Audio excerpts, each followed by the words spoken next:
やっと着いた。これは素潜り漁師のマサルが10日間のサバイバルに挑んだ時のお話。断崖絶壁の環境、マサルは攻略することができるのか。ついに10日間のサバイバルが始まりますよ。いやもうね、めちゃくちゃ楽しみですね。やっぱり最近なかなか刺激がなかったんで、すごい楽しみですね。多分そろそろね、海が見えてくると思います。今回のサバイバル場所ですね。うわ、見えてきたわ。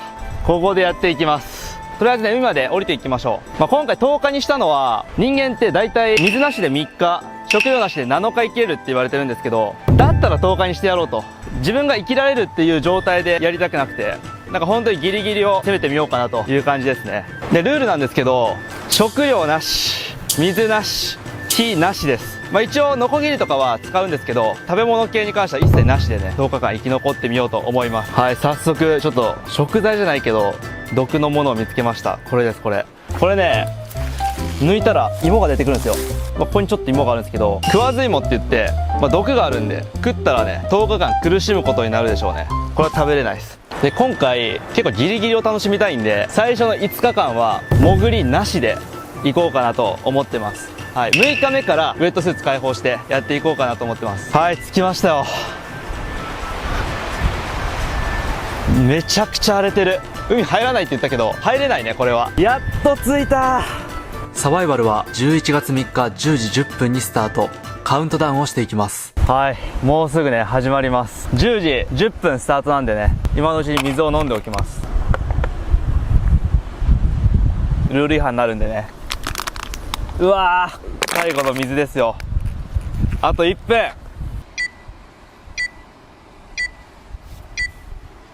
始まりました。やっていきましょうか。よっしゃ、とりあえず周りを確認しに行きましょう。やっぱり何がねあるか分かんないんで、とりあえず川があったらいいなって感じなんですけど、こういうところ水が流れた後あるんだけど、完全にね干からびてますからね、何か水になるものをね探していきましょう。この日の気温は32度。水分の確保が最優先だと判断しました。あとはね、拠点探しもやっていかないといけないですね。とりあえず水さえあれば、10日は生きていけないけど5日は生きていけるんで、水と拠点探しを最初にやっていきます。よくテレビ番組とかだと最初にねものすごい距離移動したりとか、次の島にね移り住んだりとかよくあるんですけど、絶対しない方がいいと思う。体力は絶対残しといた方がいい。もうここにしよう。ここでいいや。いや、ここ完璧じゃない？完璧だと思うよ。こっち側とこっち側が風が来ないようになってるんで、あとここに壁作ってしまえばもう家ですね。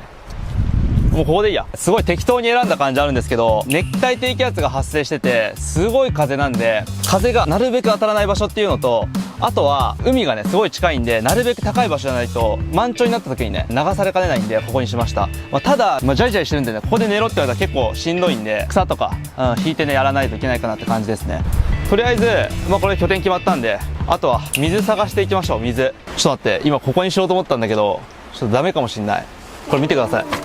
ここにめちゃくちゃ水が流れてる跡があるんですよ。これやばいっす。おそらく雨降ったらものすごい勢いでガーってくるんで、ここに拠点作ってたら多分水没してました。危なかったです。やめておきましょう。でもとはいっても高いところはないんだよな。とりあえずもうちょい探していきましょう。でもあっちも結構良さそうなところはありそうだけどね。どうだろうな。どこに作っても水が流れてきそうだけどね。マジで水の気配がないわ。大丈夫かこれ。ゴミも落ちてないし、まずいぞ。お、水があったぞ。多分これ真水ですね。オタマジャクシがいるんで。いや、一応真水あったんですけど、ろ過して火入れないと飲めないですね。川があったらこんなボウフラが湧いてる水はなるべくは飲みたくないんで飲まないですけど、最終手段としてありかな。一応ね、多分2リットルぐらいある。1日分ぐらいあるね。うわー、気持ち悪いな。俺虫苦手なんだよね。とりあえず行きましょう。結構険しいな。海岸は断崖絶壁。水の気配は全くなく、体力と水分が奪われていきます。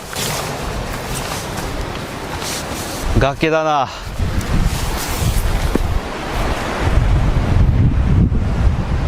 なんもないです。やばいです。食材見つけちゃいましたよ。これです。これアザミって言って根っこが食べれる植物なんですよ。とりあえず一旦水探さなきゃいけないんで、今は取らないですけど、後でね食べれるんじゃないかなっていう感じですね。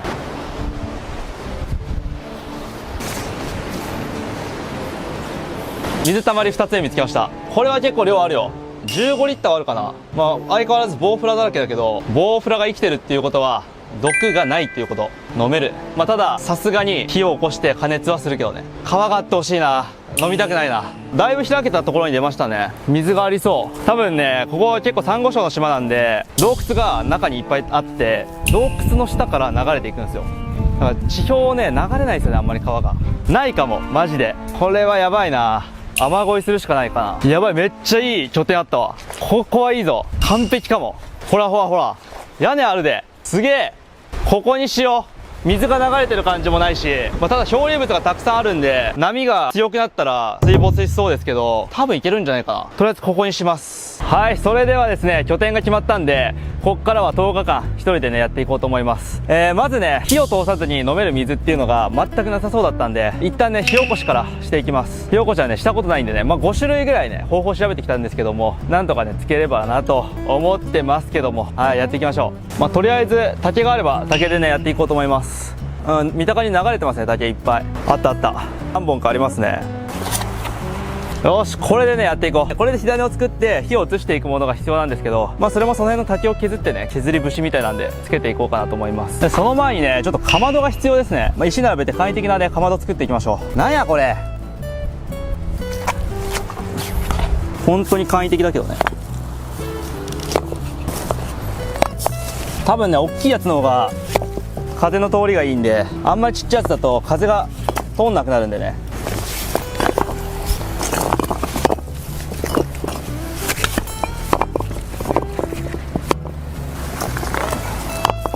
よし、まあこんなもんでいいか。じゃあ火口をね、作っていきましょう。とりあえずナイフでこさえてね、細かいのを作っていきます。まだ開始2時間ぐらいなんだけど、相当ね、喉乾いてる。やばい。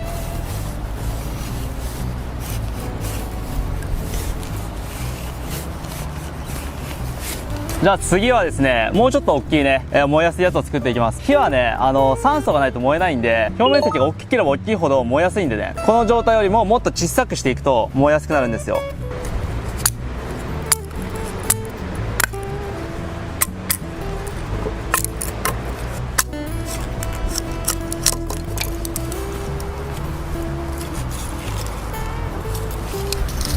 はい、とりあえずたくさん集まりましたね。で、これを砕いていきます。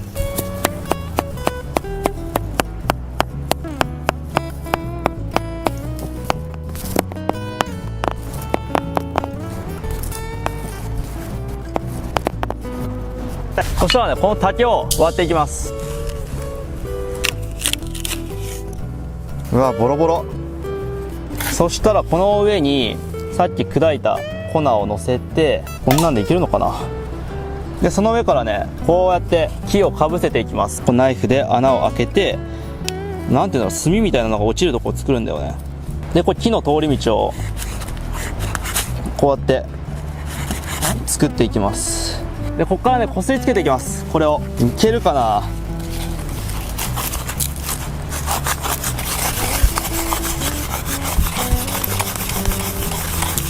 やばいな、全然噛み合わない。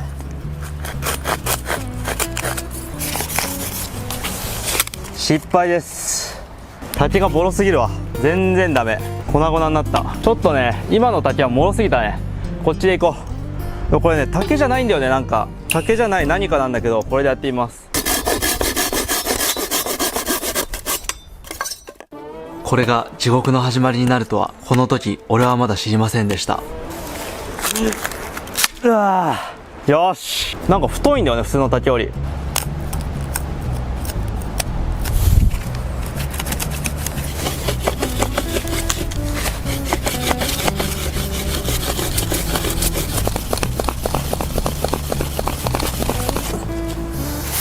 焦げてる匂いがするぞ。ちょっと焦げてるよ。いけるかも。ものすごく単純な作業なんですけど、これがめちゃくちゃ重労働で、もう1分も動かしてると腕が動かなくなってくるんですよね。今日中につけれるかも。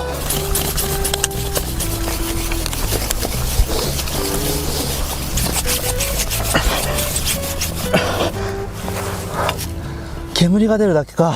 つく気配が全くないですね。もう喉カラカラですよ。ちょっと休憩しよう。疲れた。よし、頑張ろう。体力があるうちにつけとかないと。マジでこれ無理ゲーだわ。やべえ。ちょっとめちゃくちゃ不本意なんですけど、朝日も使います。絶対火つかないです、このままだとね。いやー、朝日も使いたくなかったな。でも絶対つかないわ。これをね、ほどいていきます。やっぱ空気に触れる面が多ければ多いほどね、火がつきやすいんで、なるべく表面積を大きくして火をつけていきます。煙までつくんで多分つくはずよ、この変な竹でも。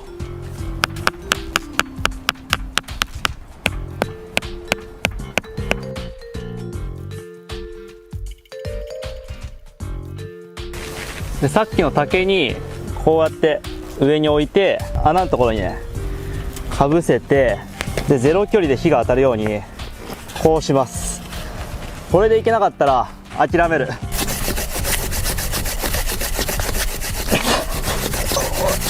煙出てきた。いけるんじゃないかこれ。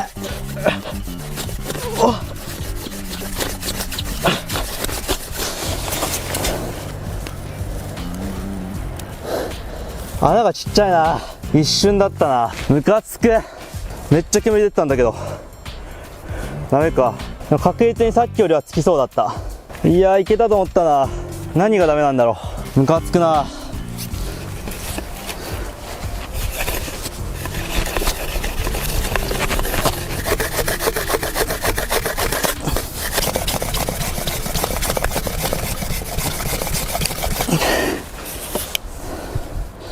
無理ですね。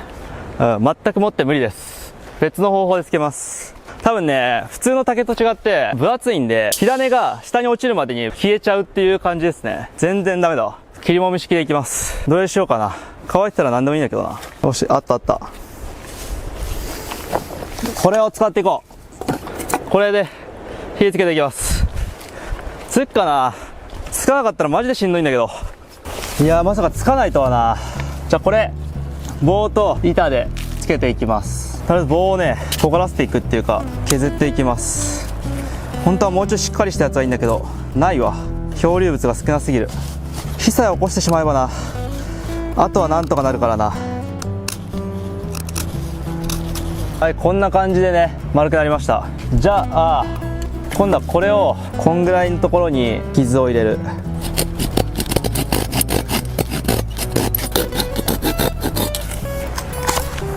かな。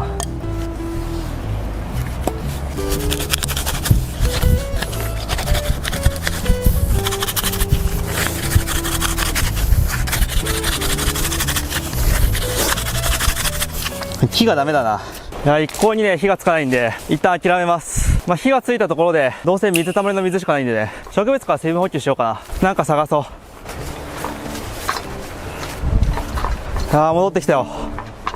マジであっちはね拠点はあるけど何もない。拠点しかない。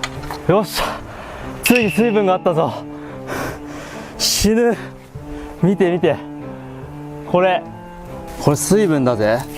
ほら、株だよ、株か大根か分かんないけど、これはだいぶ水分取れるぞ。いっぱい生えてるし、でも根っこがちっちゃいな。ほら、ラディッシュみたい。いやでもこれはありがたい。めっちゃ喉乾いてる。たくさんあるわ。いいね。こういう大根はね結構意外とね浜辺に行くと生えてるんですよね。浜大根とか言ったりするんですけど、これは浜大根とはちょっと種類が違いますね。浜大根はもっと長い。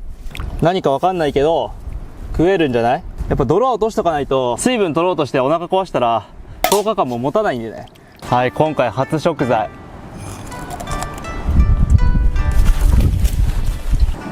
美味しくはないね。めちゃくちゃ美味しくないけど喉が潤った感じがする。わあ、でもちょっと生き返ったわ。そんな辛くない。俺大根好きじゃないんだよね。でも仕方ない。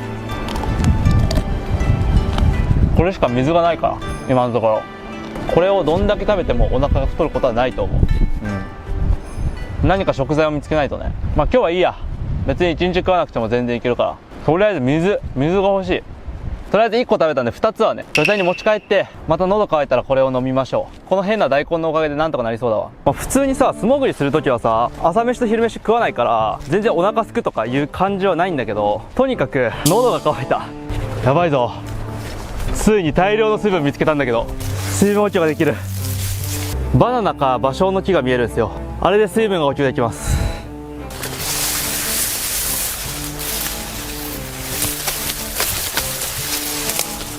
遠いぞ。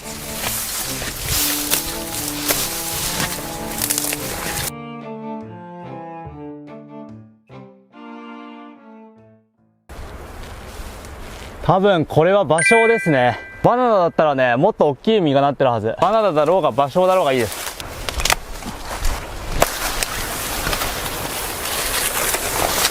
とりあえず1本取っとこう。7本ぐらいあるから5日ぐらいいけるかもね、これで。多分めちゃくちゃ水渋いけど、ないよりはマシ。いやー、今日初のまともな食事や。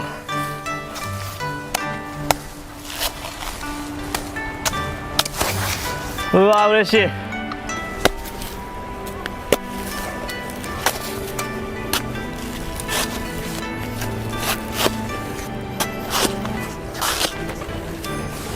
よーし。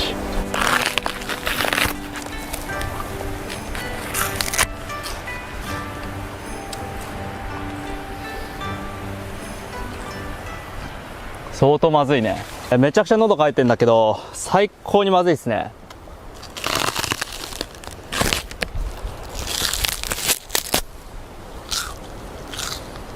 めっちゃ水分ある。まずっ。なんかね、バナナの皮を煮込んだような味ですね。超まずい。まあでも一応水分確保できたんでね、これでなんか10日間は死ぬことなさそうですね。でもこれは本格的にまずいんで、マジで火をつけようと思いました。これはしんどい。こんだけ喉乾いてんのに全然進まないもん。多分拷問でもこんなまずいもん食べさせてこないと思うよ。いやー、にしてもすごいゴミだよな。いろんなものがあるけど、ヤシの実もある。どうせ水入ってないからこれ。あとね、鍋が欲しいんだけどね。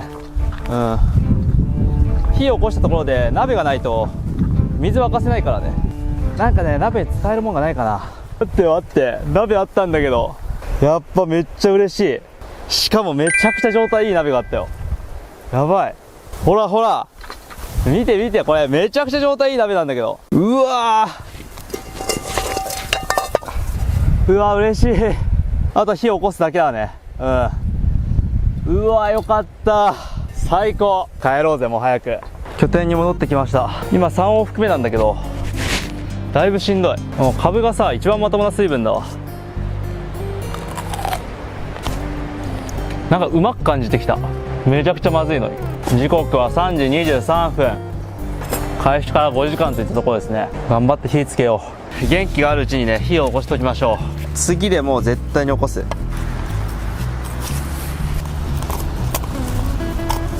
もうちょい薄くした方がいい気がする。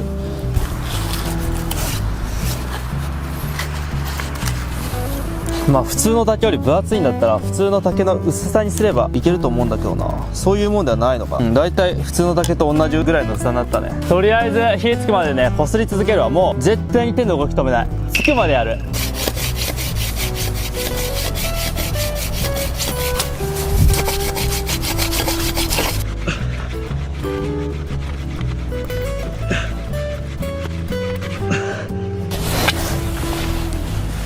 無理。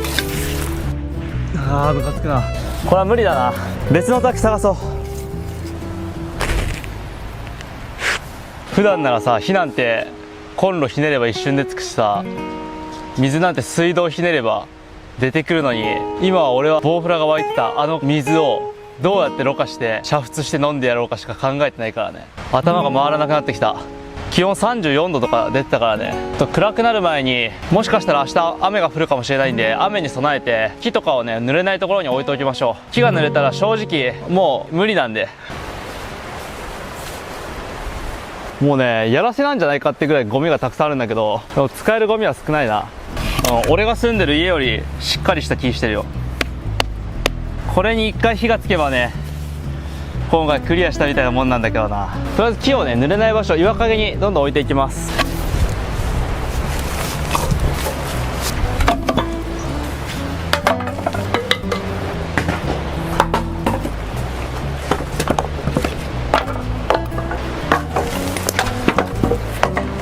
よいしょ。今集めてみたけど全然木材ないな。10日分は全然ない。いろいろとね、散策したいところなんだけど、マジでね、火つけないと何も始まんないから火起こしを頑張りましょう。今ね見てて細いけどちょっと良さげな竹があったんで、それで火起こししていますね。この竹です。もうねかなり細い竹なんだけど、厚さに関しては結構普通の竹みたいな感じなんで、さっきのよりはつきやすいと思うんだけど、ちょっとやってみようと思います。火起こしが1日で終わらないとはね。舐めてたな。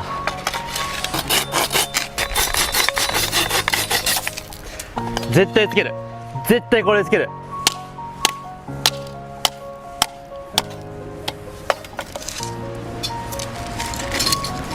つくかな。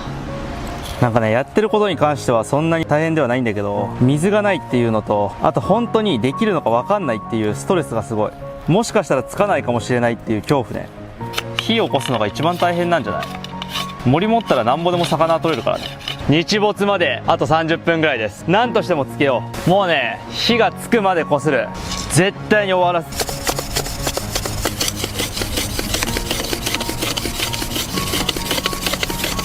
くっそ焦げはするんだけど火がつかない。何がいけないんだ。今日火マジで起こせないかもな。考えられる理由は2つあって、1つはシンプルにこする回数が少ない。3つあるな。理由は2つ目、こする時に押さえつける力が少ない。3つ目、材質が悪い。材質が悪いだったらもうどうしようもないんで、3つ目ではないと信じて頑張ろうと思います。てかもうさっきからめっちゃ蚊に刺されててすんごい鬱陶しいんだけど、俺蚊に刺されても何もなんないから、そこだけはねありがてえ。母親に感謝。とにかく水が飲みたい。喉が渇いて全然お腹が空いたって感情が湧かない。そろそろ日没だな。2日目まで何も水なしだとさすがに脱水症状の可能性が出てくるんで、今日中に火をつけます。もうちょっと休憩しようかな。5分寝よう。5分寝ましょう。もう寝るのに移動するのめんどくせえ。いやー、こんなにしんどいとはな。もう真っ暗ですよ。何もできてないのにね。本当はねメタルマッチとかもね買ったんだけど、木でつけるって決めたんで木でつけます。火起こし未経験のやつでも頑張ればできるっていうところを俺は見せたいから、一切練習もしてきてない。気合なんだよ。世の中気合でなんとかなる。そう言い聞かして頑張る。絶対につける。おそらくシンプルに回転数が足りないだけだから、回転数をひたすら上げる。とにかく頑張るしかない。いきます。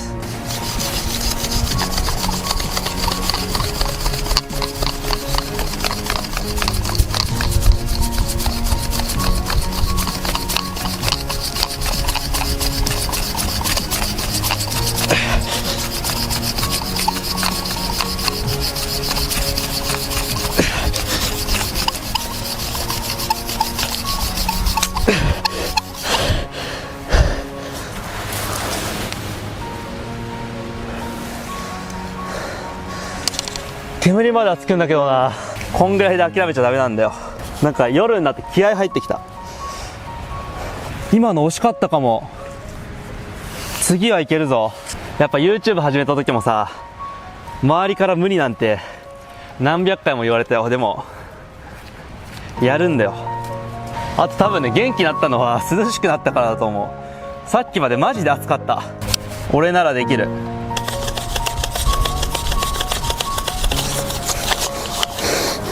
なんでつかないんだ。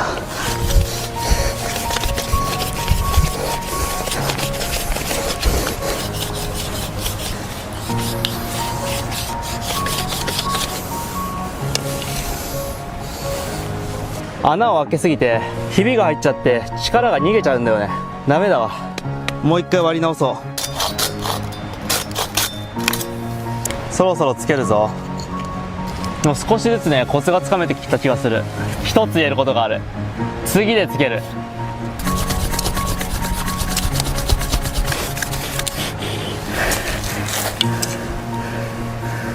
今のはちょっと短すぎて固定ができなかった。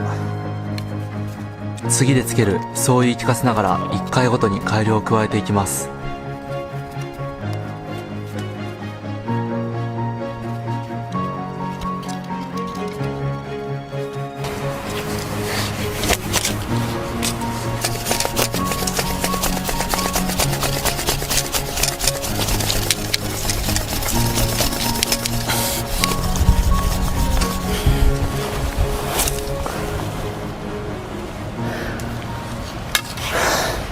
多分そろそろさ、活動休止の動画が1時間前ぐらいかなに上がってると思うんだけど、どうなってんだろうね。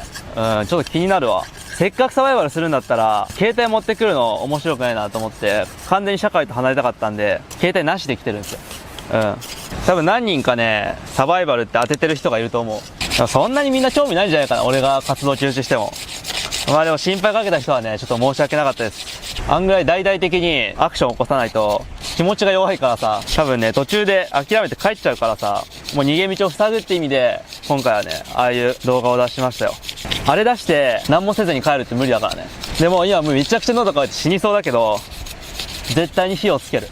そんだけ俺はやってしまったから、俺には責任があるからね。竹の表面ってさツルツルしてるからさ、削ったらもしかしたら摩擦力が上がるんじゃないかなって今思って表面をね削ってみました。どうなんだろう。次でつけます。穴開けていきましょう。次こそつける。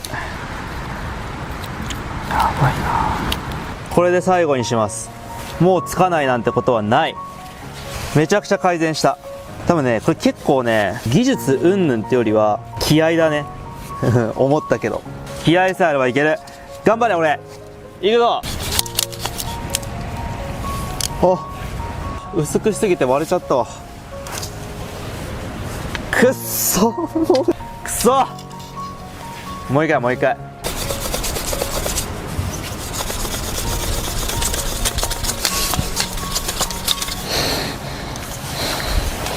くっそ。ちょっと焦げてはいるんだけどね、これダメな理由分かったかも。これ石がさちっちゃいからさうまく固定できないんだよね。もうちょい平たくて大きい岩をね、準備すればいける気がする。すごい初歩的な感じするけどね。とりあえずねいい岩ないかな。やっぱね最初に座ってた場所がベストな感じするんだよね。今日の晩ご飯です。多分ね日本で一番貧しい人と同じ食事してると思う。だから浜大根はどこでも生えてるからね、どんなに貧しくても食えるから。日本中どこでも生えてる。葉っぱさえ知ればわかる。冬以外は芯が硬くて食えないけどね。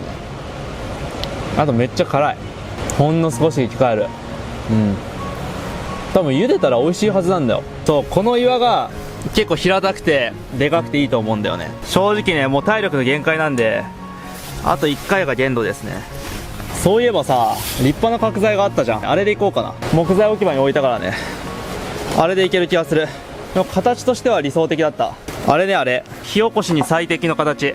よいしょ、完璧だろう。よし、これでいけるはず。これで起きなかったらちょっと無理かもね。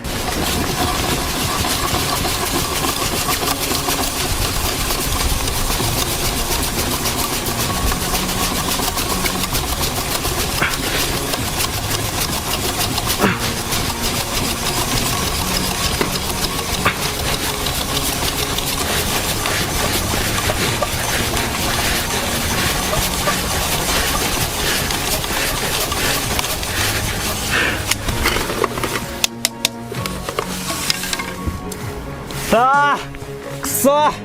でも今までで一番焦げてる。くそ。今日は一旦やめましょう。でもだいぶなんか兆しが見えてきた感じがある。明日つけよう。午前中につけよう。涼しい間にね。もう結構しんどいわ。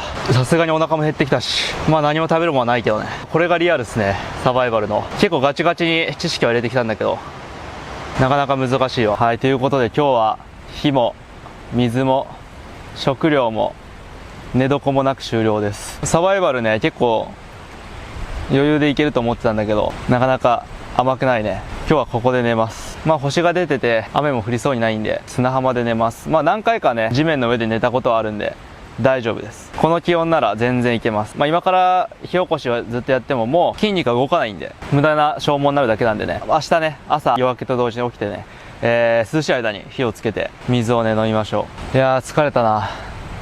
ということで10日間サバイバル1日目終了です。今ね俺の目の前にオカヤドカリがいるんだよ。まあ、めちゃくちゃ食べたいんだけどこいつ天然記念物で食べれないんだよね。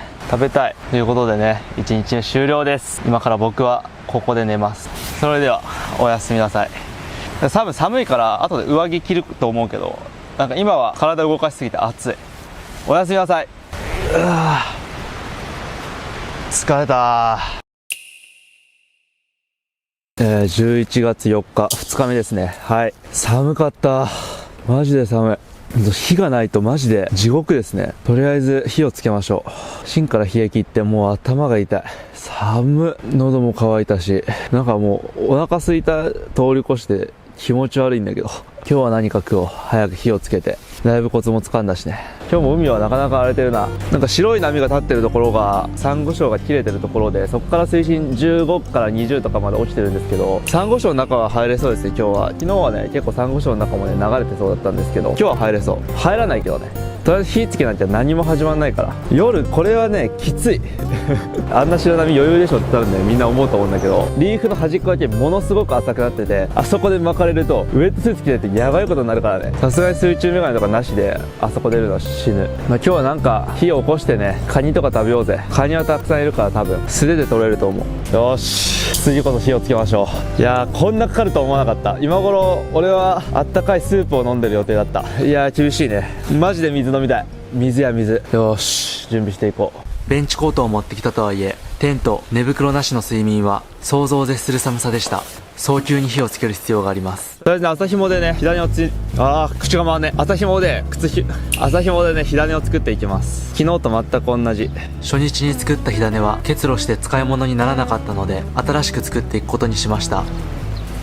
喉乾いた。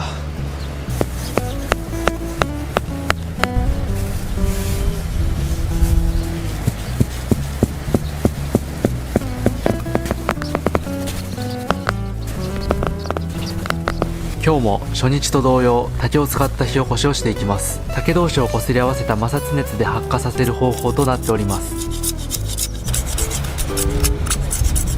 よし、つけていきましょう。何回もやるとね体力がなくなってどんどんダメになっていくんでね、一発でつけよう。早く水飲みたいんだけどマジで水。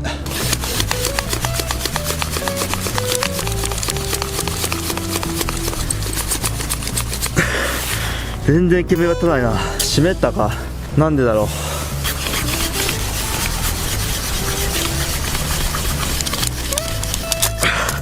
くそ、まだいける。このこする作業、極めてシンプルですが、肩への負担が半端ではなく、1ヶ月経っても痛みが残っていました。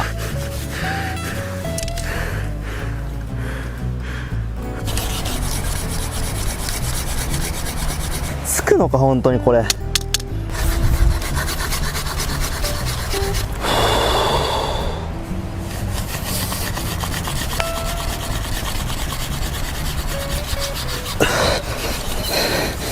なんでつかないんだろうな。いや全然つかないね。なんかつくかどうか分かんないものをずっとやってるのはもうなんか体力的にも精神的にもしんどくて、今ね2時間ぐらいやってみたんだけど、正直ね水も食べ物も取ってなくて力が入んないんで、次最後でこれ以上はきついわ。10日間場所で過ごしてもいいんですけど、さすがにねつまんないんで、無理だったらファイヤースターター使いましょう。ファイヤースターター使うんだったらもうチャッカマンでもいいけどね。いやーきついなこれ。ラストいきましょう。ラストでつける、そういうとこだから。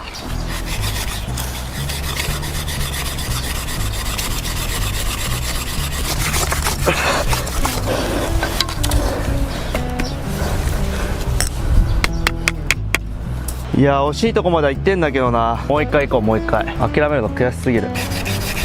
ラスト宣言をしましたが、あまりの悔しさにどうしてもやめることができず、その後結局何度も挑戦しました。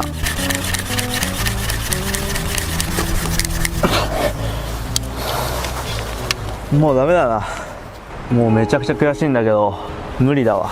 なんかもう気合とかの問題じゃなくて、シンプルに竹がない。1本しかまともに使えるような竹がなくて、でその竹がもう今ので使えなくなった。ボロボロ。しゃあないな。もうね想像の何倍も火起こしは大変だわ。もう道具使いましょう。いやー申し訳ない。もうこれは割れちゃってさ無理なんだよね。切りもみ式もやろうかなと思ったんだけど、なんかね腐ってない長い木がないと多分つかないね。摩擦が起きない。不本意ですが火をつけましょう。時刻は今10時ですね。はい、火をつける道具は使わないって決めてたんで、最初降り立ったところに置いてるんでね、また往復1時間ぐらいかかるよ。はい、めちゃくちゃ不本意だけどねメタルマチョをね取ってきました。2分でつけましょう。2分。こんなん使ったら2分でつけよう。もうこれを使った時点でサバイバルじゃなくてねキャンプになっちゃうかもしんないね。正直ね火さえあればなんとかなるんでやっていきましょう。ごめんな、あんだけでかいこと言っといてできなくて。でも失敗しても挑戦することに価値があるからね。もう朝ひもとメタルマッチ使ったらもう正直ねサバイバルじゃなくなる気がするんだけど、俺の実力不足だった。そこは認めよう。でもなんかこの火がつくって思えただけで元気が出てきた。火が欲しい、早く。やば、一瞬でついた。本当に2分でついた。一瞬でつけすぎて取れてなかったんだけど、もう一回やろうかな。ちょっと一旦消そう。マジで5秒でついたんだけど、もう一回やります。あんだけ苦労してつけた火を一瞬で消すっていうね。すげえな、メタルマッチ全く練習してないのに2秒でついたぞ。手こずることすら難しいかもね。めちゃくちゃ簡単なんだけど、なんだったらチャッカマンとかよりもつけやすいかも。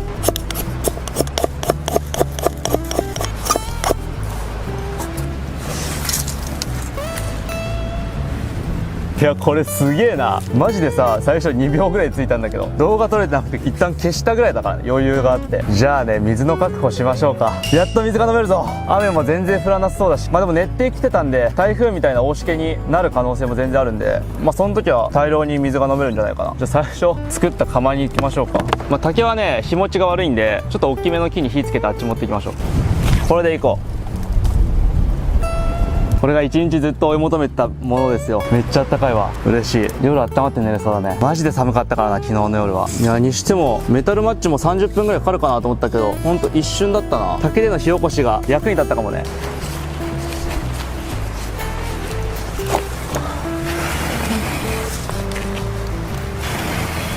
消えないようにね大きいのつけときます。火はねこうやって上に上がっていくんで、上に燃やしたいものを置くといいですね。火の下とかに置いてもね全然燃えないんですよ。よーし、これでとりあえずは OK だな。よっしゃ、それじゃあね水を準備していきましょう。とりあえず昨日ゲットした鍋、あれをきれいにしていきます。多分あれあのまま使ったら病気になるんで。洗剤のない環境では火が一番の消毒になるでしょう。よいしょ。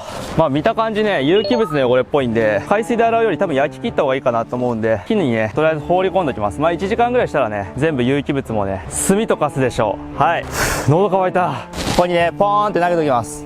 こうやって中華鍋とかさよくね焼き切って掃除するんですよ。それと同じ原理ですね。じゃあ水を集めに行きますか。ペットボトルの水とかも火通しては飲めないかな。なんか結構綺麗な水もあるんだよね。比較的綺麗なペットボトルを探してみることにします。これボウフラの水よりはまだこっちの方がマシだと思うんだけど、透明なんだけど腐ってないってことじゃない。匂ってみるわ。臭くない。でもなんかちょっと油っぽい匂いがする。これ火通せばいけるぞ。本当に腹壊したら10日絶対持たないんで、本当はこのまま飲みたいけどやんない。火通そう。めんどくさいけどね。こんなんじゃ全然足りないですよ正直。今気温33度ぐらいあって、多分1日3リットル4リットル水消費するぐらいの勢いだと思うんで、全然足りないですよ。あとはねコップ探しましょう。コップなんかアルミ缶でもなんでもいいや。あっちめっちゃ熱くなってきた。めっちゃいいのあったぞ。結構落ちてんだよねそういう缶とかは。うわ中国の缶だな。落花生っぽい。結構中身綺麗だわ。これ海水で洗ったらいけんじゃないかな。もう1個あったぞ。これも落花生っぽいな。開けてみましょう。同じやつ？中は何も入ってない。同じではないね。ちょっと違う。海水で洗いましょう。腐った匂いとかはしないから全然大丈夫そう。本当はこの缶も加熱消毒した方がいいですが、腐った匂いがなかったので海水で洗うことにしました。小さい魚がいるな。いやだいぶ焦げてきてるわ。やっぱり有機物だったね。だいぶ残ったな。とりあえずこれを海水で洗うか。夜とは打って変わって強い直射日光、あまりの暑さにサバイバル開始後初めてズボンを脱ぎました。洗うものがないので石で落としていきます。もうこれをきれいにしてる元気がないよ。この辺はねあんま取れないんでいいでしょう。このまま茹でていきます。やっと水が飲めるぞ。この時俺は大きな過ちを犯していました。手が震えてきた。早く沸いてくれ。死んでしまう。めっちゃ喉乾いた。もう気泡が出てるんでだいたい70度ぐらいはありそうですね。ちょっともう我慢できないで飲みます。多分もう殺菌はできてるはずです。この変なね靴底みたいなやつを使いますね。取っ手が朽ちてつかめないので漂流物を代用することにしました。ほとんどの細菌は70度前後で死滅するので沸騰まで待つ必要はないでしょう。ほとんどコップ1杯分ですね。熱々熱くて飲めないな。めちゃくちゃ喉乾いてるのに熱くて飲めないっていう悲劇。残念なお知らせです。腐ってないと思ったら海水でしたね。なるほどなるほど。海水はさ人間の体液よりも塩分濃度が濃いんで、飲んだところで体が潤わないよね。捨てます。最悪。ちょっと舐めとけばよかったな。さすがにちょっとショックが大きいね。もうなんか悲しむ元気すらないんだけど、もう今仕方がない。しゃあないからもうろ過装置を作ってね、ボウフラの水をすくって飲みましょう。よし、やっていきましょう。ハエがめっちゃ寄ってくるわ。はい、ろ過装置を作っていきましょう。これペットボトルを使っていきます。小汚いやつね。いやー、川がある場所でやればよかったな。お酒の匂いがする。めちゃくちゃ酒の匂いがする。まずいかもな。砂で洗います。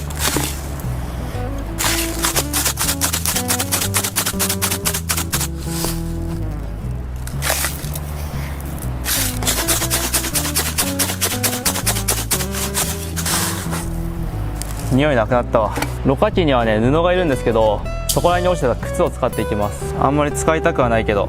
中敷きを使うか迷いましたが、さすがに抵抗があり、つま先の部分を利用することにしました。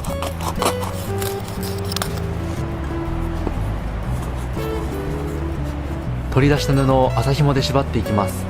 これは巻き結びという結び方で、力が加われば加わるだけきつく締められていきます。そしたら砂利を入れていきます。やっぱこうタオル使おうかな。もったいないけど、せっかく持ってきてるんだからタオルを使います。やっぱり。よいしょ。でまた結んでいきます。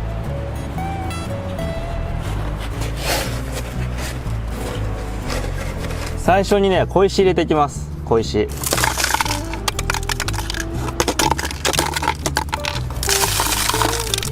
で次砂利入れていきます。こんな感じで、次にね、炭を入れていきます。あ、まだあったかい。炭は汚れを吸着する効果に優れています。こんだけだね。炭はあんまりない。砂を入れていきます。オッケー。最後にね、この上にね、タオルを敷いていきます。まあ、ボウフラがいるんだったらボウフラこせばいいだけだからね。あ、めっちゃ日焼けしたな。やば。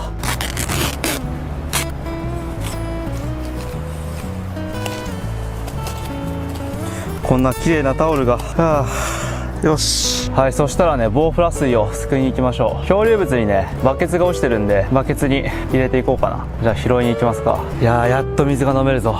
最低レベルの水だけどね。まあ雨が多い地域なんで、雨が降ったら雨水を溜めてね、それを飲んでいこうと思うけど、今は仕方ないです。カラッカラにパサついてるんでね。バケツがあるぞ。ほら、ピンクの変なバケツ。まあ流れ着いてるっていうことは穴が開いてないっていうことなんでね、空気が入ったまま浮かんでいいサイズだね。お、いいじゃん。蓋もある。これ開かないかな。まあ開かないんだったらこじ開ければいいまでよ。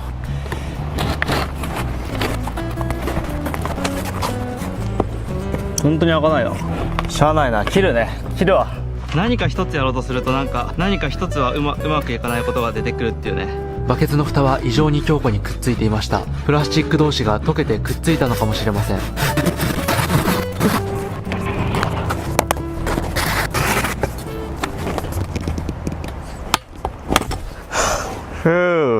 手切ったわ。まあ切れたのは2ミリぐらいなんでね、関係ないです。感染症だけには注意した方がいいかな。俺も昔はさ、ちょっと痛かったりするとすごい痛がったりしてたんだけど、漁師やってると大体毎日痛いことあるからさ、気にならなくなったわ。慣れって恐ろしいよな。逆に今怪我してアドレナリン出たんで、ちょっと元気になりました。怪我最高。まあ縫うぐらいのレベルになってたら、まあでもそんぐらいでも気にしないかもな。そのぐらいじゃ帰らない。そのぐらいの気持ちで来てるわけじゃないよ。逆境が好きなのかな。逆境になればなるほど燃えるっていうか、すぐ終わらせます。これを早く水を飲みましょう。水を飲んだらかなり元気になるはず。うわー、また怪我するとこだった。普段手切ることとかないんだけどな。だいぶ集中力が落ちてる。外れた。中身めっちゃ綺麗。まあ本当は持ち手があったらなとか思うけど、贅沢もやってらんないんでね。まあ今から持ち手をつける時間ももったいないんで、早く水を汲みに行きましょう。頑張ろう。水を飲めば元気になるはずで、水の確保ができたら寝床を作りましょう。多分雨が降ったら正直シャレにならないんで、岩の下にね、とりあえず寝床を作っていきます。せっかく雨が当たらないところで拠点したんでね。はい、じゃあ行きますか。バケツが手に入ったとはいえ、崖を一つ越えなければ水たまりにはたどり着けません。正直ね、俺はめっちゃ甘党なんですよ。今の俺の希望はモンブランが食べたい。モンブランが食べたいです。冷たい冷やされたやつね。で飲み物はコーラ。コーラが飲みたい。結構極限状態になるともっと健康的なものを食べたくなるのかなと思ったんですけど、とにかくね糖分が欲しい。タンパク質とか脂質とかはそんななくても大丈夫なんだけど、糖分が欲しい。そうこうしてる間に食材見つけたわ。ちっちゃい巻貝がいました。水たまりから拠点までが結構遠いんで、ついでにこういう食材も取っといた方が良さそうな気がしますね。もう何往復もしたくないんで。この巻貝は食べたことないんでね大丈夫か分かんないんですけど、まあこのタイプで毒があるやつは基本いないんで、火を通せばいけるはずです。久しぶりのタンパク質、よし取りましょう。後日調べてみたところ、この貝は玉引きという種類のようです。海水が嫌いな珍しい貝で、水がない環境でも2ヶ月ほど生きられるみたいです。2匹10キロカロリーって言ったところですかね。まあ多分俺の1日の消費カロリー1500キロカロリーぐらいだと思うんで、これを何匹だろう、1匹5キロカロリーだとしたら、まあ計算できない。俺暗算2段だから計算早いんだけどね。1500キロカロリーをここで割ったら300匹だね。300匹食べればいい。よし、食料をゲットしたらちょっと元気出てきたな。あともう少しで水です。ボウフラのいい出汁が出てるはずよ。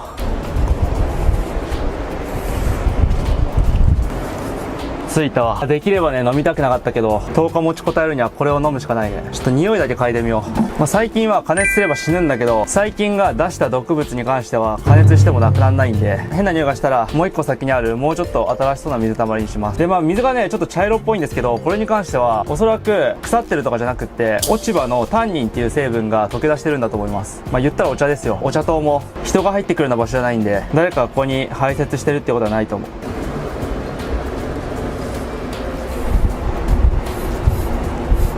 腐ってる匂いしないんでいけるわ。ボウフラがいるんで海水でもないしね。行きましょう。腹壊すか飲めるかなんでね。まあそんな大した毒物ってことはないでしょ。味も確かめとくか。今ので水分無駄にしたな。大丈夫、腐ってる味はしない。行きましょう。でもボウフラたちはいい子だな。多分俺がいるから水の下の方に行ってる。ほとんど救われない。はい、とりあえずね2リットルほど確保しました。今日の分もありますね。本当は5リットルぐらい飲みたいけど、とりあえず2リットルね。よし、じゃあ戻ってろ過して火にかけていきましょう。あともうちょいです。水飲むまでが長いな。てかね今ちょうど干潮なんだよね。食材を取るには絶好のチャンスなんだけど、とりあえずまず水だな。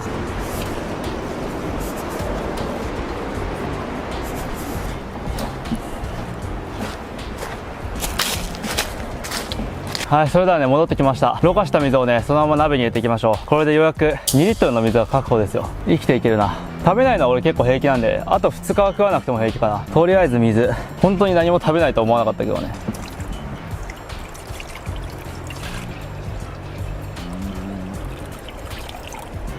ちょうどだな。この中に立ててろ過していく。疲労で手が震えて、せっかくの水がこぼれていきます。ペットボトルに入んねえな。あ、ちょっと待てよ。見てください、命の水がろ過されてます。よかった。これ一旦外でやった方がいいですね。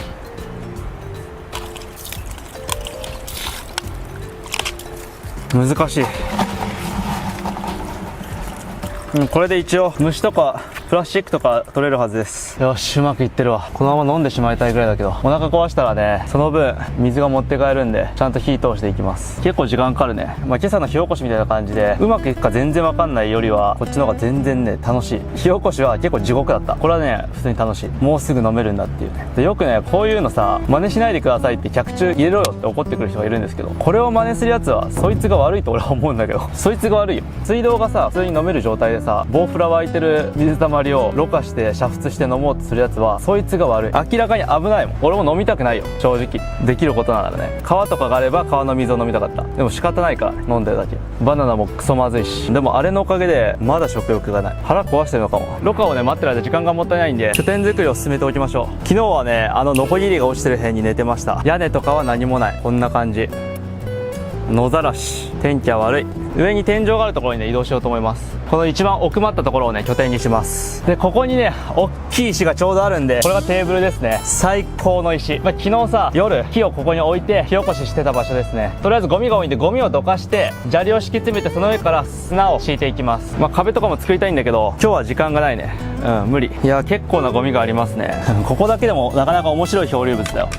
スリッパ、スリッパ、スリッパ、バレーボール、ビーチボール、V、ハンガー、全部どかします。ポイポイしていくだけ。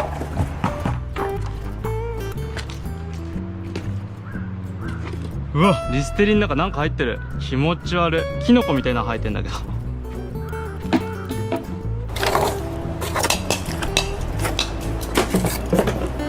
これジョグだね。船につけとく明かり。発泡が多いな。海岸には大量のゴミが捨てられています。これが地球全体で起こっているのは嘘のような本当の話です。どれだけのゴミが海を漂っているのでしょう。そして今も増え続けていることを考えると恐ろしい限りです。これは使えそうだな。塩ビっぽい。よし、だいぶ綺麗になりました。ここから平たくして砂利を敷き詰めていきます。本当はね、何かしら昨日のバナナを取るときに買った草みたいなのを敷き詰めないと、砂とか石とかからは結構ね、体の熱持って帰るんで、何かしら拭きたいなとは思ってるんですけど、多分時間的に厳しいんじゃないかな。とりあえずそろそろね、水がろ過されたと思うんで、水を煮沸していきましょう。で、また煮沸に時間かかると思うんでね、その間に平たくしていきましょう。いやー、ついにできたぞ。なんか透明度も上がった気がする。もう出ないね、ほとんど。またこれは使いましょう。よし、最後だ。元気を出そう。セット。よっしゃー。うわ、斜めになるな。かまどの作り方を勉強しておくべきでした。ガタガタで鍋が固定できない上に熱の伝わり方も悪いです。はい、そしたらここにさっき取った巻き貝を入れてスープにします。ちょっとプラスチックが浮いてる。大丈夫かな。本来は2回ぐらいろ過するんじゃないかな。貝のスープ、うわー、美味しそうではないが嬉しい。このプラスチックはさすがに危なそうなんで表面をすくっておきましょう。もう完全に水だ。はい、そしたら茹でてる間ね、慣らしていきましょう。あっちに向かって上に上がってるんだよね。よし。で、あと幅はね、2メーターぐらいでいいと思うんだよね。で、だいたい普通の男だったらこの幅、親指から小指までの幅が20センチぐらいなんで、これ10個分が2メーターぐらいになります。俺らは基本的にメジャーとか持って海入るわけじゃないから、海の中で何センチぐらいかなって測るときにね、手をね、魚に這わして20、40、60、80、何センチあるかなっていうのをね、大まかに確認してます。俺も実際にここの幅を測って20センチなんで、そんなにズレは出ないはず。最初にね、やる範囲を決めとかないと無駄に体力消耗すると思うんで、測っていきます。この白い岩、こっからスタートします。20、40、60、80、100、120、140、160、180、200、220。ちょっと怖いんで220で取っときますか。ここまでですね。なんか目印をつけとこう。この竹まで。で、この石は多分どかすんで、ここにね、挟んどきましょう。オッケー。やる範囲が決まった。で、逆にこっち側の目印は、これを立てときましょう。倒れそうだな。まあいいか。よっしゃ、やっていきましょう。かなりハードな作業に見えますが、幸い落ちている岩のほとんどが石灰岩で、見た目よりもずっと軽いです。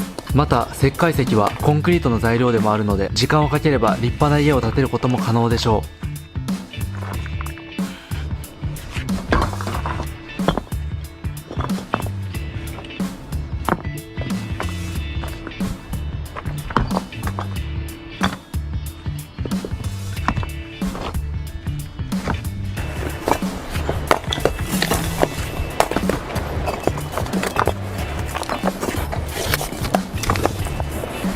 よし、少しはね、平たくなったね。次はね、200g ぐらいの石をどんどん敷き詰めて、その上からね、砂を置いていきましょう。当初はね、木の家を作ろうかなと思ったんだけど、もしかしたら石で壁作って、その上から木とかでね、屋根をつけるっていう形になるかもね。あんまりね、木材がないし、石が多い。あるものをね、利用していかないとね。いや、ちょっと待てよ。沸騰してるわ。飲もう。もう口の中パッサパサですよ。なんか茶色いな。とりあえず、火からどけよう。あー、やばいやばいやばいやばいやばいやばいやばいやばいやばい。この石はね、固定するために入れときました。やっと飲めるぞ。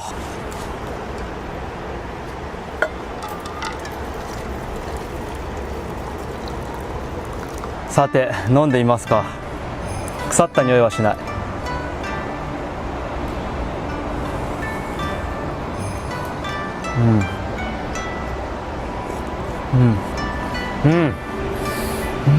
ちょっちょっとね思いのほか貝の出汁が出てて塩分があってちょっと驚いたんですけど、飲んでいきますか。こんだけ極限の状態でもさすがに抵抗があるな。でももう今日にも夕立が降りそうなんで雨水は確保できそうなんでね、緊急手段です。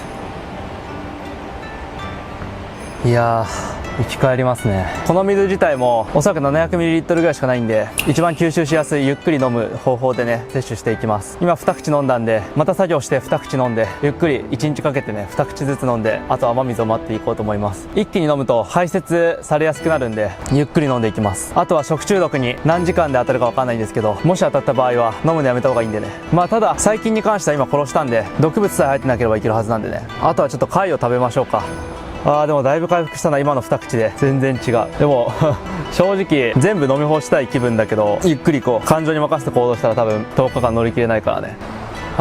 なんか水飲んだら一気に疲れが出てきた。よし貝食べよう。よし貝を割ろう。どんどん割っていこう。結構簡単に割れる柔らかい貝ですね。よかった。夜光貝とかだったら割るのは至難の技ですからね。潜ればたくさん取れるんだけどな。でも潜らないって決めたから、5日目まではまあ何も食わないよりはマシなんじゃないかな。なんでだろう、全然お腹が空かないんだよね。多分何かで食当たりしてる。バナナかカブで食当たりするとお腹空かなくなるから。うまっ、めちゃくちゃうまいぞ。やばい、一気に食欲が湧き出てしまった。砂だらけでさジャリジャリなんだけどめちゃくちゃうまい。なんだこれ。そっか、食事ってこんなに楽しかったんだな。カブも茹でたらよかったな。でもこの辺生えてないんだよね。またカブ生えてるとこまで行こうとしたら往復1時間ぐらいかかるからさめちゃくちゃうまい。普段さ1回もこんなん取ったことないよ。だってこんなんいることすら知らなかったもん。うわもっと食べたい。もう食べ終わりました。もう今日は何も食べない予定だったけど、夜干潮時に何か探しに行きましょう。まあ昼間にね取りに行っても魚とか生物は起きてるんで多分時間の無駄になるんですけど、夜はね寝てるんで取れるはず。まあサバイバルナイフでつけると思う。浅瀬のね魚を、シマハギとかテングハギとかね、ハギ系とあとブダイ系、台湾ブダイとかはね取れる。素手でも取れるから、潜らなくてもね浅瀬にいる。水深30センチとかに今日はなんか取ろうかな。取りに行くかも。めちゃくちゃお腹空いてきた水も飲んだし。よし寝床作りましょう。いや寝床作る前に雨水の確保の準備をしておきましょう。結構空見たらね雨降りそうなんだよね。まあ水たまりの水が手に入ったは手に入ったけど、なるべくギリギリで飲んで雨水まで持たせるって感じですかね。結構ギリギリだけどね。でも2口ずつ飲んでいきます。30分で2口ぐらい。この部位をノコギリで割っています。いやでも少し回復したな。あんな水さ普段なら罰ゲームでも飲まないのにさ、2口飲んで3口目を止めるのが精一杯だった。マジで。とりあえずこれ切ってまた飲もう。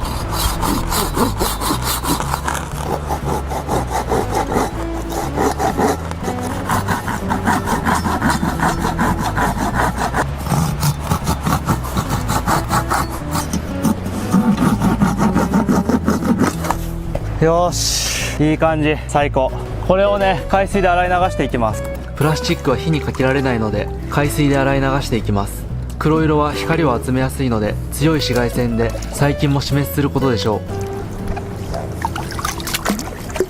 う。 OK、これをね使っていきます。マジで雨降ってほしい。雨乞いする人の気持ちがわかるわ。雨乞いとかねちょっとみんな小バカにしてる感じあるかもしれないけど、マジで俺は本気で、形には出してないけど雨乞いしてるよ。なんか水飲んで食べ物食ったら安堵感からちょっと疲れが出てきたな。だいぶ疲れが出てきた。でもまあもう夕方涼しいんでね動きやすいよ、動きやすい。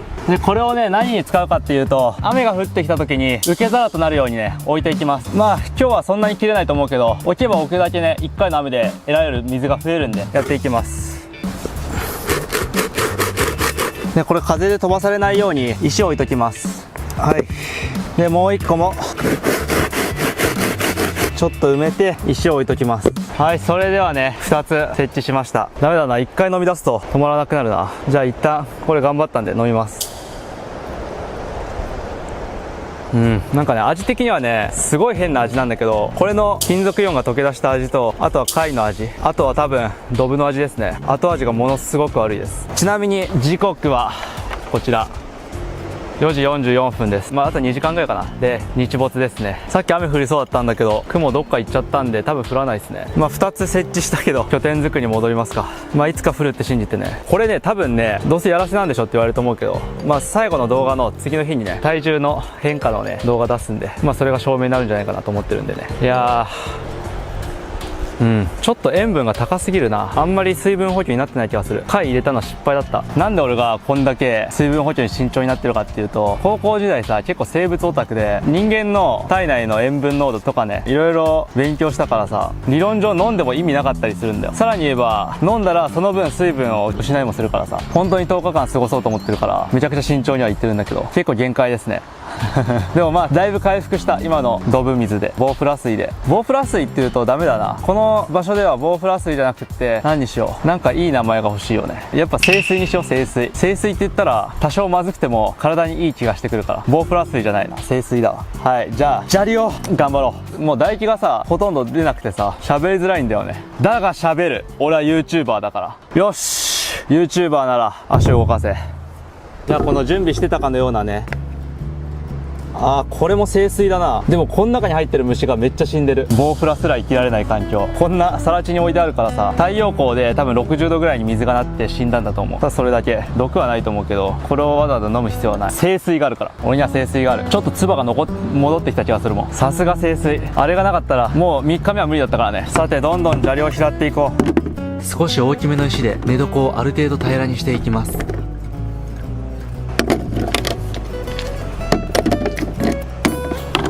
なんか1日目より2日目の方が火事場のバカ力とかオートファジーとかで元気になるかと思ってたんだけど、シンプルに1日目より2日目の方がしんどくなったんで、おそらく2日目より3日目、3日目より4日目がしんどくなるんでね、今のうちにねやりまくっとくことにしました。そういうのに期待しちゃダメだっていうことが分かった。どんどんやる。どんどんやって次の日を楽にさせていく。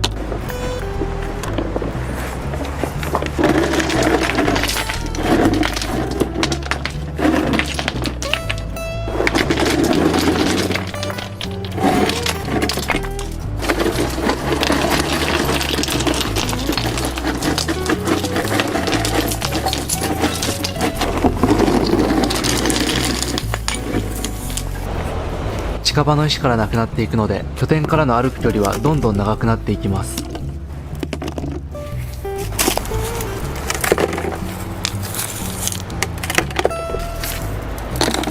喋る元気がなくなってきたので、無言で黙々と作業を進めています。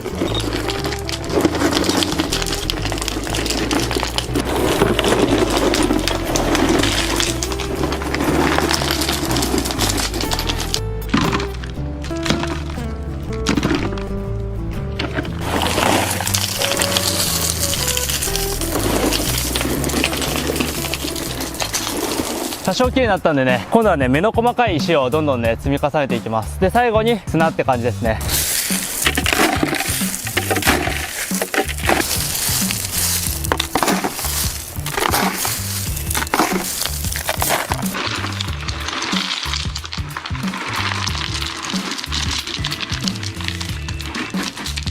いやー水ね、さっきからずっと飲んでてだいぶ回復したのと、最初の火起こしがしんどすぎたんでこの作業はね結構楽しい。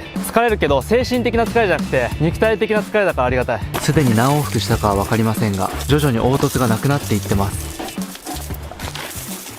まだ寝るにはなかなかしんどいレベルだけどギリ寝れるレベルにはなった。いや見事に予想当たったな。めちゃくちゃ熱い雨雲が来たね。雷も鳴ってるし、火とかのね移動しとかないとやばいわ。もう水が来ないかは分かんないしね。まずいな。本当は雨降らないと思ったんだけどマジで降りそうだわ。しかもかなりの大雨になりそう。こっちは結構スコールとか言って夕方に土砂降りが降ることも結構多いんで早く準備しないとまずいっすね。やばい、終わるね。この端っこに木を移動してきました。ここまでは雨が入ってこないはず。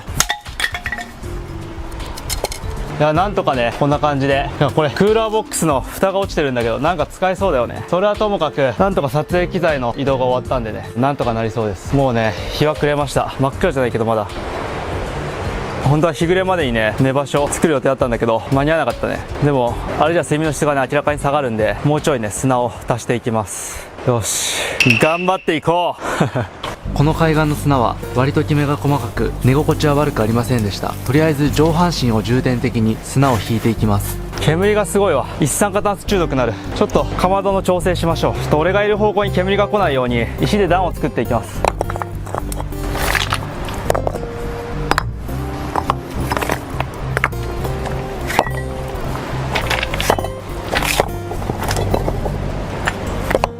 多少煙が上に上がっていくようになりましたね。これで寝るとき一酸化炭素中毒にならなくて済みそうです。いや、なんか気合で動いてたけど一気に疲れが来た。なんかめちゃくちゃ膝が痛いし、なんとかね喉は潤ったけど、潤ったって言っても全然足りてないからね。でも今日より明日の方が絶対にしんどいんで、なるべく明日体力を回復するためにもね砂をね引いていこうと思うけど、ちょっと休憩する。1時間ぐらい座ってようかな。今一つ思ってることは、冷たい水かコーラが飲みたいな。なんとか水は確保できたけど、株も芭蕉の幹もドブの水も全部まずい。ドブの水が一番美味しくて、もうあと3分の1ぐらいしかないわ。結構飲んだ。腹壊さないといいけどな。休憩します。疲れた。なんかもう一本も動けん。この煙が当たるのがしんどい。煙見えてる。めちゃくちゃ開放された場所なんでね、一酸化炭素中毒とかになることはないでしょう。いやー、なんかこうやって寝転んで何もしてないと、いろいろ考えてなんか精神的に逆にしんどくなってくるな。体力は少しずつ回復してきたけど、精神的には動いた方がいいな。動いて何も考えない方がね。あと8日もあるから、それを考えるとなかなかね、まだまともな食事もできてないし。とりあえず煙がすごいから、ここに大きめの壁を作ろう。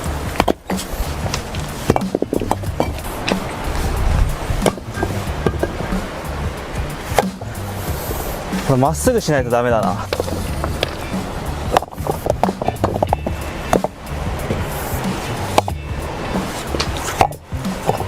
はい、こんな感じでね、だいぶいい感じになりました。風の通りも良さそう。火普通についてるわ。じゃあ次は寝床作って、雨の受け皿をねもう少し作ってね寝ましょう。夜明けから動いてるし結構疲れましたね。今日水が確保できたとはいえね、ほとんど何も食べてないんで足がフラフラですね。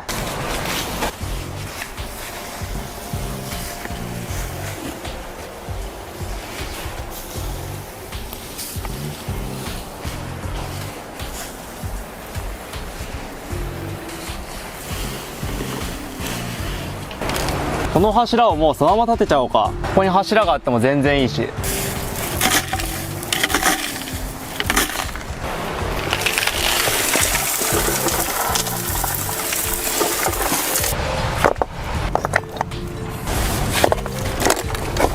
まず大きい石をかまして、でその後もうちょいちっちゃい石をかまして、うわー、煙がしみる。火の置き場所間違ったな。でその後砂利をかましていくって感じですね。そうすると多少はね立ちます。今だいぶ強化されました。ここが粘土質だったら掘って突き刺したりとかもありなんですけど、弱いんでねこんな感じでやっていきます。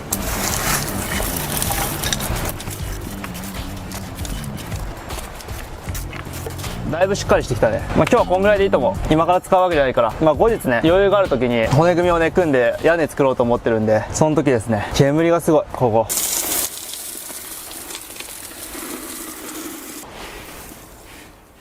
はい、とりあえず限界です。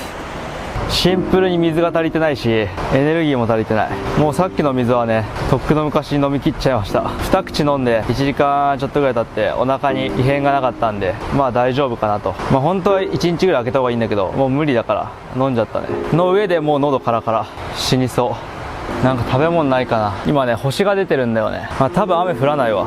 だいたい日の入りとかにねスコーラ来るんで、多分来ないですね今日は。また明日の夕方とかかな、来るとしたらね。でもだんだん雨雲が厚くなってるんで来るとは思うけどね、明日あたりに。雨水のね回収装置作るのやめます。で8時10分、結構早い時間なんだけど寝ます。今日はこれで終わり。だいたい今の時期は夜の方がね潮引くんで、夜の海にね出てみようと思います。多分ね今日は深夜1時か2時か3時ぐらいに干潮が来て、何か取れるはず。カニとか魚とかも取れたらいいなということでね、寝て魚を取り行きます。いていて。はい、それでは寝ます。いや最高に寝心地悪いな。寝ます。明日朝ね2時頃に起きて魚を取りに行こうと思います。ということでね、10日間ガチサバイバル2日目、こんな感じでした。思ってたようにうまくいかないな。明日もね頑張ろうと思います。おはようございます。3日目です。時刻は11月5日3時21分ですね。何も食べてないのにものすごく吐き気がありますね。昨日の清水で当たったのかもね。はい、ということで今ちょうど干潮なんでね、何か食料を取りに行ってきましょう。なんかいるんじゃないかな。できればタコとか取れたらいいんだけど、とりあえず行ってみましょ早速真っ暗な海に出陣していきます。夜の海はほとんどの魚が眠っているので、日中岩の中にいる生物が地表に出てきています。それを今回は狙っていきます。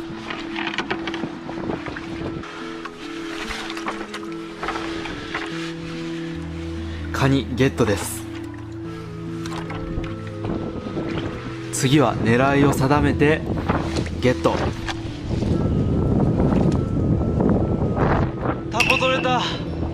今にもかぶりつきたいですが、このタコの歯には毒があるのでやめておくことにしました。岩に擬態している生物を見つけました。これはイソアモチといってナメクジのような生物です。1匹見つけると周りにたくさんいるので効率的に取っていくことができます。本当は魚を狙っていく予定でしたが、この日はとんでもない風が吹いてました。海は大しけ、水面は波が立って中の様子は全く見えませんでした。仕方なくイソアモチを重点的に狙っていくことにしました。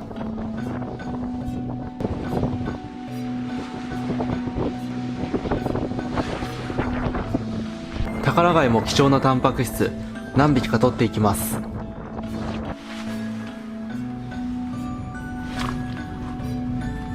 それでは1時間ほど漁をしたところで拠点に戻ることにしました。はい、それではね、1時間ぐらいね散策してきました。こんな感じですね。タコが取れたのは良かったかな。これ島ダコですね。あとイソアモチ、こんな大きいのいるんだね。よかった、でかいのいて。で一応ね取ってきたんですけど、ものすごい吐き気がしてて食べる気が起きないですね。とりあえず夜が明けてから調理しましょう。めちゃくちゃ気持ち悪いです。今吐きそう。吐くものないんだけどね。6時半ぐらいに夜が明けると思うんで、それまで寝ます。要因として考えられるのは一酸化炭素か昨日の巻き貝か清水ですね。寝よう。はい、とりあえずね起きました。煙がね結構原因だったと思う。普通に体力落ちてるっていうのもあると思うけど、だいぶ吐き気がねなくなりましたね。いやー、よっしゃ、調理していきましょう。もう2日ほとんど何も食べてないからね。とりあえず火を強くしよう、調理用にね。早速薪拾いをしていきます。海岸には木が漂流しているのでそれを拾っていきます。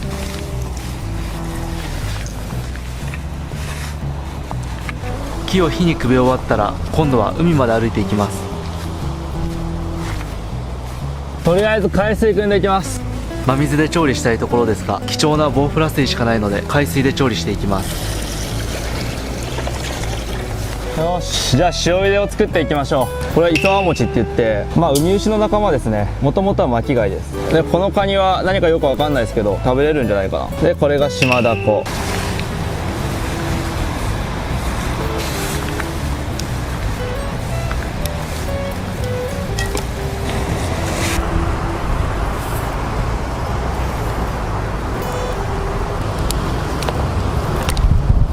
結構大量だな。2食分ぐらいありそう。じゃあ塩茹でがねできるまで気長に日陰で待っていきましょう。多分ね体内の糖分がねなくなってきたんだと思う。何か糖分として食べれるものがあればいいんだけど、ココナッツとかね生えてたら結構いいんだけど、生えてないからね。あとはねアダンも食べようかなと思ったけど売れてないんだよね。残念。でもタンパク質も不足してるんでようやくって感じですよ。そうだ、箸でも作ろうか。箸を作りましょう。はい、取ってきました。これでね箸を作っていきましょう。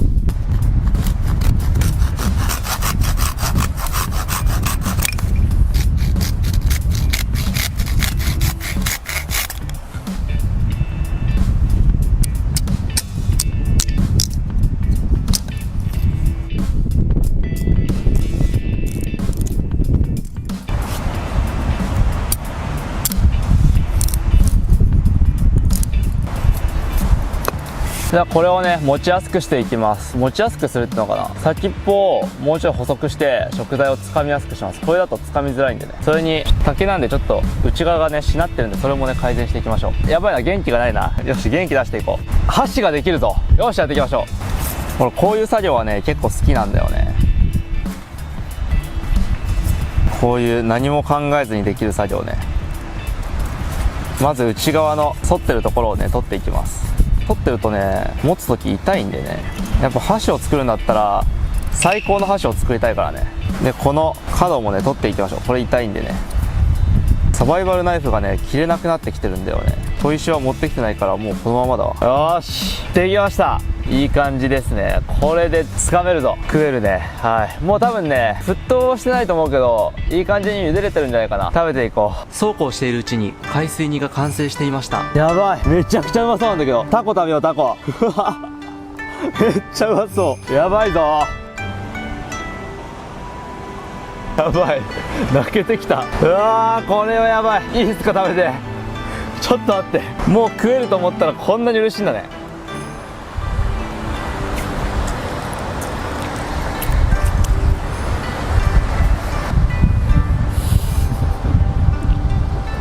ちょっと塩辛いけど2日目の食事マジでうまい。箸使ってないっていうね。はあ、本当はねぬめりを落として食うもんなんですけど、ぬめりも落とさず食べてるんだけど、めちゃくちゃうまい。やばい、おてつもなくうまいぞ。幸せです。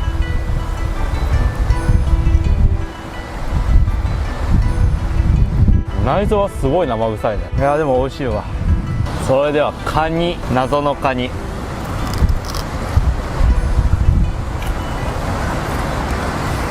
うまっ。めちゃくちゃ甘い。よし、じゃあ磯和餅とかをね取り出していきましょう。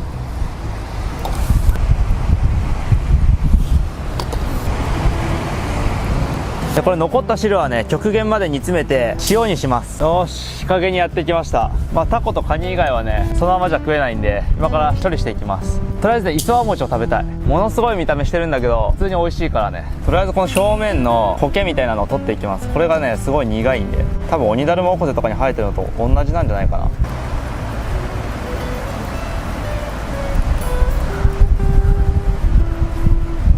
取りきれんな。もう一回苦いけど。でここ内臓が入ってるんで切っていきます。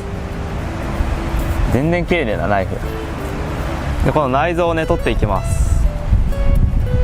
黄色いのは何だろう、卵かな。後で海水で洗いましょう。本当はねこの苔を完全に落として食べるんですよ。普通はね落とすねものがないんだよね。網に入れたりざるに入れたりして押し付けて取る。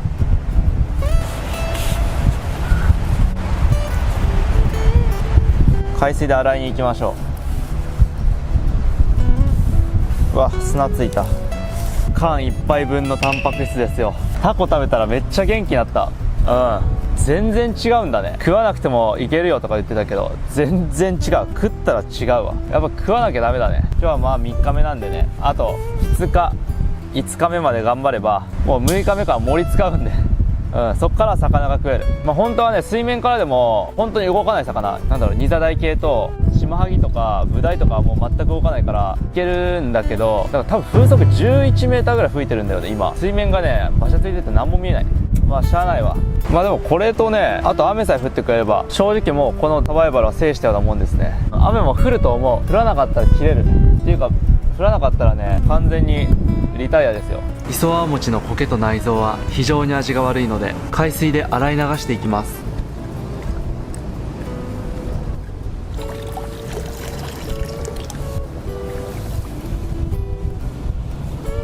汚れを洗い落とせば調理完了です。はい、それでは洗い終わりました。やっと食べれるぞ、磯泡餅。ちなみに島ではねホーミーって言われてますね。名前の由来は YouTube 上では話せないんでね、調べてください。いただきます。硬っ。でかいやつは硬いな。ちっちゃいのいきます。ちっちゃいの美味しい。うまいな。もうアワビでしょこれ。味はね貝の風味と薬みたいな味。すごい苦い。普通ね表面の藻が苦いんで表面の藻を落として食べるんですけど、落としてないんで苦いしね。あと細かく刻んだ方がいいね、美味しく食べるな。これがねやみつきになってきた。ちょっと違うけど野源軟骨みたい。昨日の夜もっと、今日の朝かもっと探して取ればよかった。背もたれが欲しい。めっちゃいいこれ。とりあえずねこんな体勢で申し訳ないけどめっちゃ元気出てきた。命に感謝ですわ本当に。食べ物に感謝マジで。とりあえず次はなんかそろそろ大雨が降りそうな気がするんで雨の準備ですね。家の壁を作っていきましょう。はい、磯和餅がねもうなくなりました。貝割っていこうかな。結構でかいよこれ。何の貝なんだろう。硬っ。めちゃくちゃ硬いぞ。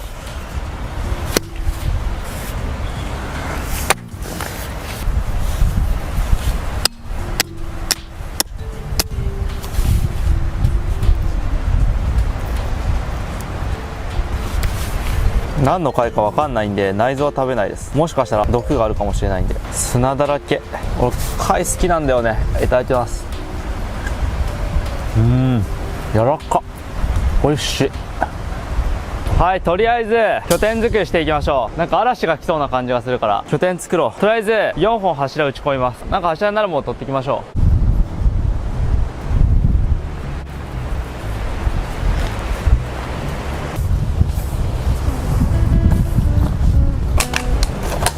これ結構良さそう。強度もあるし。さて集めてきたんでどんどん作っていきましょう。だいぶ雨降りそう。とりあえず昨日の夜1本やったんでこれ2本目。おらで昨日と同じようにとりあえずでかい岩で固めていきます。でもうちょいでかめの石で動きを封じていく。本当はね粘土があったらいいんだけどないからそこまでは安定しないと思う。本当は支柱が4本だと強度に問題がありますが、漂流物の少ない環境です。最低限の骨組みを組んでいくことにしました。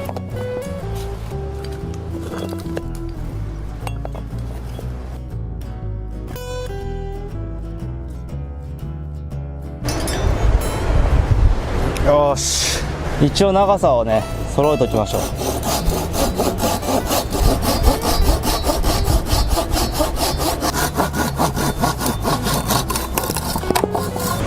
どりゃ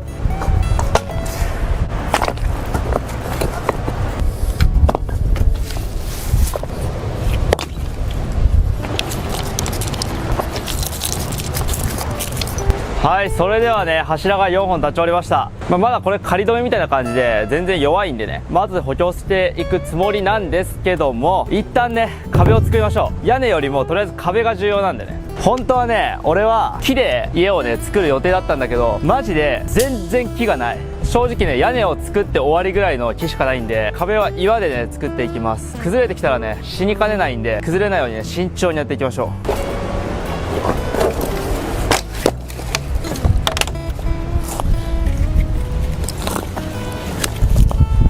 ひたすら岩を積み上げていきます。近くの岩からなくなり徐々に歩く距離が伸びていきます。タンパク質を取ったとはいえ極端に水分の少ない環境、3日間糖分も脂肪もまともに取っていない中、この壁作りの作業は苛烈を極めました。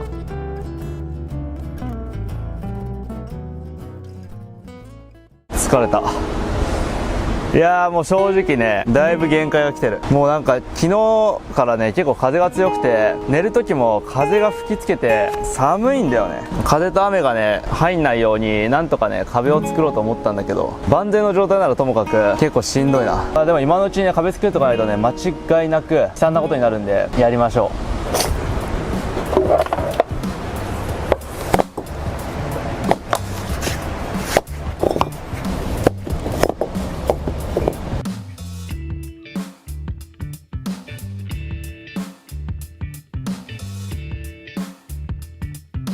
最初石を積み上げるのは簡単でしたが、4段目あたりからバランスを取るのが非常に難しく、岩の種類、形、置き方を誤ればすぐに崩れていくようになりました。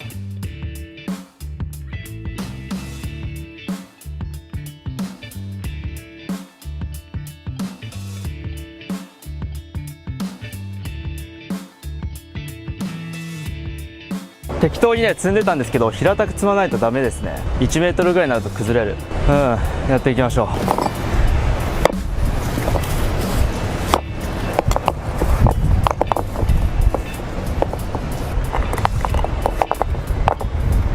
そうこうしてるうちにねもうそろそろ雨が降りそうですね。とりあえずね火の移動しようかな。多分塩もできてるんじゃないかな。そろそろ作っていることをすっかり忘れていましたが、塩の確認をしに行ってみます。すごいな、めっちゃ茶色い。でも塩だ。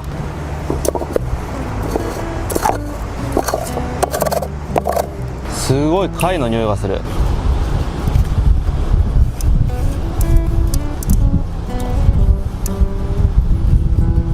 正直今は喉が渇いてるからあんまり舐めたくないけど、ちょっと舐めてみよう。めっちゃ磯青餅の味になってる。苦味があるっていうのかな。出汁が効くと思ったら苦味が付加されたね。微妙。もう一回作りましょう。うん、でも作るのはもう明日でいいや。その前にね、多分雨が今から降るんで、天気も悪いし、火の移動しよう。火の移動。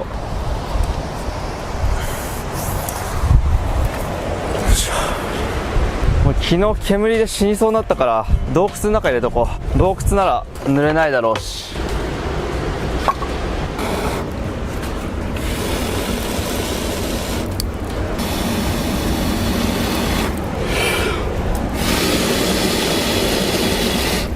着いたな。さて、それではですね、次はまだね家が全然完成しないけど雨が降りそうなんで、水集めの準備をしていきましょう。さすがにね、もう清水だけじゃ限界が来てるんで、とにかく水受けをどんどん作っていくって感じですね。頑張りましょう。10リットルぐらいな、欲しいな。ペットボトルもいいね。このペットボトルなんか最高だよね。めちゃくちゃ水集められそう。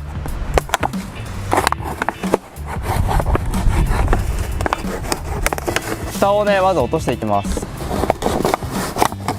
でこれを2つに割っていきますと。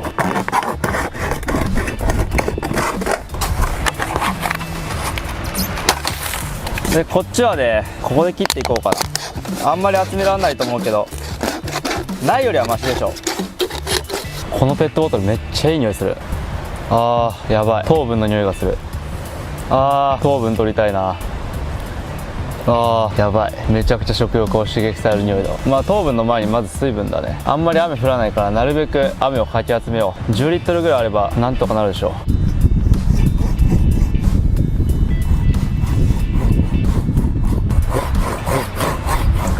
疲れた。いや楽しい、頑張りましょう。楽しいな。サバイバル場所には汚い水たまりしかないので、雨よけを作って水を確保する作戦です。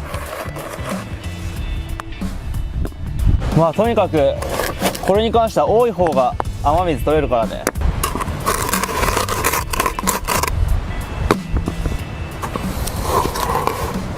こうやって石を入れて飛ばないようにします。できたー。今回は水集めをねずっとしててね、思ったことはココナッツか川がないとしんどいっていうか、かなりね無理ゲーですね。水たまりの水ね、お腹壊さなかったけど本来めちゃくちゃ危ないからね。ココナッツもね一応落ちてんだよ。正直ねそこら中に落ちてる。落ちてはいるんだけど島にはココナッツ入ってなくて、ココナッツのね汁っていうのかな、ココナッツウォーターが入ってるものは1個もない。これもカラッカラ、臭っ。中のね食べれる部分もねめっちゃ腐ってますね。それにもう全然何の音もしない。ここかマイク、ほら水の音全くしない。まあでもね火起こしには便利で着火剤とかにはなるんですけど、飲むのは無理ですね。さてもう日もね暮れることですし、雨が降ってくれることをね期待しておきます。ついに雨が降り始めた。いやー長かったな、雨が降るまで。結構ね壁作りも頑張ってみたんだけど間に合わずですね。多分だいぶ雨もね降り込んでくるでしょう。でも水が飲めないよりは雨降ってくれた方が全然いいから、3リッターぐらい集まってくんないかな。あとはもう祈るばかりですね。本当に雨が来そうなんでもう1個水たまりのね作っときます。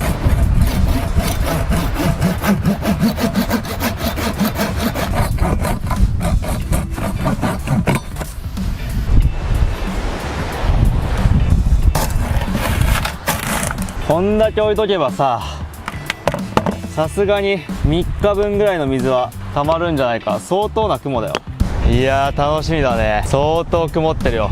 これは相当な雨が降るはずよ。その後あっという間に夜になりました。ちょこちょこね雨が降り出してきてるんですけど、やっぱり風が強いんでねめっちゃ入ってきますね。夜が明けないと何もできないな。とりあえず耐えましょう。もう海もねめっちゃ荒れててさすがに近づくだけでも危険そうだし、今日はここで終了かな。おはようございます。4日目ですね。8時24分。あんまりね雨が降らなかったわ。このままだとさすがに死ぬな。多分水も溜まってないと思う。溜まってて5ミリとか5ミリもないだろうな、2ミリとかだろうな。いやーうまくいかないな何にも。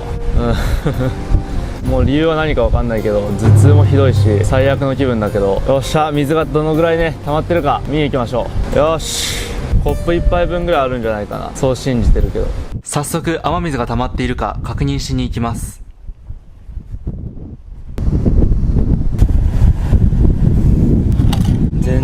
まってない。マジかよ。なんで雨降らないんだよ。もう雲的にさ、大量の雨が降ると思ってたから、今日からは大量の水が飲めると思ったんだけど、マジか。作戦変えよう。雨に頼ってたら持たないわ。今から大量の株を取りに行きます。株で水分を摂取しましょう。気を取り直して株を取りに行くことにします。株は崖を2つ越えたところに自生しています。足を踏み外せば命に関わる高さ。慎重に歩いていきます。いやー、初日は何の苦もなく崖を歩けてたんだけど、すごい髪型だな。まあいいか。もう一歩一歩踏みしめるだけでしんどいですね。ありました、大量の株です。遠いな。とりあえず1個食べよう。喉が渇いて死にそうだ。うわ、ちっちゃ。お、これは大きいぞ。多分このね、茎の部分も水含んでると思うんですよ。もうめっちゃ水含んでる。もうこれはいいわ。株よりも辛くないし、水分が補給できる。これはかなりいいわ。食物繊維はね、消化にエネルギー使うし、消化できないんでね、吐き出します。ちょっと元気出てきたんで、やばい、俺ここで10日過ごせるわ。なんで俺今までこれに気づかなかったんだろう。めちゃくちゃ水分あるぞこれ。今まで水分摂取してきたものがさ、3種類しかないけどさ、一番まずいのがバナナの茎で、2番目がカブで、3番目が清水。まあ清水が一番美味しかったんだけど、これが一番いいわ。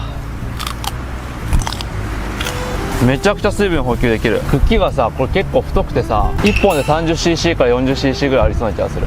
なんとかなりそうだね。もう本当は洗った方がいいんだろうけど、待ちきれないわ。もう無理。まあ今俺うまいって言ってるけど、味的にはものすごくまずい青汁って感じ。まあ青汁は食べ物なんだよね。はい、なるべく大量に拠点に持って帰りましょ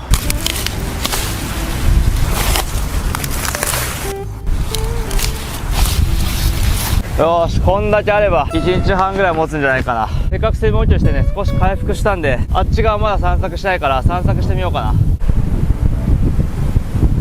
やばい、池があった。降りられないかな。池の水はあんまり綺麗じゃないと思うけど、池に降り注いでる川があればいいんだけど、なんとか降りられないかな。うわ、結構広いぞ。うわ、カモもいる。カモ食いてえな。とりあえず降りられそうな道がないんで、一旦拠点に戻ります。もう池があるっていうのは結構大きいな。可能性が広がる。普通の飲み水とかもさ、池から摂取してるぐらいだから、この水を制覇することができれば、もう勝ったも同然ですね。往復1時間ほどかけ、ようやく戻ってきました。よし、戻ってきたぞ。今日も海は大荒れだな。はい、そしたらですね、株と葉っぱでね、仕分けしていきます。結構取れたよ。めっちゃでかくないこれ。最高でしょ。普通の株と同じぐらいでかい。浜大根かと思ってたけど、これ浜大根じゃないですね。浜大根こんな太くなんないです。はい、それじゃあ仕分けできたんで、次の作業に移っていきましょう。はい、そしたらですね、この葉っぱこのまま保存しといても乾いていくだけなんで、水分をね取り出せるシステムを作っていきましょう。青いねバケツ使っていきます。これに緑の葉っぱをね入れていきます。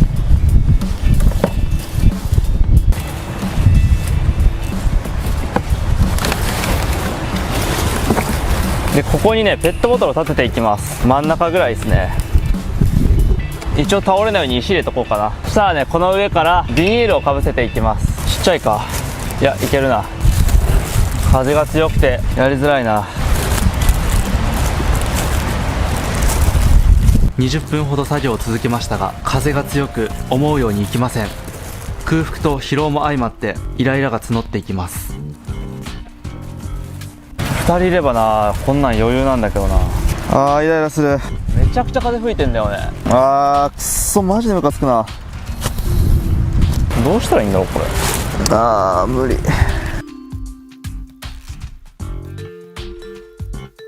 クソみたいな作業でストレスが溜まってる。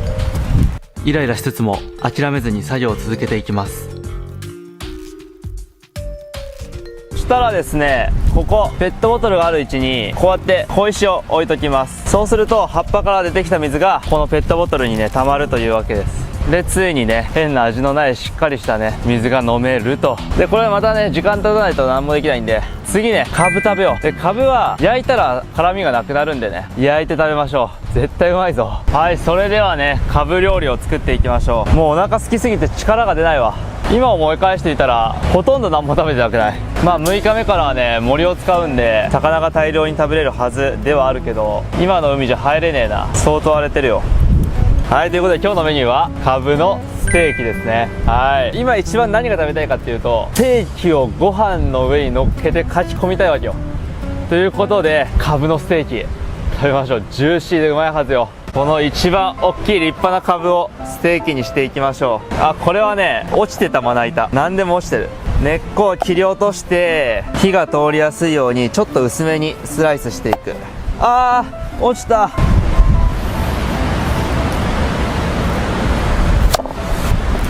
最高でしょ。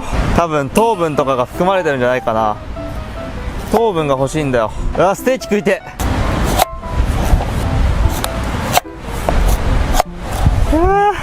これをねフライパンの上に置いて、もう手黒いし汚いけどもう関係ないよ。ここまで来たらセットしましょう。早く焼けろよ。めちゃくちゃ楽しみなんだけど早く焼けないかな。まあ、カブはね水分が多いんで水分補給にもなるしエネルギー摂取もできる最高の食材です。ほとんどカロリーないけどね。でも海入れないんでね今すごい荒れてるよ。また今日も多分熱帯低気圧がどっか発生してるんじゃないかな。早く焼けないかな。ちょっともう我慢できないから食うわ。薄いやつ。まだ全然辛い。でも甘みが増してる気がする。もう一回焼くか。カップラーメンとかもさ3分のがあったら2分しか待ってないんだよ俺。待とう。せっかくこんないいカブはなかなかないから待ちましょう。カブのステーキが焼きました。甘っ。みずみずしくて甘い。最高。俺本来はカブ好きじゃないけどね、でもうまい。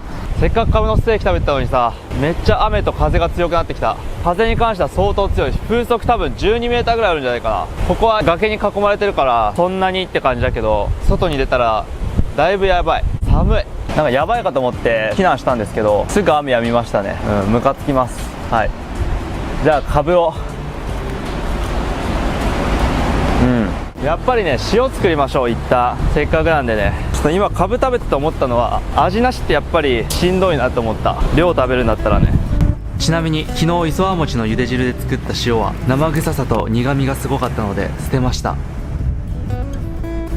よーし。突然悲劇が起きました。やべえ、レンズがぶっ壊れた。最悪。まあ、全部替えを持ってきてるからなんとかなるんだけどショックだね。レンズって結構高いからね。風が強くて三脚がねめっちゃ倒れるんだよね。まあいいや、しゃあない。とりあえず塩を作ろう。また塩になるまでね待っていきましょう。さて腹ごしらえも済んだところで拠点作りをねしていきましょうか。とりあえず枠組み作りですね。枠組みは麻紐で縛っていきます。今回のサバイバル場所は日陰がほとんどなく直射日光が体力を奪っていきます。屋根作りが必要だと判断しました。巻き結びは力がかかればかかるほど締まっていくんで基本的には落ちることないですね。でぐるぐるします。ちなみにこの結び方は隠し張りといって柱同士を強固に結束します。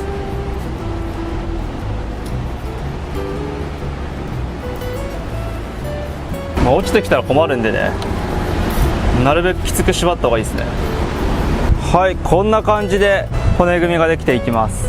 はい、それでは長い資材がなさすぎるんでちょっと集めに行ってくるわ。また往復1時間かけて木材を拾いに行きます。海岸には大量のゴミが流れ着いていますが、こと長い資材に関してはほとんど落ちていません。流れ着くまでに折れてしまうのでしょう。よし、やっていきましょう。骨組みだけだね。資材がねその辺にいっぱい転がってたらまあ3時間もあればそれなりのものが作れるんだけど、あの木を持ってくるだけで往復1時間ぐらいかかるからちょっとずつだね。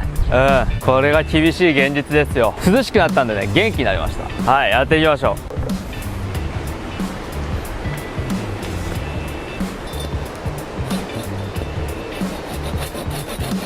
まあ少しはね長さ気にしないとね。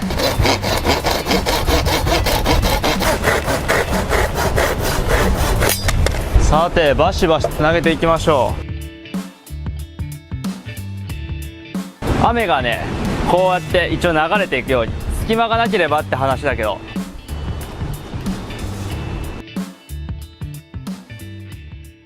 はい、ということでね、骨組みが完了しました。まあ悪くないんじゃないかな。本当はもうちょっとね頑丈な木で作りたい気はするんだけど、ないんでしゃあないですね。はい、ということで今日はね家作りはここまで。屋根はね明日作りましょう。ちょっとねさすがにお腹が空いてもうあんまり力が出ないんでね、簡易的な仕掛けを作って魚を狙っていこうと思います。魚が食いたい。とりあえずねペットボトルを集めていきます。これなんていいね。じゃあそしたら次ね餌用意しに行こう。はい、この謎の巻き貝ですね。はい、それじゃあ作っていきます。まずはこのペットボトルを切っていきます。見てよこれ、天然水って書いてあるんだけど、腐ってなさそうな匂いがするけど、これを切っていきます。この中に餌を入れてこれかぶせて、魚が入ってきたら逃げられないっていう構造ですね。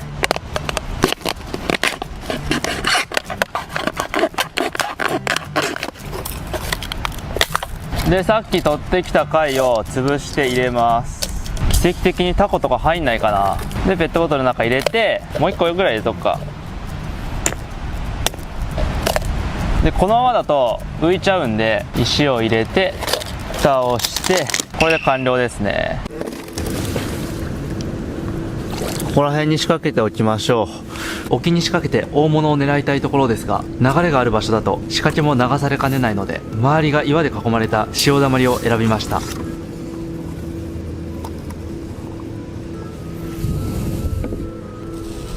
仕掛けが終わったらあとは待っていくだけです。はい、また今日もね夜になりました。時刻は8時45分ですね。真夜中です。今日になってねもうとんでもなくねお腹が空いてきて、あのペットボトルの仕掛けにね何かかかってることを期待しつつ、まあ朝3時か4時ぐらいに多分引いてると思うんで、また何かね、タコが取れたらいいな。タコ食いたい。またタコ食べたい。もう寝ますかね。で明日はねちょっとどうにか池の水をね確保しに行きたいなと思ってる。もうね普通に味なしの水が飲みたい。結構しんどくなってきた。ということで4日目これにて終了になります。おはようございます。5日目4時20分です。はい、ということで早速ではありますが何か獲物をね取りに行ってみましょう。なんかいるといいな。魚バケツですくえるんじゃないか。お、すくえた。あ、逃げた。めっちゃカニがいる。あー、滑る滑る。いててて、挟まれた。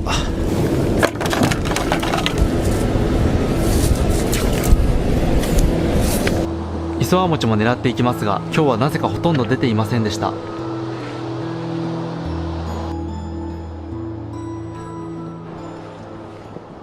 はい、戻ってきました。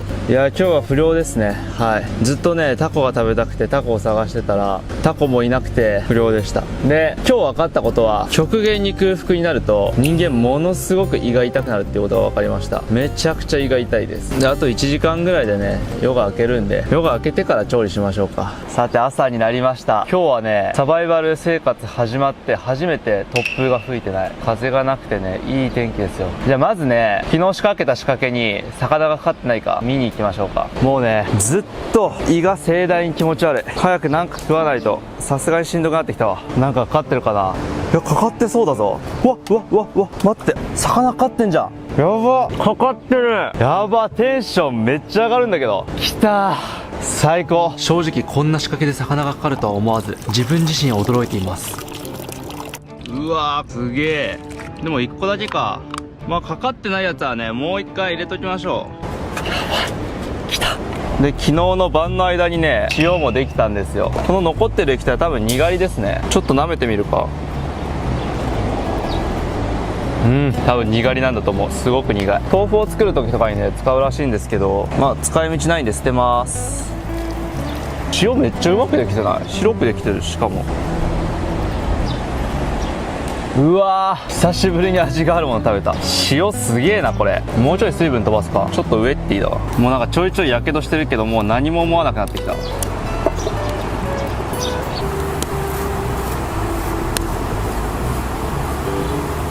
よし、いいかな。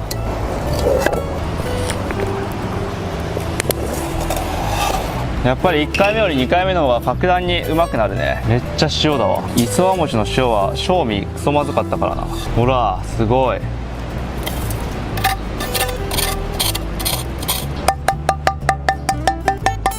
鍋が相当熱い。めっちゃ固まってるんだけど。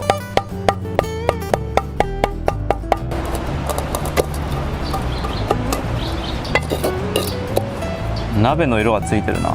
まあこんぐらいでいいか。5日分は取れたでしょう。よし、それじゃあね、料理作っていきましょう。ハゼの仲間ですね。何ハゼか知らないけど、これを唐揚げにするとうまいのよ。油と片栗粉と小麦粉持ってきとけばよかったな。ものすごく唐揚げが食べたい。まあ今回はなるべくあるものだけでやりたいんでね。普通にハゼじゃない。まあお腹出すだけですね、正直。鳥がうるさいな。うわー、スズメ食いてー。ムカつく。スズメも本気出せば取れる気がするんだよね。でシンプルにね焼いていきます。あとね、シャコ、カニで高瀬貝っぽいやつ。これは高瀬貝じゃないな多分。昨日ね準備しておいた株の水ができてるか見に行きます。一旦ね、どんぐらい水集まってんだろう。開けてみます。うわ、きつく縛りすぎて開かね。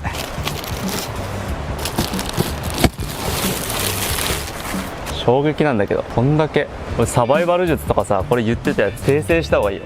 こんなもん飲んでどうなの。もう終わりです。一口にも満たなかったね。しかも普通にカブの味する。これだったらもう今までみたいにずっと茎噛んでた方がよっぽど水の摂取はできる。今日はね、このカブの葉っぱを利用して蒸し焼きみたいな感じでね作っていこうと思います。こういうことね。切った方が良かったか。なんか無水料理みたいなのがあるじゃないですか。こうやってやれば水が染み出さないかなっていう魂胆ですけど、どうでしょう。これが鍋みたいな感じになってくれたら俺は満足。よし、それじゃあ気長に待ちましょう。蓋がないから適当に石で蓋しとこうかな。いいんじゃない。ちょっと怖いんで海水入れよう。はい、完成ですね。暑いんで日陰で食べましょう。いやマジで暑い。直射日光が半端ねえ。いただきます。まあほぼほぼ予想通りの味ではあるよね。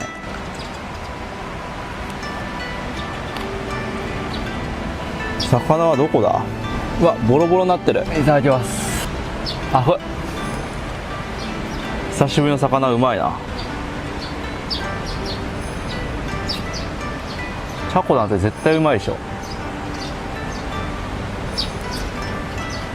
あー、シャコバカうめえ。丼1杯分食いたい。じゃあカブもね食べます。あくっ、カブめっちゃうまい。カブの塩で革命的にうまいぞ。おでんみたい。うまっ。でも昨日ねカブを食べてみて分かったことは、糖分めっちゃ大事。糖分食べるだけでだいぶね元気になるんだよね。まあカブの糖分なんて知れてるけどね。じゃあ次は高瀬貝いきましょう。高瀬貝、まあこれは割って食べます。ほら硬っ、砂だらけだよ。うわ、高瀬貝の肝うまそう。いや美味しくねえな、絶望的にまずい。じゃあ身を食べます。身はうまい。あとこのカニも食べましょうか。ちょっと今日はね割ってみようかな。ふんどしを取ってこっちも取れるだろう。あつつつつつ、超うまい。殻は結構硬いんだよね。身だけ食べて出そう。はい、それではごちそうさまでした。まあ明日から森を使うんで食料不足が解消できるんじゃないかな。5日間よく耐えたわ。今日はね昨日見た池から水を汲んでこようかなと思ってます。今のところもう海水で煮るか焼くしか調理方法がないんで、まあ水が欲しいね。ただ今日は暑いわ。とてつもない直射日光が当たってる。この見切れてるところものすごい光が出てるでしょ。暑いんだわ。行きますか。池は崖を3つ越えた先にあります。直射日光がきついですが水の確保に失敗したので仕方なしです。でも降りてく道があるわ。これ池出れるんじゃない？おお、うわ、粗大ゴミが捨ててある。池出れたぞ。すげえ。船もある。いやー、ついにね着きましたよ。ようやくまともな飲み水が手に入りますね。よかった。はあ、5日目にしてようやくか。じゃあできる限りね汲んで帰ろうかな。やっとだー。足かける場所があんまないな。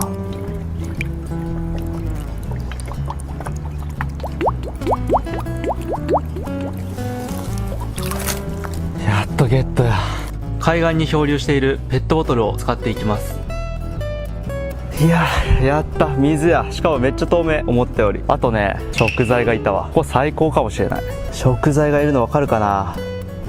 食材ですね。あそこにもいる。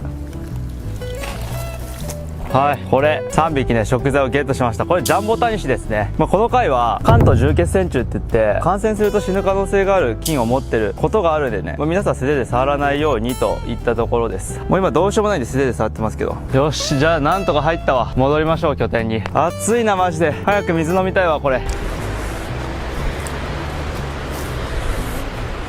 はい、それでは拠点に戻ってきました。マジで地獄だった。ただでさえこの炎天下で歩くのがしんどいのにめっちゃ重いし疲れたわ。で今ね5日ぐらい風呂に入ったりとか水浴びたりしてないんですけど、潮風とかでもう体がベッタベタになっててものすごくストレスなんで海入ろう。思い返せば4日目までは全くの余裕がなく、体を洗うことなどすっかり忘れていました。あー最高。海水にいるととんでもない暑さから解放されるのでしばらく入っていました。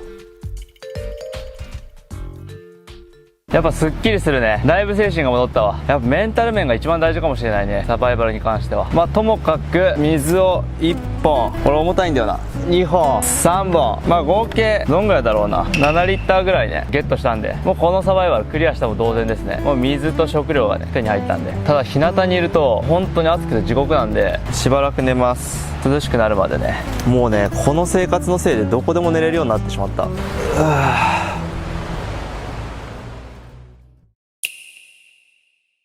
実はね海水ってねアトピー性皮膚炎にねすごい良くて、実際になんかタラソセラピーとか言ってね海水浴が、ね、推奨されたりしてるぐらいで、海入るとその海水の塩分みたいなものが体の表面にね膜を作って体が乾燥しにくくなるっていうのかならしいです。はい、俺もね確かに言われてみれば軽度のアトピーがあったんだけど、漁師になってから一回もね再発しないんだよね。ほらもともとめっちゃ荒れてたんだよね手とか。ということで最高の風呂でした。じゃあ寝たし風呂にも入ったし涼しくもなったんでね、エスカルゴジャンボタニシをね食べていきますか。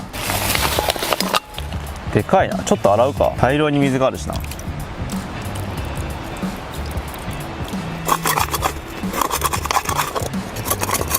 これに水を入れて、もったいないんでこんぐらいでいいでしょう。茹でていくだけです。ジャンボタニシは外来種で日本ではね稲とか食べるからすごい嫌われてますよね。俺自身初めて食べるんだけど、どうだろう、美味しいのかなわかんないけど結構ね身の量があるんで貴重なタンパク質ですね。じゃあ貝をね焼いてる時間に水をろ過して飲み水を作っていきましょう。よいしょ。何度か清水に使用したろ過装置、これで水をこしていきます。水が出てきてますね。若干黄色いけどここからまた煮沸消毒していきます。ジャンボが食べれないってことはないと思うんだよね。もうずっと地面に寝てるから腰が痛い。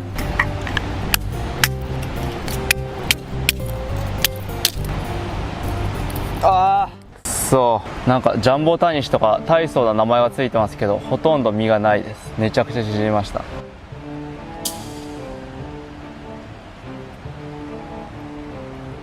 全然美味しくね。食感も悪いしヌルヌルしてるし味もないしどぶ臭い。めちゃくちゃまずい。どんなお腹空いててもまずいもんはまずいわ。体が拒絶する味をしてる。美味しくな。でも一応タンパク質なんでね食べますけど、結構美味しいと思ったから残念だわ。泥抜きして塩もみして味付けて食べれば美味しいと思う。無味の状態で茹でても全然美味しくない。見てよ、これ黄色い汁みたいなのが出てきてる。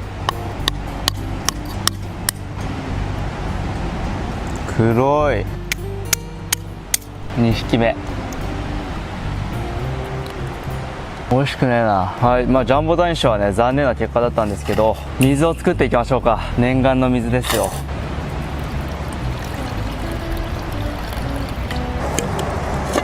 もう暑いんでね、また日陰でじっとしときます。そろそろちょっと家に帰りたくなってきたな。5日目、まだ5日ありますね。頑張るか。あともう少しやな。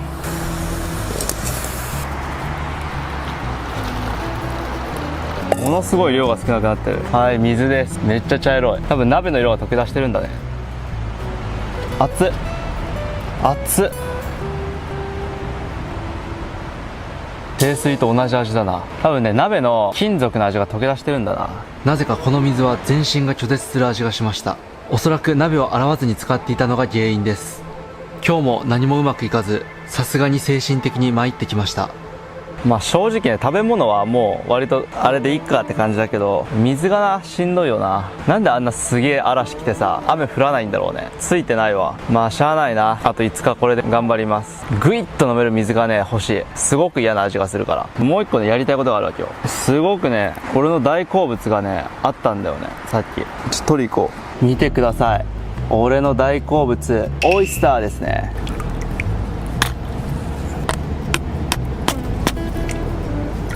取れた。オイスター。何がきか分かんないわ。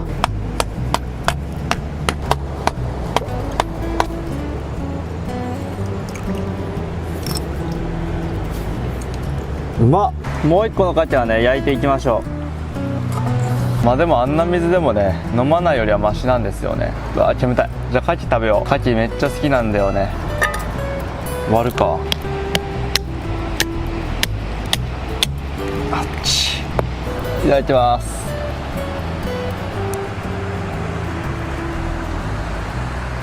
めちゃくちゃうめえ。牡蠣はレベルが違うな。最高。でも2匹しかいなかったんだよな。まさかの大雨や。すぐやみそうだけど、大雨でもないか。雨水が飲めるかと思ったらすぐやんだわ。で、今から拠点作り用の資材をひたすらに集めて、今日は寝ようかなと思います。夜はね、カメラマンいないとね、正直撮影できないんで、赤外線カメラ買っとけばよかったなってめっちゃ思ってるけど、まあもうどうしようもないんで、まあ特に映像とかないけど、今からひたすら屋根用の資材を集めて、明日ね、屋根を作り上げて、明日の夜にね、魚つきに行こうかなと思います。まあ昼間行ってもいいんだけど、今の時期水深15ぐらい潜んないと何も取れないから、多分ね、そんな息持たないからね、夜行きます。がもう昨日ぐらいからね、空腹が半端なくて、なんか基本的にタンパク質しか取れてないから、脂質と糖質の塊が食いたい。腹減った。もう今考えてることは、サバイバル生活終わったら何食おうかなってことだけですね。一番食いたいのはマクドナルドのチキンクリスプを吐くまで食いたい。コーラで流し込んでね。まあ島にマクドナルドないんだけどね。いやでもチキンクリスプは食いたいわ。まあ今日でね、水は確保できたんで、なんとかサバイバルはねクリアできたかなって感じなんでね、明日屋根を作ったらもう快適な生活が待ってますよ。にしても毎日天気悪いな。夕方は、まあ夜はライトをこうやってね、口に噛んで行動してます。ヘッドライト持ってきてたらよかったんだけど、ないんでね、こうやってやってる。これ両手が動かせる。よし、じゃあ資材集めに行ってくるか。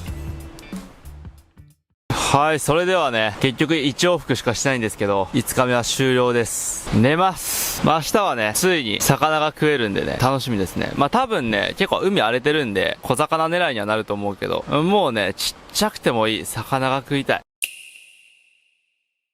はい、ということで今日は6日目ですね。もう体中が痒いんだけど、なぜかね、多分アリのせいだと思うんだけど、今日はね、めちゃくちゃ嬉しいお知らせがあります。昨日の夜ね、雨音で目が覚めるぐらい、すごい雨が降ったんですよ。まあここはね、岩がね、雨よけになってるんで、僕自身は濡れなかったんですけど、めちゃくちゃ雨水が溜まってる。ようやく普通の水が飲めるぞ。嬉しいな。雨水は別にもう煮沸消毒しなくていいでしょ。ちなみにぼちぼち荒れてるけど、今日は海入れそうだね。まあ昼間はね、もう体力ないんで潜らないですけど、サンゴ礁の外に出れれば夜光貝とかね、南洋ブダイとか、深ければスジアラとか畑の魚もね取れたりするんで、まあスジアラとかなかなかいないけどね、もしかしたら大きい魚が食べれるかも。まあ言っても5キロぐらいにはなるけどね、ハリセンボンとかもねでかいのいる。外出ると大きいと10キロとかなる。楽しみだね。めちゃくちゃお腹空いたけど、とりあえず水飲みましょうか。やばい。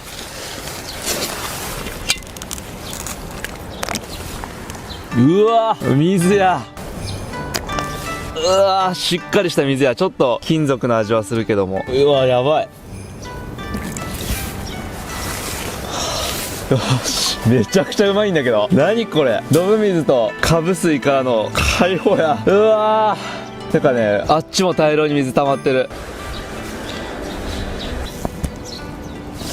あ、こっちは鉄の味しない。すげえ。もうなんかだけできたんだけどこのサバイバル生活で満足に水を飲むことができるとはな。よかった。長かったな、ここまでが。とりあえずね、この赤いバケツに水を溜めていこうかな。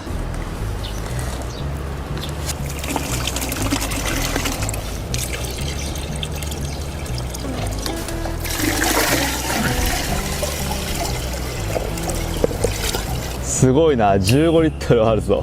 よし。長かった。6日目にしてようやくや。塩茹で以外が食べたいと思ってたんだよ。さて、喉も潤ったところでね、拠点作りをしていきましょうか。この長いのと、あそこに落ちてるのが昨日持ってきたやつ。この長いのはね、結構大変だったよ。よし、屋根を作ろう。よし、とりあえず長さを揃えていきましょうかね。10日ぐらいなら全然余裕だと思ってたんですけど、こんなただ木を切るだけで息切れが半端ないですね。めちゃくちゃお腹空いた。まあ、やっていきましょう。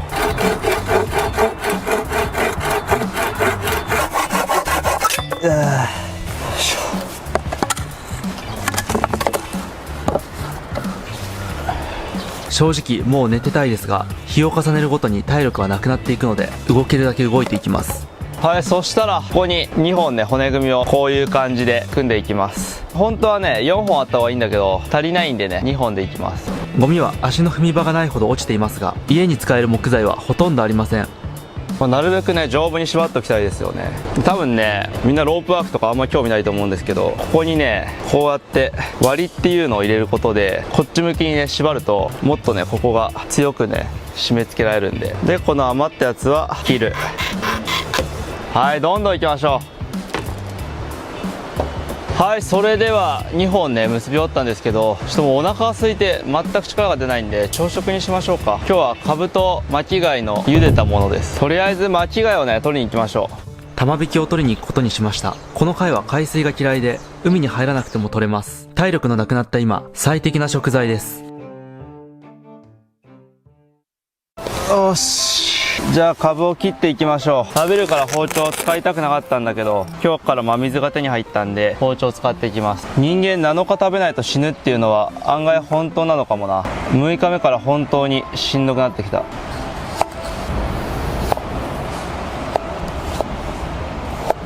この極限状態でもカメラワークを常に変えていくという YouTuber ならこういうことをしないとね。ただまな板は洗わない。めんどくさい。普段なら煮沸消毒してハイターかけてるね。さて入れていきましょう。あたたたたたたた。あ、やべやべ、すごく良くないことになった。いや、今までで一番料理っぽいぞ。早くできないかな。めちゃくちゃお腹空いたんだけど、大根で糖分が得られるのは幸いかなって感じ。糖分がないとマジでしんどいからな。昨日は何食べたっけ。牡蠣2つとジャンボタニシと、朝にカブの葉っぱと魚とかカニが入った炒め物を食べたね。何キロカロリーあるんだろう。400キロカロリーない気がするな。今作ってる料理も相当カロリー低いよ。なんか脂乗ってる魚が取りたいな。こっちの島で脂が乗ってる魚でいうとマダラタルミかヒメフエダイかな、潜りで取れるのは。まあどっちも夜はね取れない、昼しか取れない。夜どこいるんだろう。まあ正直言うとそこら辺にいるスズメとカラスを食べたいね。ハトでもいいな。もうなんか丸焼きにしてカーってもうむさぼりたいな。多分俺骨まで食っちゃう今。いやー、空腹の限界だ。水は手に入ったもののまだまだだな。まあ俺幸いね、一人なのも夜真っ暗なのも全然平気だから、そこはねいいかなっていう思うんだけど、まあ、俺3人がベストで好きだけどね。3人もうね、誰かに会いたいとかそんなんもう全くなくて、とにかく飯を食いたい。糖分が欲しい。白いご飯かパンが食べたい。あと脂肪分も欲しい。なんかね、糖分で言えばソテツの実が食べれるらしいんだけど、確かね10日ぐらい水にさらさないと毒があるから食べれないらしいんだよね。まあ、当初食べようかなと思ってたけど、いや水さらしてる間にサバイバル終わるなと思って食べてない。これ中にいっぱい生えてんだよな。もう逆光で分かりにくいけどソテツがある。ダメだ、待ちきれねえ。全然湧いてないけど。あー、うめえな。この空腹をどうにかしたい。もう歩くだけでフラフラだもん。ダメだな、止まんねえ。塩つけて食おうかな。お塩、うわ楽しみで仕方がない。この塩をつけるのが。俺こんな贅沢してもいいのかな。いただきます。もう料理のレベルがぐんと上がった。めちゃくちゃうまいぞこれ。どうしよう、カブもうちょっと切ろうかな。でも切ったらまた取り行かなきゃいけないからな。うまいな。はあ、ちょっともう大贅沢しようかな。水汲んでくるわ。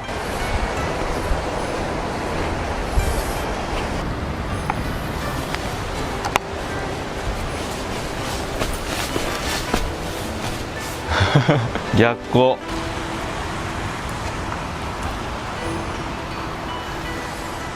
こんなうまい料理をさ、水で流し込めるってやばいからね。生き返るわ。ハンバーガー食いたいとかめっちゃ言ってたけど、これで満足かもしれない。カブを茹でて塩つけて、それを水で流し込める。うまいなこれ。半端じゃねえぞ。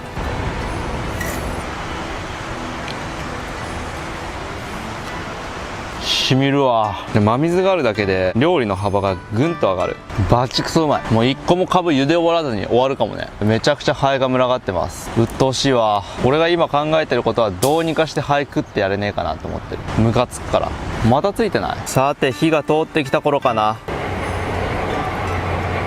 レンズが割れたから拡大ができなくなったね。あんまり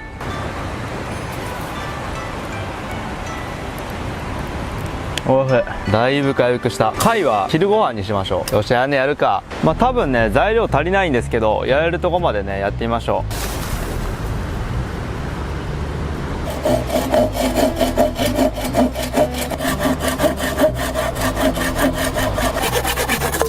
いつの間にかノコギリも錆びてきました。漂流している竹は普通のものより太く、かなり切りづらいです。う。で次にね切った竹をナタで真っ二つに割っていきます。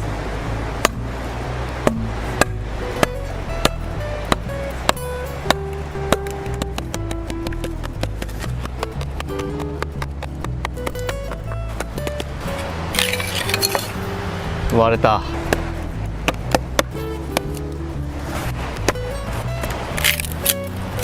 こんだけしか取れねえわ。6本。はい、それではねこうやって重ねてね屋根にしていきます。今日は細かい作業ばっかりやな。場所が特殊すぎて何やってるか分かんなくなってきたぞ。こっちじゃないな、こっちやこっち。これはね角縛りっていう結び方ですね。さっきからずっとやってるやつなんだけどね、一応名前があるんですよ。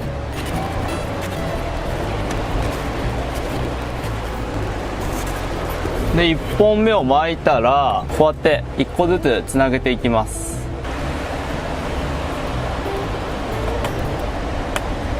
ああちぎれた。麻ひももろいんだよな。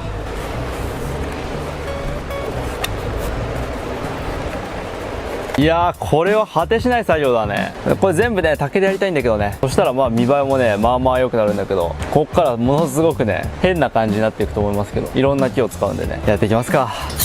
さてねどんどん切っていきましょう。本当に材木は足りないな。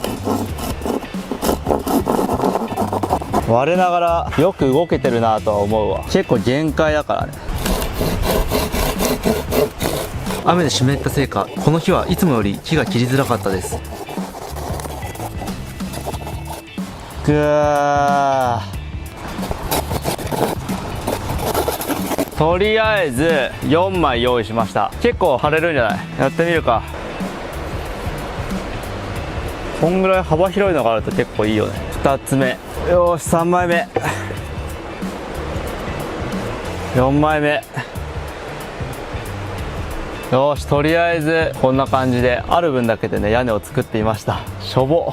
一旦昼飯にしますか。もう全然力が出ない。めっちゃフラフラする。さて昼ご飯をね食べていきましょう。夜はね魚を取りに行くんで体力をつけとかないとね。海は荒れてんな。ギリサンゴ礁の外出れない気がする。サンゴ礁の内側だったらなんだろう、島ではトカジャって言うんだけど、なんだっけ、テングハギだ。テングハギ、基本テングハギとニジハギ、あとはなんかイスズミとか、あとは台湾ブダイぐらいしか取れない。ニジハギじゃない、シマハギか。それじゃあ貝を取り出していきましょう。ちっちゃいな。夜光貝取れたらいいな。これをね割って食べていきます。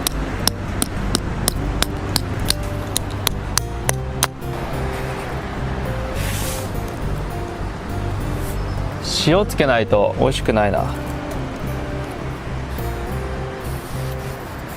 まあ塩つけたらまずくはないってぐらいかな。別に美味しくはない。微妙な味だけど塩いちいちつけるのがめんどくさいしもったいないんで無味でいきます。はい、ごちそうさまでした。にしても体力の消耗が激しいな。こんなに動けんとは思ってなかった。自分自身びっくりだわ。よーし、とりあえず屋根を作りたいんで、潜りに行く夜までね、1往復だけ資材をね取りに行こうと思います。行ってこようか。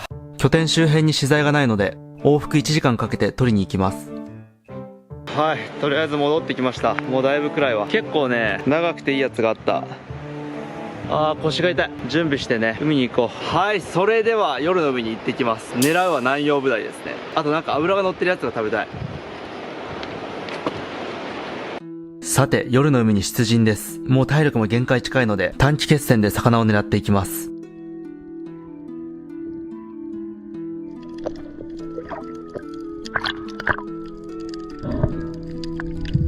この日は魚が全然表に出ていなかったので岩の下を積極的に探っていきます。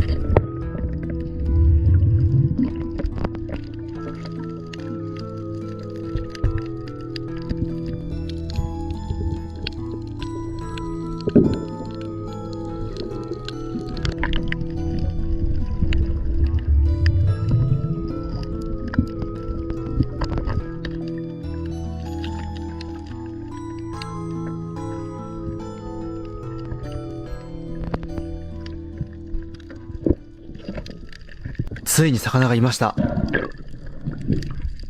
これは大きいですよ。それでは早速潜っていきます。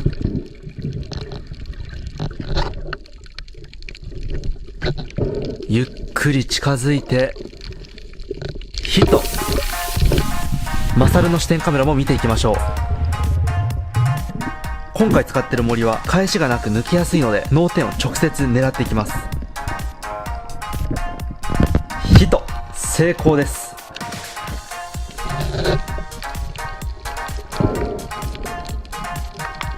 2キロ弱はありそうな大きな魚です。これ1匹で2日分の食料になるでしょう。こちらの魚はイシガキダイです。かなりの高級魚になっています。引き続き岩の下を探っていきます。今潜ってる場所は水深7メーターぐらいですね。さてまた何か見つけたようです。潜行開始します。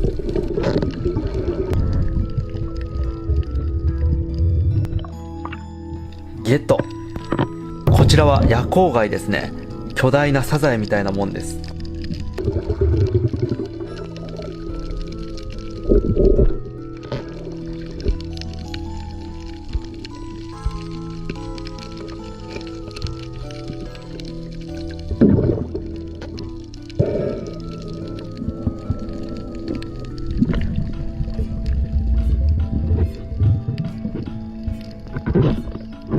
もう一匹夜光貝を見つけました。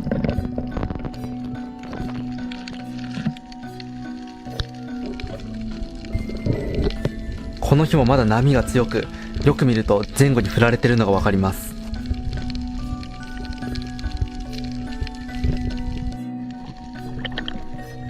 こちらはサザナミフグですね。このフグは毒があるので食べれないです。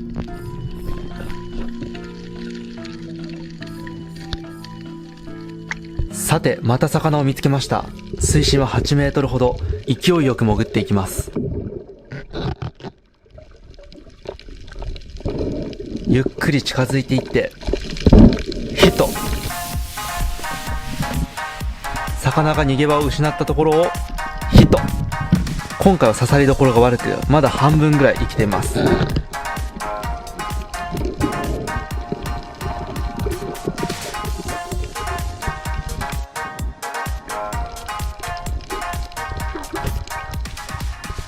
こちらはテングハギですね。たくさん取っても仕方ないのでもう帰ることにしました。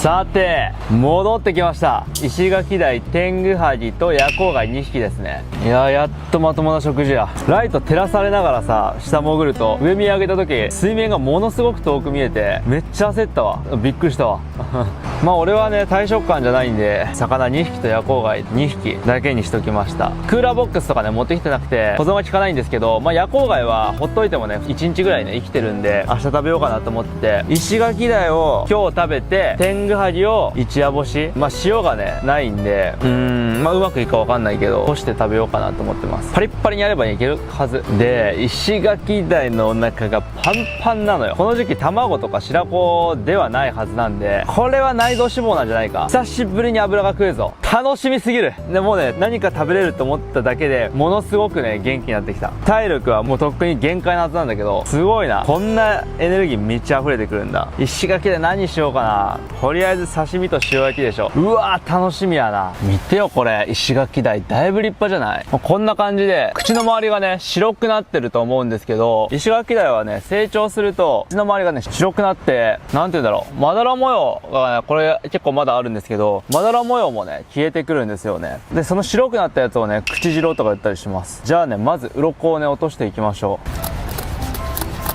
まあでも石垣台はね結構ね高級な根の張るお魚なんですけど、博打みたいな魚ですね正直。なんかねうまい時はとんでもなくうまいんですけど、まずい時はねまずいんですよ。匂いがあるっていうのかな。この強靭なね顎で何でも食べるんで、食べ物によってね匂いが変わるんですよね。臭いもの食ってると臭くなる。まあただね塩焼きとかにするともう匂いとかもね結局飛ぶんで、そんなに関係ないかなって感じ。刺身だと結構わかる。うわこの石垣台美味しくないなみたいな。高圧洗浄機が欲しい。ちなみに東京でこのサイズの石垣台買ったら4000円ぐらいするんじゃないかな。まあ漁師に入ってくる金額は全然しょぼいけどね。もうなこれ6日目にしてサバイバル生活に慣れてきたわ。もうなんか地面で寝ることもぼちぼち嫌だったけど、もう何も思わなくなった。一つお願いがあるとすれば腰掛けが欲しい。椅子みたいなね、こうやって腰掛けるもんがないし、結構重労働が多いから腰が痛いんだよね。根が湧くば腰掛け。まあ石垣台はね本当は熟成で伸びるタイプの魚なんで 3,4 日ぐらい寝かした方が俺は好きなんですけど、寝かせらんないからね、まあしゃあないな、もったいない。唐揚げにして食いたいんだけど、でもね塩焼きもうまそうなんだよな。塩焼き絶対うまいからね。こんなちょっと残ってんな。石垣台な、鱗が取りづらいんだよな。どうやったら簡単に取れるんだろうね。永遠の課題。それじゃあ内臓をね見てみましょう。まな板がちっちゃいぞ。ダメなタイプかもな。いいタイプだ。見てください。内臓脂肪たっぷり。内臓脂肪きたぞ。うわーこれは脂質が取れるぞ。最高。やっぱ言った通り卵はちっちゃいね。卵の時期じゃないもんやっぱり。ただねウニ食ってるわ。これウニ食ってる魚は大体臭い。それではさばいていきましょう。うわー楽しみやな。とりあえずね頭を落として頭をね焼いていこうと思います。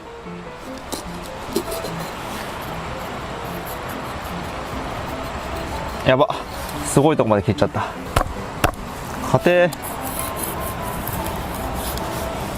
庭まな板がちっちゃくてやりづらいな。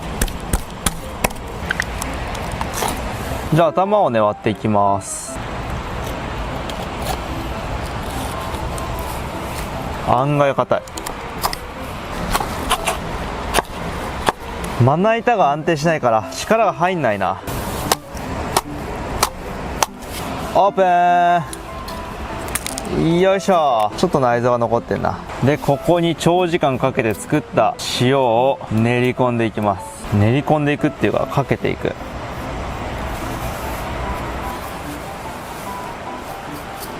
オッケー。でこれをどうしようかな。ここら辺から突っ込もうかな。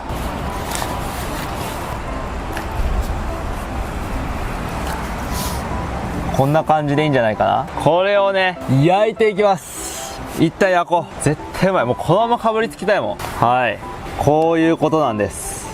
うわうまそうやな。これ最高やろ。これわかるかな。新鮮すぎてまだピクピクしてるんだよね。はい、そしたらね刺身を作っていきましょう。まずお腹からこうやって切り目を入れまして、はい、それではこっからはマイクの電源が切れてたので、ナレーションをしていきます。もうね、本当にね、新鮮すぎて、ほら、もうブルブルブルってなってるでしょ。すごかったですね。切りづらかったです。話すことがあんまないんでもう余談なんですけども、人間って極限状態になるとまずいものでもうまく感じると思ってたんですけども、実は半分正解で半分不正解だったんですよ。別に美味しくはないかなと思ってたものはすごく美味しく感じるんですけど、例えば匂いとか苦味があるものに関しては逆に味覚が敏感になってよりまずく感じるように、なったんですね。なんで、清水とかバナナの皮とか極限状態で飲んだ方がきつかったんですよ。はい、それでは腹骨を落としていきます。はい、ちょっと失敗ですね。まあ腹骨も焼いて食べるんでいいでしょう。そして中骨を落としていきます。なるべく身を多く残すように切っていきます。いやにしても今見てみるとめちゃくちゃ手に力が入ってますね。そして皮を引いていきます。これは刺身用ですね。もう新鮮な魚は食感がいいんでなるべくね、ちっちゃく切っていきます。ちなみに料理中につまんでしまったことは言うまでもないですね。刺身のシーンマイクが取れてなかったんで後撮りになってます。さて極上の塩で刺身美味しいのかいただきます。うまいな。うまいけどね、やっぱり磯臭さっていうのがありますね。なんか刺身はね、磯臭さをねダイレクトにね生かしてしまう料理なんで、もっとなんか火を入れた料理、例えば今やってるね塩焼きとか煮付け唐揚げとかにねした方がいいですね。うわー、最高の焼き色してる。絶対うまいぞ。よーし、いただきます。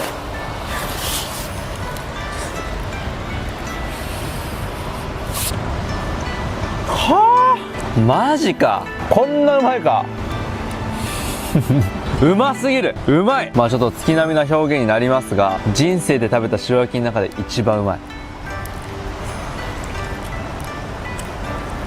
今朝だっけな、昨日だっけな、もう忘れちゃったけど、カブに塩つけてうまいとか言ってたのがバカバカしくなるレベルでうまい。やばすぎる。めちゃくちゃうまいな。これ何？アホみたいにうめえ。なんか急な食事に胃がびっくりしすぎて胃が痛くなってる。いやーうまい。いやーうまかった。なんか頭食べたらものすごい眠くなってきた。あとやっぱり胃が縮んでるんだろうね。そんなに食えないわ。石垣鯛めっちゃうまかったな。この6日間ずっと不足してた脂質が取れたんですごくありがたい。魚の脂質は EPA とか DHA とか言って不飽和脂肪酸でできててね、すごく体にいいらしい。ざっくりとした情報で申し訳ないけど、まあ一つ言えるのは DHA とか EPA で頭が良くなることは俺ないと思う。努力したやつが頭良くなるからと思うけどね、俺は。はい、魚たちのね、あとは下処理、腐らないようにね処理して寝ましょう。よーし、やるか。はい、じゃあ次はね天狗ハゲをさばいていきます。天狗ハゲはね鱗がないんで、こうやって皮に切り込みを入れてからさばいていきます。結構ね美味しい魚なんだけど、島ではなんか売れないですね。1匹10円ぐらい。これ誰も取らないですね。美味しいのになんでなんだろう。さばきやすいしって毎回思ってるわ。構造はねカワハギみたいなもんよ多分。ハゲねえわ。ハゲないなんてことある？うわー、息が良すぎてハゲないな。ダメだ。頭を落としましょう。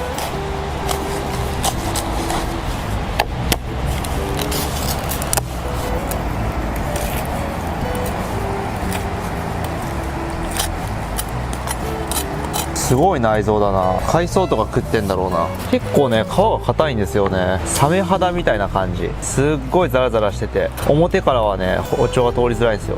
まあここまで来ればあとは簡単ですね。すっごいビクビクするな。多分もうこのままいける気がする。結構簡単そうな魚。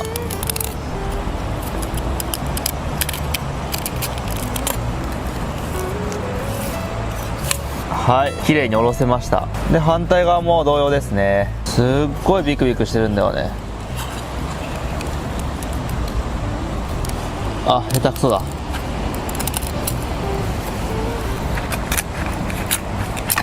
まあいいでしょう。はい、それではですね、一夜干しを作っていきます。本来は濃い塩水にねつけてそこから干していくんですけど、もう塩がねそんなにないんで、海水にしばらくつけてそこから干していこうかなと思います。つけないよりはマシでしょう。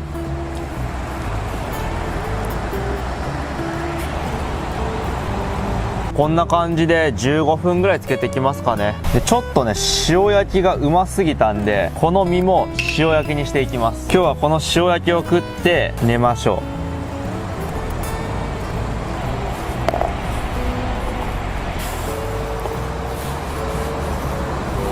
う。いやー、おかわりができるっていうね、これの最高だよ。干すって言ってもね、別に大した干すものはないんで、紐でくくっていきます。ハエがたくさん集まりそうだな。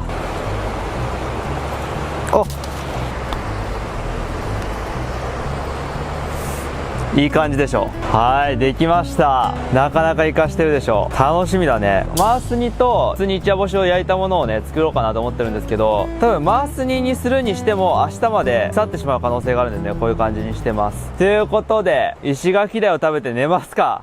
はい、それではいただきます。うまっ。いやでも魚ってすげえな。食うだけでこんなに元気出るんだもん。ねえ、なんか燻製みたいになってる。うまいわ。やっぱ背中なんでそんなに脂乗ってないんだけど、こっちはこっちでさっぱりしててうめえ。背もたれが欲しいなマジで。腰が痛い。はい、ということで6日目終了になります。今日はね、初めてちょっと満足のいく生活ができたかなと思います。なんか余裕があるっていうかね。この角度めちゃくちゃ撮りづらいな。カメラと照明を持って、屋根も少しできたし、魚も確保できたし、いやー、いい一日でした。初めて満腹の状態で寝られます。嬉しいな。ということで6日目終了です。おはようございます。今日はね、7日目ですね。いやー、結構な時間ここにいるね。もうね、だいぶサバイバル生活には慣れてきたんだけど、地面に寝るのだけは腰が痛くて仕方ないですね。とりあえず朝食を食べますか。一夜干しがね、なんか思いのほかうまくできてる。ハエも群がってないし。今日はね、これを使っていきましょう。今日はこの一番美味しいハラミの部分をね食べていきます。この白いところ全部油ですからね、やばいでしょ。これをナイフに刺して、全然切れねえなこのナイフ。これで焼いていきます。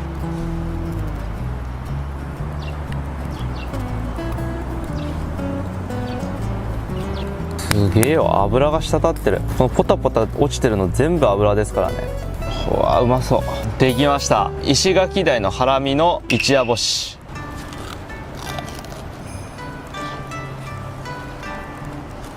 うまっ。ちなみにね、ハラミが一番魚の中で脂が乗ってて美味しい場所。骨がねこうやってなんていうんだろう、スペアリブみたいな感じで入ってて食べづらいから結構捨てられたりするんだけど、マジでうまい。うまっ。マグロの大トロとかもハラミですね。やっぱ一晩干したんで旨味成分がちょっと出てきて、でかつ水分が抜けたんで旨味成分が凝縮されてやっぱ美味しくなってますね。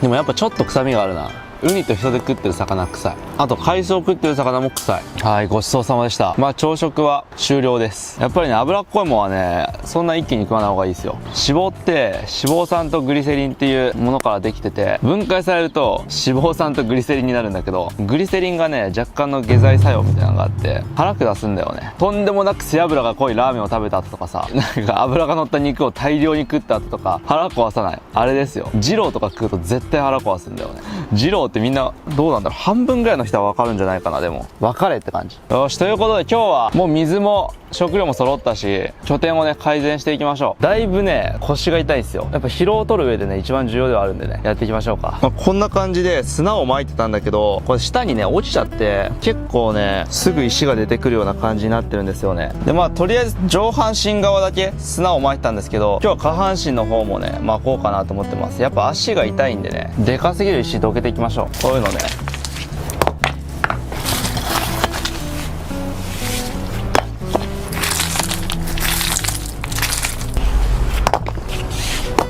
よし、じゃあとりあえずね砂をかき集めに行きましょう。にしても我ながら結構すごいところに寝てるよな。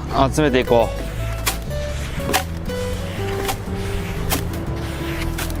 今今日の砂は雨でべちゃべちゃですが、おそらく寝る頃には乾いていることでしょう。ちなみに砂の上で寝ると体温が著しく奪われます。体温を奪われないためには植物を敷くといいですが、近くにはそれらしき草木がありません。これは拠点選びに問題がありましたが、もはやどうすることもできません。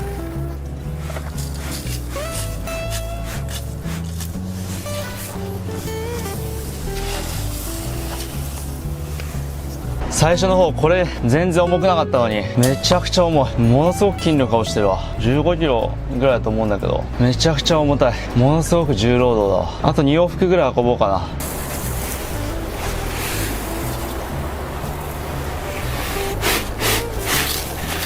な。よーし、だいぶマシになったな。はい、それではねベッドができたんで昼飯の準備をして屋根を作っていこうかな。とりあえず石垣台をね取っていきましょう。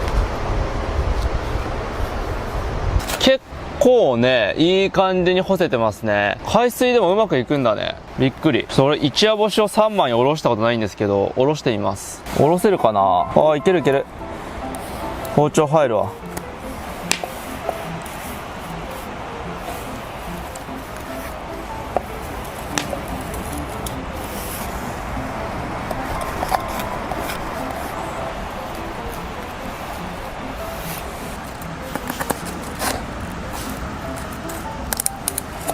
でお腹もねやっていきましょう。お腹硬いぞ。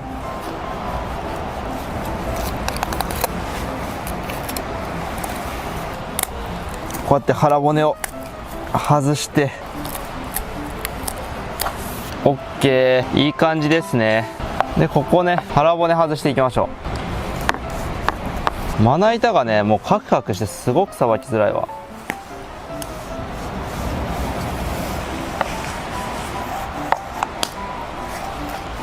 でこっちのお腹側は普通に焼いていきます。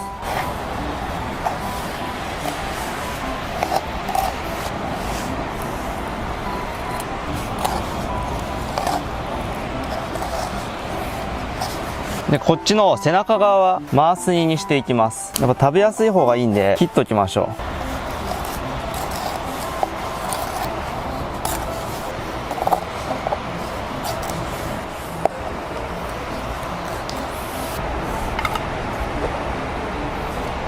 おーいい感じだ。はい完璧。でさっき取り出した腹骨と血合い骨、これもね回す煮です。で背骨もねもちろんやっていきます。どうしようかな、いつもハサミでやってるからな。これ関節にやっていきます。これヒレはね硬いんでもうめんどくさいんでこうします。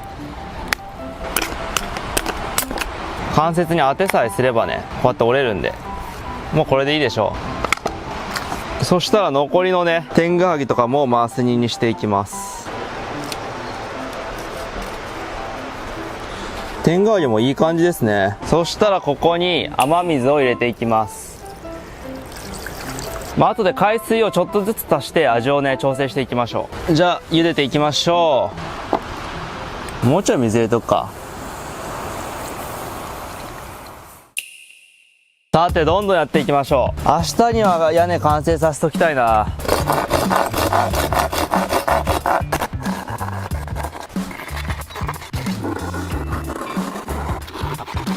でも石垣台食ったからだいぶパワーがあるわ今日は。よし屋根を張っていこう。ちなみに天井の岩がポロポロ落ちてきて鬱陶しかったので、頭の部分だけは早急に作りたかったです。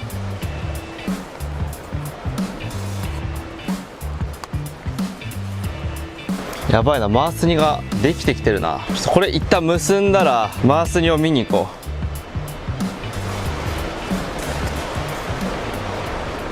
う。すげえめっちゃ煮えてるわ。ちょっと食べてみましょう。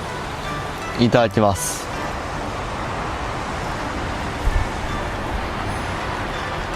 うまいけど何も味がない。海水浴も火の調整が本当に難しくて、最初から海水でやるとねものすごい辛いことになりそうだったから真水で茹でたんですけど、とりあえず海水を入れていきましょう。 OK、 これが調味料です。さてね味を入れていきましょう。めちゃくちゃ油浮いてるんだよね。すごいわ。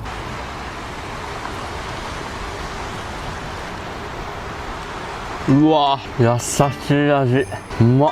今回初めて海水煮をやってみたんですけど、回す煮って海水煮のことね。すっごく優しい味。あと海水って意外と味薄いんだなと思った。石垣台の腹。あく。いや美味しいわ。まさか1日2食しっかり食べれる日が来るとはね。まだ夜光貝があるから晩飯もある。素晴らしい。天狗ハギもね食べています。天狗ハギね、皮は多分硬いんじゃないかな。あ、皮は微妙だな。ジャリジャリしてる。うわー、うまっ。うけ。別にね、値段で言うと石垣台の方がはるかに高いんだけど、全然ね、天狗ハギもうまい。天狗ハギは癖もないし、さばきやすいし、結構ね、いい魚だと思うんだけどね。石垣台はね、結構シガテラに当たりやすいって言われてて、でも高級魚なんだよね。なんでだろうね。もうかなりね、当たる可能性も低いからね、正直。いやー美味しい。さて腹ごしらえも済んだところで、どんどん屋根をやっていきましょう。とりあえずこの一列はすぐ終わらしたいよね。でもだいぶ屋根になってきたよね。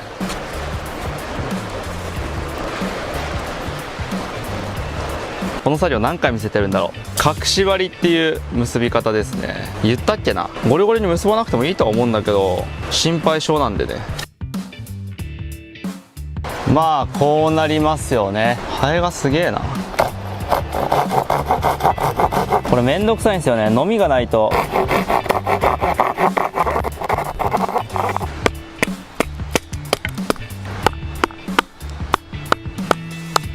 はい、こんな感じです。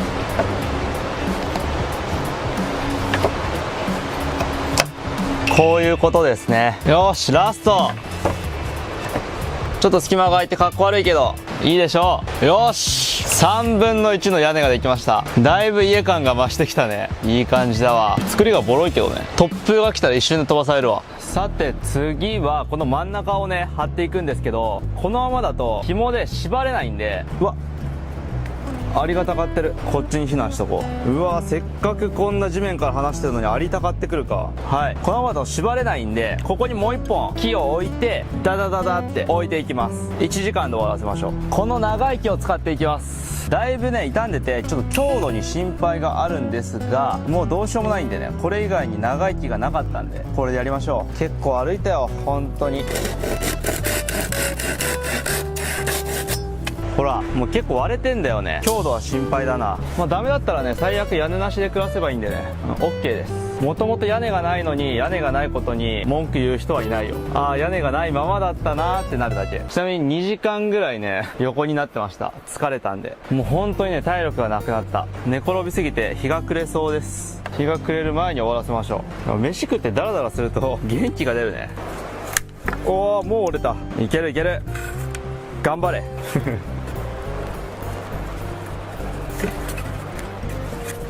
よーし OK。 さてじゃあ屋根用の資材をどんどん切っていきましょう。もうやっぱり昼間に作業するもんじゃねえな。こういう力作業は夕方にやった方がいい。暑いからね。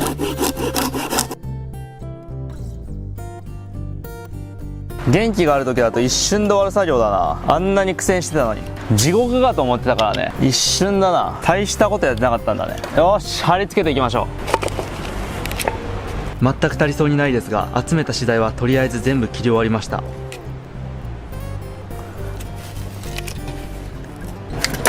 よしどんどん貼り付けていきましょう。わ高さが合わねえな。ここの竹の太さが違いすぎて高さが合わないですね。こうなる。どうしようかな。まあこれ雨よけっていうよりはただの日よけなんでいいかな。てかこっちから貼っていこう。こっち合わせた方がかっこいいでしょ。ものすごく結びづらいぞ。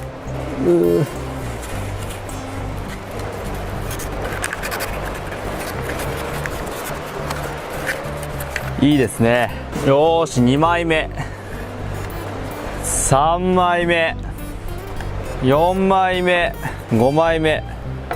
4枚目と5枚目は細いんで一緒に巻いちゃいましょう。めんどくさいから。いやーだいぶ暗くなってきたな。6本目全然足りない。こんな感じですね。とりあえず日が暮れる前までにね、なんとか6枚貼れたんでね、よかったかな。まだ続けます。どうせ今日はね、夜光貝があるんで潜りに行かないしね、特にやることもないんでまだ続けます。といっても材料がないんでまたすぐねやることがなくなると思うんで、ちょっとやってね夕ご飯を作りましょう。よーし、暗くなったけどやっていきましょう。あまりにも資材が足りないので、ごつい竹のような木を屋根板に加工してみることにしました。これ割れんのかな。割れない気がするな。とりあえず叩き続けていきます。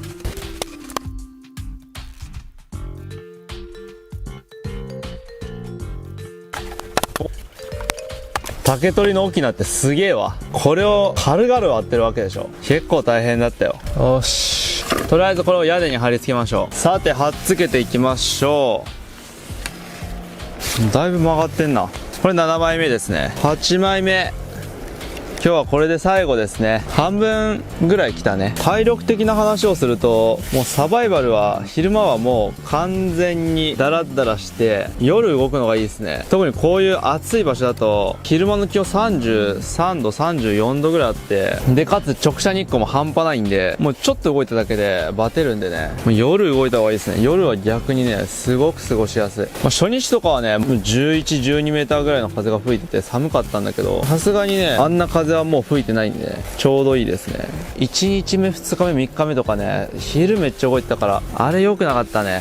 本当にしんどかった。今はね結構落ち着いてますね。水も食料もあるし、屋根を作る余裕がある。はい、オッケー。はい、だいぶね拠点作りが進みました。多分ね3分の2までしかね資材的に埋まらないと思うんで、3分の2で諦めます。ではですね、夜ご飯の準備しましょうか。正直ね昼間あんだけ食ったんで別にお腹空いてないんですけど、空腹じゃない状態で飯を食えるっていう幸せを俺は味わいたい。久しく忘れてたね、あの感情。ということで今日夜光貝と石垣鯛のね一夜干し、もう 1.5 夜ぐらい干してるけどね、食べていきましょう。あれ、頭めっちゃ黒くない？全然取れない。取れた？取れたな。いやにしても黒くなったね俺。じゃあこちら最後の石垣鯛です。名残惜しいな。これもねまた朝と同じようにね焼いていきます。ナイフに刺していくんだけど、もうナイフの切れ味がなさすぎてすごく使い方が良くなかったからね刺さんないんだよね。ナイフを焼いてるっていう時点でもう良くないけどね。よーし、最高の晩餐になるでしょう。もう一匹石垣で欲しかったな。こんな一夜干しがうまくいくとは思わなかった。どうせすぐ腐るから、すぐ食える量だけにしとこうと思って2匹と夜光貝だけにしといたんだけど、いやーこれは美味しいよ絶対。一旦これ焼いて食って、で夜光貝はねささっと剥いて食いましょう。これは時間がかかりそうだ。なんかね燻製みたいになるんだよね。この落ちてる木っていうのかな、普通の木で直接焼くと、よく言えば燻製、悪く言えば煙臭い。世の中いい側面と悪い側面がありますからね。いやー最初のさ水も食料もなしのあん時はもう本当にねめちゃくちゃしんどかったけど、食料も水もあって、せっかく話してる年だったのに照明が切れたわ。もう食料も水もあっての状態だとちょっと楽しいかも。でも雨水も多分明日ぐらいには菌が湧くんで、おそらく煮沸消毒しないとね飲めなくなると思うんだけど、やっぱ水があるってだけでいいよ。水があって食料もある、最高ですね。よし、じゃあ食べようかな。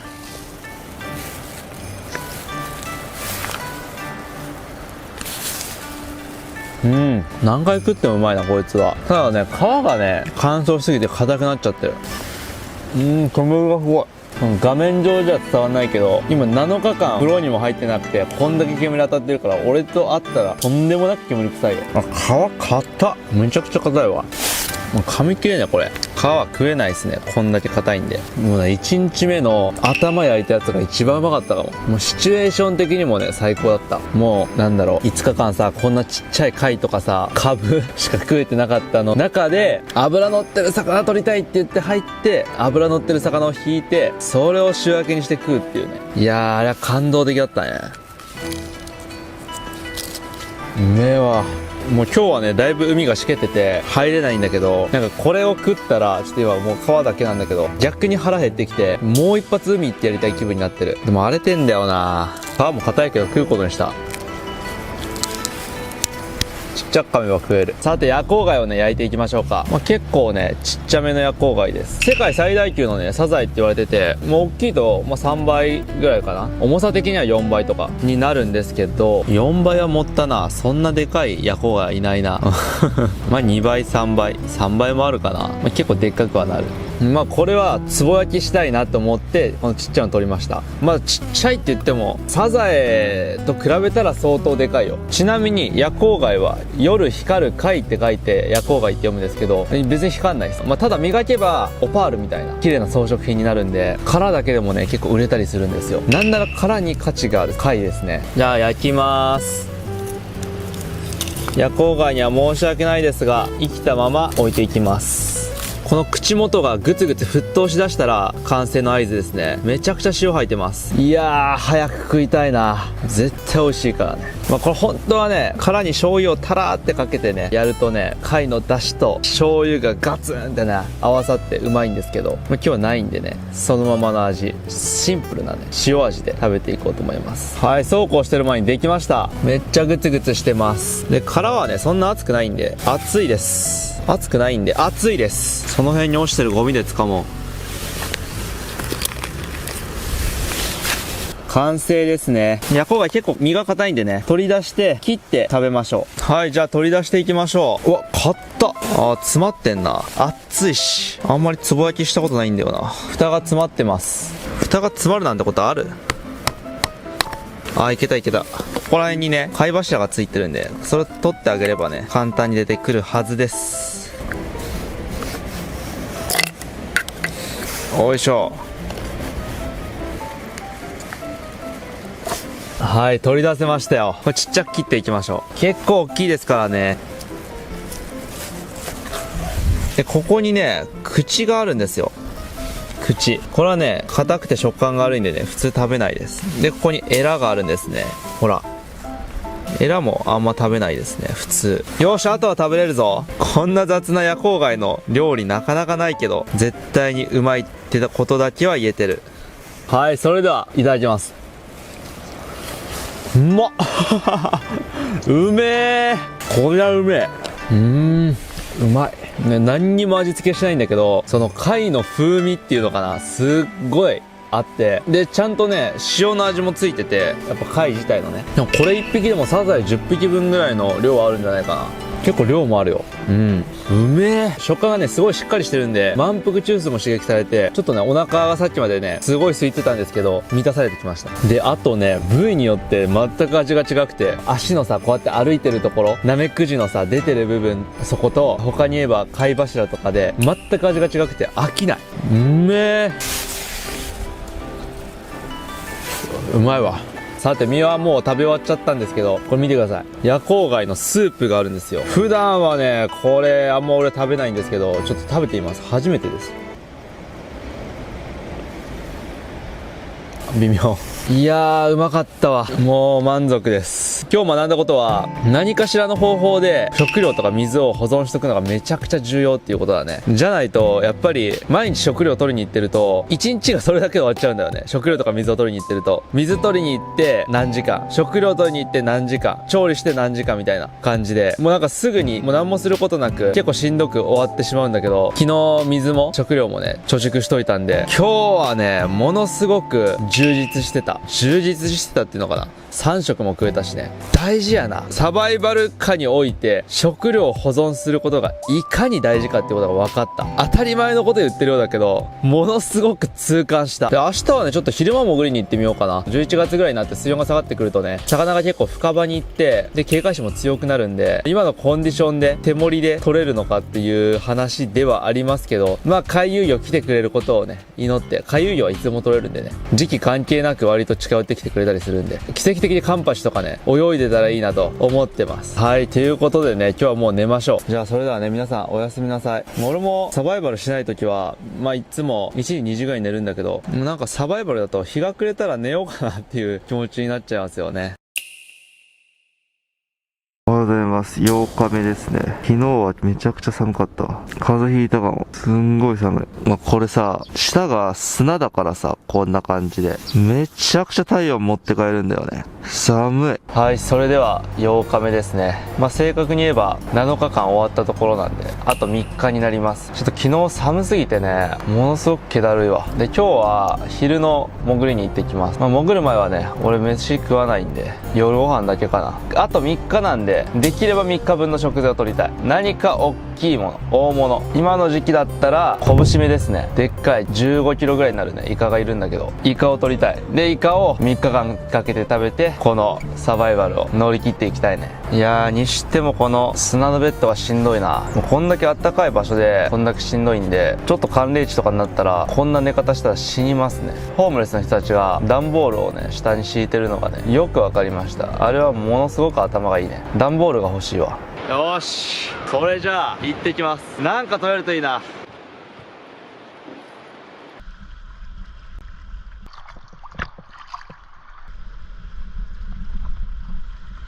さて、素潜り漁に出陣です。極限の環境下、果たして潜れるのか心配ではありますが、とりあえず沖へ向かいます。サンゴ礁の端はかなり荒れていますが、沖まで行けば大丈夫です。ちなみに沖では旗系の魚、ヤイトハタとかマダラハタ、そういった魚を狙っていきます。水深15メーターぐらい潜ると比較的魚の警戒心が弱くなるんですよ。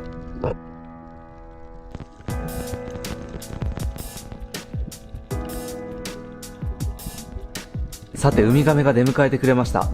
このウミガメはおそらくアオウミガメですね。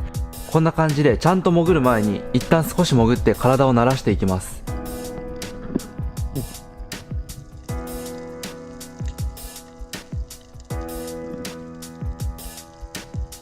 もう一匹いましたね。魚は冬になると警戒心が強くなるんですけど、ウミガメの警戒心はあんまりないですね。さて、ついに獲物を発見しました。水深は15メートルほど潜っていきます。サバイバルも8日目に差し掛かって全然息が続かないと思ってたんですけど、意外と潜れましたね。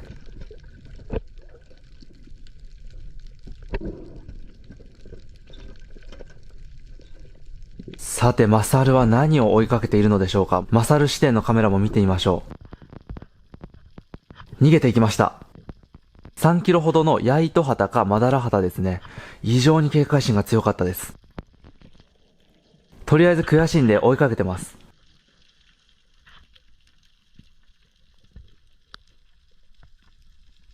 ウミガメがいましたね。さて、見えなかったんで諦めて水面に上がっていきます。さて、もう一発潜っていきます。これはですね、ブダイの仲間を狙って潜っていますね。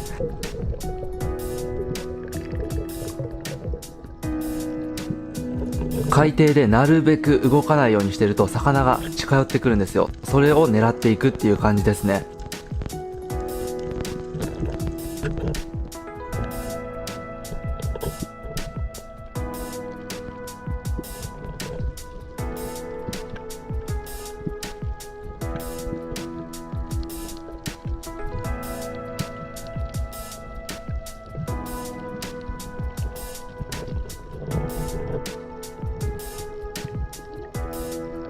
失敗ですね。この後も5回ぐらい潜ったんですけど、もう本当に体力の限界で息が続かなくなってきたんで、浅瀬に移動しました。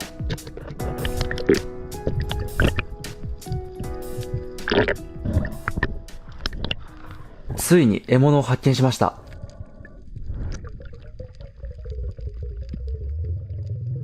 ゆっくり近づいていきます。魚がいるのがわかるでしょうか。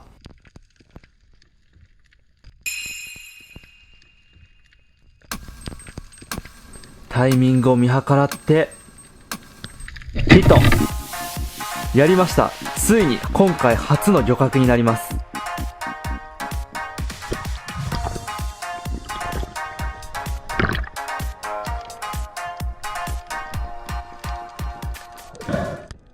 こちらは石垣鯛ですね。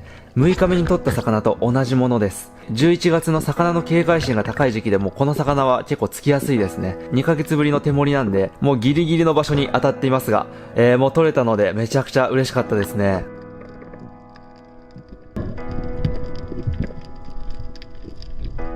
さて、次の魚を狙っていきましょう。こんな感じでゆっくり近づいて、海底に行ったら動きを止めて、魚がびっくりしないようにします。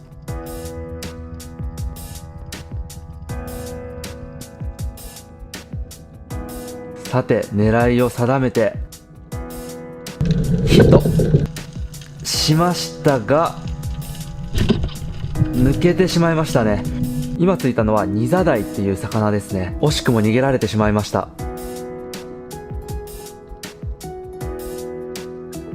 また何か発見したようです。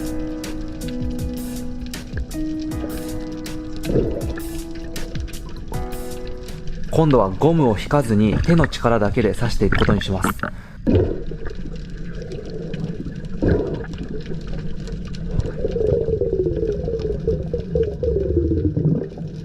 ヒット。さて何をついたのでしょう。こちらはさっきついたニザダイですね。しっかり標準を合わせて脳天にヒット。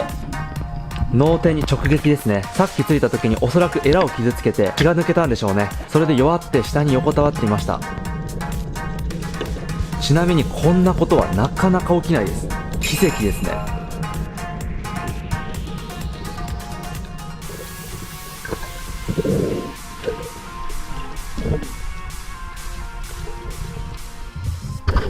さてこちらがニザダイですね。この魚はかなり臭みがある魚なんで、もう水中で内臓とエラを取り除いていきます。蒔絵の役割も果たすので一石二鳥ですね。さてようやく調子が上がってきました。次の魚を狙っていきましょ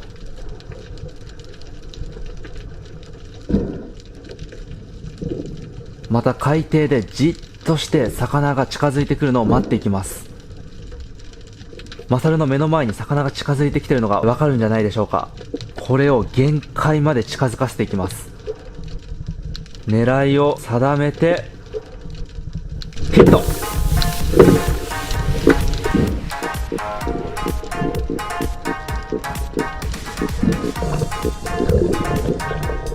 こちらの魚は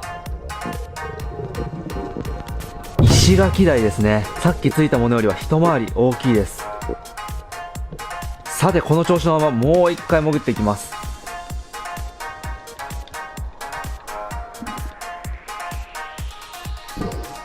また海底で待っていきます。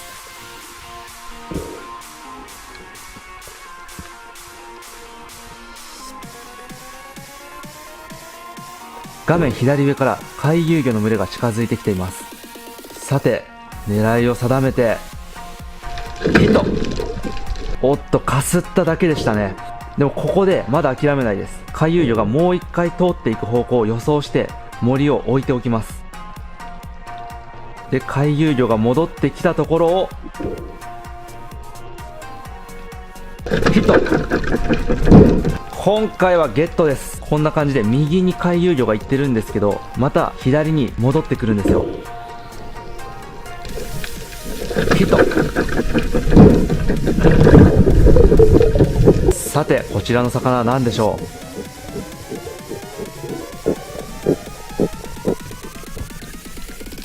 こちらはギンガメアジですね。ロウニンアジとかに似てるんですけども、また別の種類ですね。足で押さえて脳天締めをしていきます。いやー回遊魚がもうずっと食べたかったんで、もうめちゃくちゃ嬉しかったですね。そんなに大きくはないですけど最高でしたね。さてこの調子でもう一匹狙っていきます。ヒット。こちらは一文字ブダイですね。はい、ということでその後ですね、帰ってる途中にカサガイがいたんで、それを取って、戻ることにしました。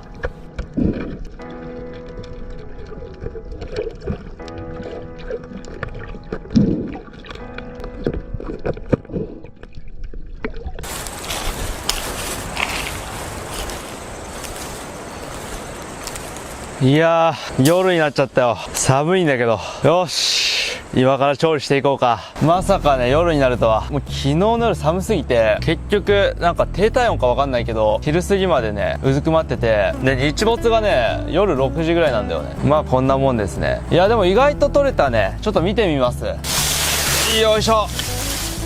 よいしょ。これがね、ニザダイ、臭いって言われてる魚ですね。で、この2匹が石垣ダイ。まあ一昨日取ったやつの方がね、全然立派ですね。これちっちゃい。で、これ見てください。見たことあります皆さん。銀亀味ですね。食べるの2回目かな。どんな味だったっけな。で、こいつちょっとブサイクな魚なんですけども、一文字ブダイですね。ここに一文字のねラインが入ってるから一文字ブダイなんじゃないかな。いやー、2、3ヶ月ぶりぐらいのね手盛りだったんで、長いやつ。正直坊主なんじゃないかなって思ってたけど、まあぼちぼち取れましたね。まあいつも水中銃使ってるからね、これ。いや、よかったわ。で、あと忘れてはいけない、これカサガイですね。カサガイって言ったら種類の話なんで、多分松葉貝っていう貝だと思うんだけど、カサガイの仲間です。ほら見て、アワビみたいで美味しそうでしょ。これはねステーキにしましょう。ステーキっていうか、丸焼きだけどね、絶対うまいから。今日はね、何の料理にしようかな。調味料が塩しかないんで、そんな料理の幅はないけど、どうしようかな。適当に食べて、また一夜干しにねしましょう。ニザダイはね、足が速くてすぐ鮮度がね悪くなるんで、なるべくニザダイを今日消費しきってって感じですかね。それでは料理していきましょうか。さておっとっとっと、まずはね鱗を落としていきましょう。よーし、頑張ろう。まずは銀亀味から。砂がすごいな。じゃあ鱗を落としていきます。銀亀味とかね、こういう味系の魚って鱗がすごいね細かくて、結構ね取りやすいですね。で、やっぱアジなんでゼイゴがあるんですよ、ちゃんとね。こうやってスーッと入ってるね、これがねゼイゴですね。今日の群れはね結構ちっちゃかったんですけど、これがね群れが大きくなると銀亀トルネードとか言ってね、ものすごいね竜巻みたいな形になって、とんでもなくね壮大な景色をね作り上げるらしいです。俺はまだね見たことないんですけど、どんな味だったっけな。マジで食べたのが昔すぎて全然思い出せない。はい、次石垣ダイ。一昨日ね石垣ダイは大きくなるとね、この口元、ここがね白くなって口白って言われたりするって言ってたんですけど、一昨日のはね口元が白くなってたんですけど、このちっちゃいのはやっぱりね口元白くないですよね。まだまだ子供ってことです。でもこのぐらいのサイズがね塩焼きにするんだったら一番ちょうど良かったりする。丸まんま焼けるからね。石垣ダイ2匹目。いやー、にしてもものすごくお腹空いたわ。朝から何にも食べてないからね。初日とかは栄養満点の状態だったから全然空腹とかも余裕だったんだけど、もうね5日目あたりからね空腹のレベルがねマジで上がってる。食べなきゃやばいぞみたいな。正直栄養も足りてない中潜ってきて、体力的にも結構しんどいんですけど、早く食べたいっていう気持ちしか今ないですね。とにかく腹が減ってるんです。はい、次は一文字ブダイ。一文字ブダイはねメスが赤くてオスが青っぽいんだけど、こいつはねちょっと中間っぽい色してる。どっちなんだろう。メスっぽいけどね。ブダイはね鱗がでかいんすよ。取りづらいんだよね。この鱗もね唐揚げとかしたら食えます。栄養価がどのぐらいあるかは知らないけど、おつまみみたいな感じにはなりますね。さてお腹を開いていきましょう。ブダイの内臓は下痢です。こんな感じ。死んだサンゴとかをね食べてるんで、キメが細かい下痢をしてます。うわ、臭っ。次は石垣ダイ小。お、少し内臓脂肪乗ってる。食べてるのは貝っぽいですね。貝ならそんな臭くないはず。次石垣ダイ中。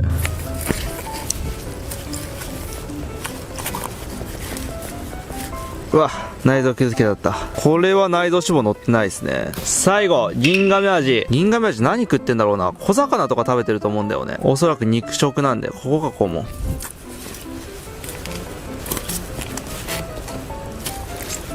何も食べてないし内臓脂肪も乗ってないですね。せっかくなんでもうエラも外しちゃいますか。よーし、こんな感じです。胃袋は何も入ってない。はい、それではですね、魚の下ごしらえが終わりました。ニザダイはすっごいね匂いが回るの早いんで、もう海の中でね内臓とエラをね取っちゃったんですけど、だいぶ内臓脂肪乗ってましたからね、結構楽しみです。でもうね24時間何も食べてなくて、そろそろねしんどいんで、とりあえず貝焼こう。貝を焼きましょう。今から貝の調理方法を教えます。貝を用意します。鍋に入れます。そして最後焼く。これで終わりです。さて調理を続けていきましょう。まずはニザダイから。よいしょ。最初にね頭を落としていきます。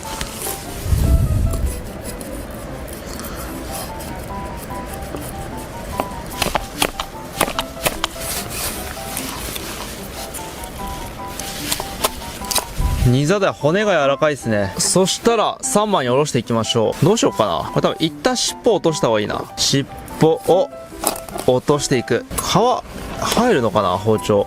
あ、全然包丁入るわ。ニザダイはね、あんまりさばくことないんでね、どんな感じかわかんないですよね。照明さんが欲しい。うわ、すっごい油乗ってる。でもニザダイってね、油が臭いんですよ。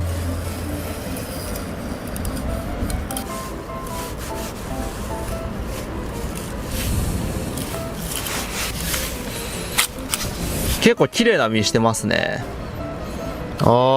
やっぱ臭いな。独特の臭みがある。もうあえてね、食べてみたかったんだよね。基本的にね、まずいって言われてる嫌われ者の魚がサバイバル中ならどう感じるかっていうね。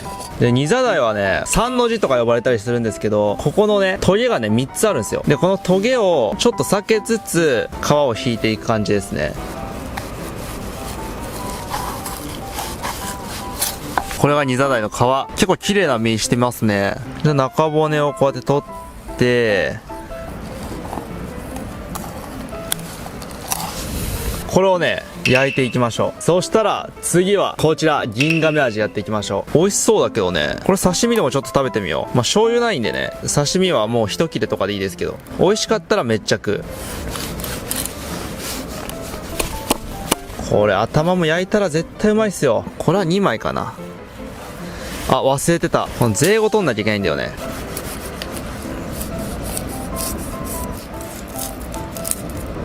はい、取りました。結構硬いんですよ。じゃあ、おろしていきます。背中側からも包丁を入れて、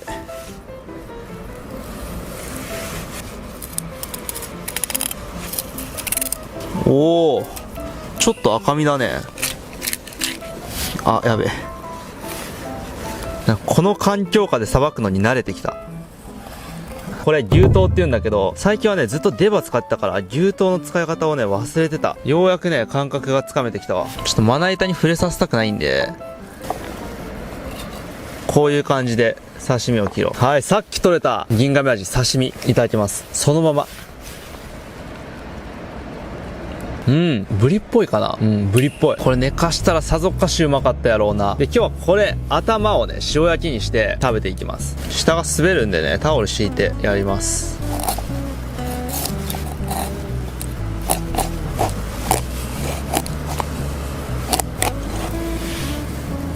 はい。めちゃくちゃ美味しそうじゃないですか。今日は片方ずつやろうかな。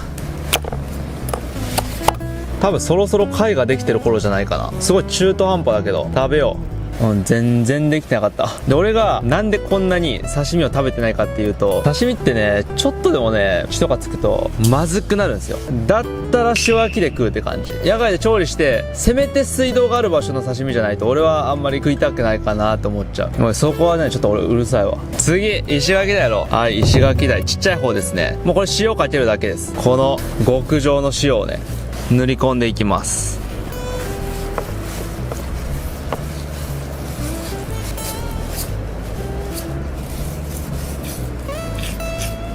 オッケー。あとは銀亀味とニザダイにも塩を振っていきます。なんか塩焼きが俺一番好きかも。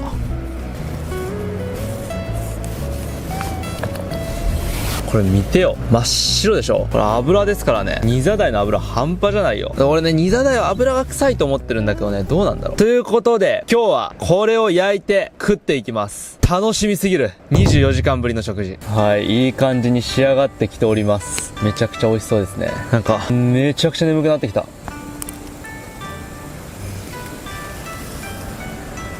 とりあえず食ってみるか。俺あんま内臓好きじゃないんだけどな。美味しいかな。笠貝はね、あんま食ったことない。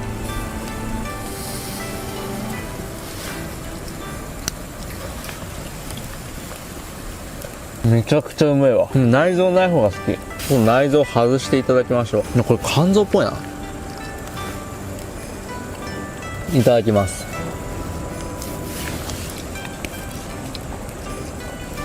うめ。なんかすごい弾力があって、旨味と貝のエキスがすごいね。まあ、アワビと似てるかどうかっていうコメントをしたいんだけども、アワビ3年ぐらい食べてないからどんな味か覚えてないわ。あんまり料理方法も違うし。さて前菜が終わったところでですね、魚を塩焼きにしてね食べていきましょう。楽しみだな。ニザダイからいきましょう。串用意しといたらよかったね。これ森の先っぽなんだけど、もったいない使い方なんだよな。良くない使い方。まあこれしかないからどうしようもないけど、まあでもこんな使い方してても魚つけたからね。別にすごい魚はつけてないけど曲がんないんじゃないかな。これチタンなんで焼いて曲がんのかな。チタンって金属は詳しくないからあれだけど、なんか火を起こすのとか水を探すのとかはもう本当に何の余裕もない状態で1ミリも楽しくなかったけど、魚取って食べるとかは普通に楽しい。やっぱ余裕って大事なんだなってすごい思うわ。水が今回結構ね大変だったね。ものすごく試行錯誤しました。今回ねとんでもない撮影機材を持ってきてて、でそれを運んでもらって撮影を始めてるから、拠点決めたらねもう移動できないっていうシステムだったからあれだけど、本来だったらもっと川を探した方がいいのかな。やっぱ雨水頼りっていうのもね結構大変ですよ。まあなんとかなったからよかったけどね。いやニザダイうまいのかな。ものすごく嫌われ者で取っても誰も買わないんですよ。マジで日本中どこにでもいるぐらいね生息域が広い魚なんだけど、全然売られてないんだよね。石垣鯛が博打だって言ったけど、これはねリスクだけあってリターンがないみたいな感じですね。匂いがえげつない時はものすごくえげつないし、ない時は普通ぐらいな感じがする俺の中でね。一回ガソリンみたいな味したからね、ニザダイ食った時。何食ったらガソリンの味になるんやと思って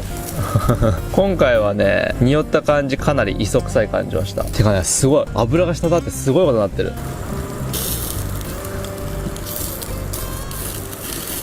いただきます。熱っ。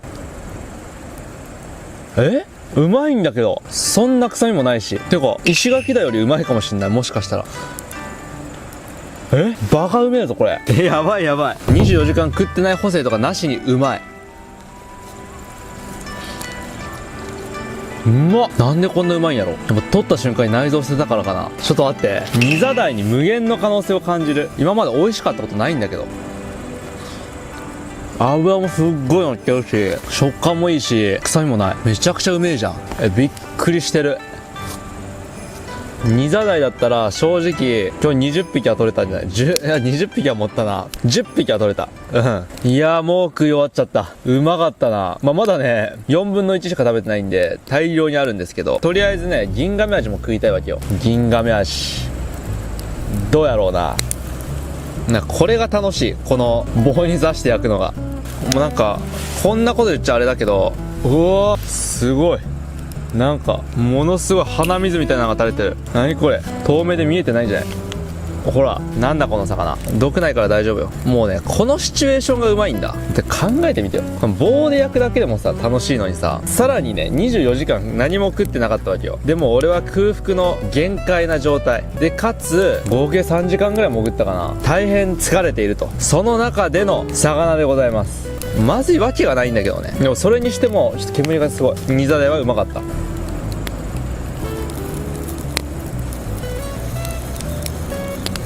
火が強すぎる。焦げる。さていただきます。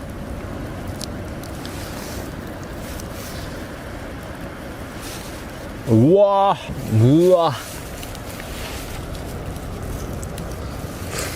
これはまたうまいな。ニザダイと違ってこれはもうふわふわとろとろって感じ。飲み物ですねこれは。これは美味しいわ。頭ってあんまり食べるとこないんだよね。よし次は石垣鯛。どっから刺そうかな。完璧です。さて焼けました。とりあえずヒレを取っていこうかな。こうやってね。あっちいな。あっち。こうやってヒレを取ると皆さんかぶりつけます。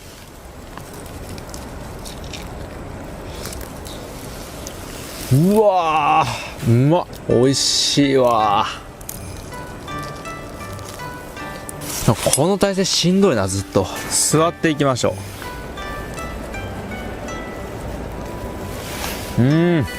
美味しい。焼けばヒレはね簡単に取れますからね。うまいわ。いやー、満足でしたね。イザダイがあんなうまいとは思わなかった。びっくりした。こんなにも同じ魚でさ、味の落差があるんだよね。やっぱり取れる時期とかさ、イザダイが食べてるものとかで全然味が違うんだよね。ということでですね、まだ寝れません。なぜならクーラーボックスがないから。ということで、最後ですね、魚全部ね、一夜干しにして寝ましょう。よし、頑張っていこう。めちゃくちゃ眠いけど頑張っていこう。これ海水ですね。もうそのままできるやつはね、海水に入れていきます。これニザダイの皮や。ニザダイ。どうしようかな、このままやってもいいかな。これもこのままやりましょう。で、これはね、なんだっけ。銀亀味。銀亀味。とりあえずこれをね、さらしておきましょう。15分ぐらいね、さらしたらいいと思います。適当です。じゃあ、あとね、まだ残ってるやつ。一文字舞台やっていきましょう。一文字舞台くっさいな。料理酒とかないと扱わない方がいいかもね。くっさいわ。だって一文字舞台の腹開いたせいでもう包丁が臭いもん。一文字舞台酒になってる。洗っても臭い。洗剤がないとどうにもなんないな。よし、頭を落としていきましょう。反対側も落としていきます。落ちた。ぬめりがすごい。さて、3枚におろしていきましょう。もう俺はね、尻尾を最初に切ります。お腹側から巣と皮をね、切りまして、ゆっくり入れていきましょう。で、背中からも包丁入れたいが、ヌルヌルしてるな。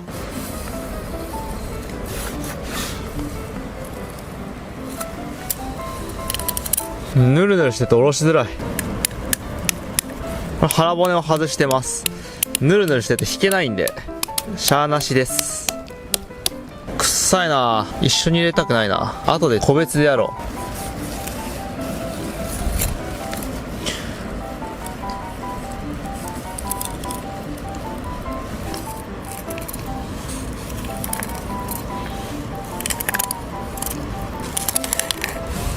ごめん、なんか雑だわ。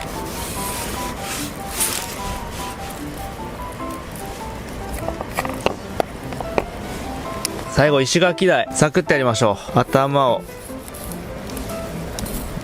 落として、胸びれの後ろからね落としていきます。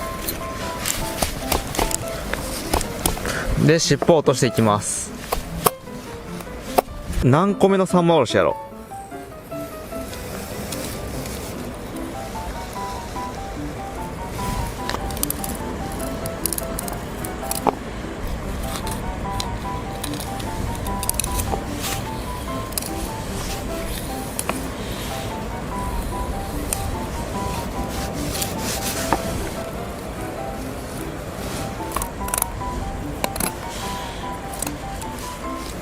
今実はちょっと難しいことやってます。腹骨を一緒に取っていくというね、めんどくさいんでこれでいいでしょう。はい、それでは全ての三枚おろしが終わったんでくくっていきますか。もう長さは決めときましょうね。麻紐でねくくっていきます。本当はねネットとかあった方が虫除けができるんでいいんですけど、そんなものないんでね、麻紐も持ち込んでるっちゃ持ち込んでるんだけど、麻紐がなかったらそこら辺に落ちてるロープをねほどいて使ってもいいんじゃないかな。めちゃくちゃ落ちてるからね。はい、これをねひたすらくくっていきます。巻き結びっていうね結び方ですね。これで OK。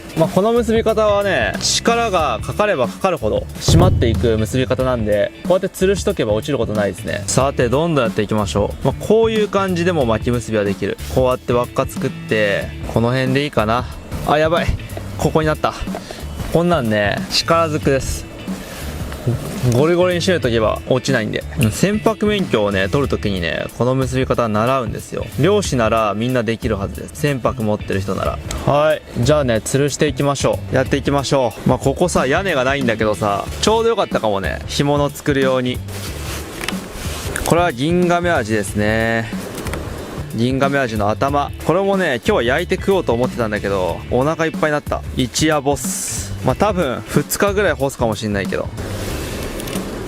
ニザダイ、今回一番美味しかった魚。はい、できました。はい、それでは一夜干しのね準備が終わったんで寝ますか。やっぱり糖分がね株しかないんで、株もねもう微量の糖分しか含んでないと思うんでね、やっぱ頭がね回んないですね。とはいっても多分ねあと2日最終日までの分の食料を確保できたんじゃないかな。すごい量ですよ。こっちは屋根もありますからね。はい、ということで8日目終了となります。正直ねもうさすがに慣れてきましたね。ラーメンが食えないのも冷たい水が飲めないのももうね慣れてきました。できれば願わくば俺はねコーラが飲みたい。もうそれを楽しみにね今頑張っておりますと。明日何しようかな。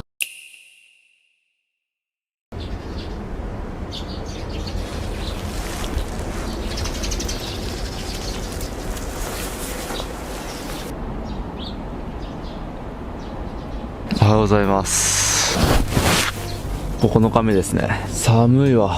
ほんとね、1時間ごとぐらいにね、目が覚める。寒すぎて。なかなか疲れが取れないわ。今日は明日で最終日なんで、明日の夜ね、最高の飯が食えるように、なんかちょっといろいろ取りに行って。で、屋根がね、ちょっと微妙にここの隙間が空いてるんで、この隙間を埋めていこうかなと思っております。いや、にしても糖質が9日間ないっていうのはすごいね。なんか考えようとしても、途中で止まってしまう。全然頭が働かない。すごいわ。さて、屋根作りをしていきましょうか。なんかフラフラすんな。よし、やっていこ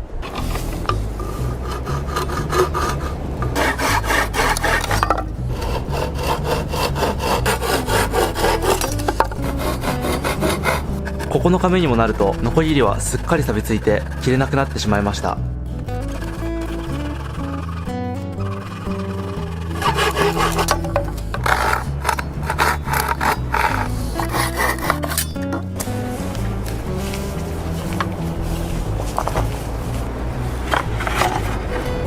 今から天井のここの部分を貼っていくんですけど、こんだけの長さの資材がもうないんで、もうしゃあないっす。細かいのをねちょっとずつ貼っていきます。でこの4本の枠組みをこうやってつけて、ちっちゃいのをねポコポコ貼っていくっていう感じです。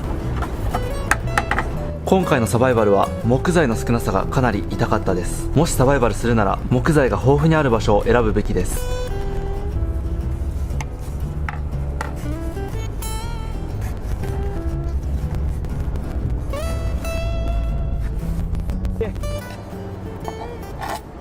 はい、枠組みができましたと。でこっから、こんな感じで木をね乗っけていきます。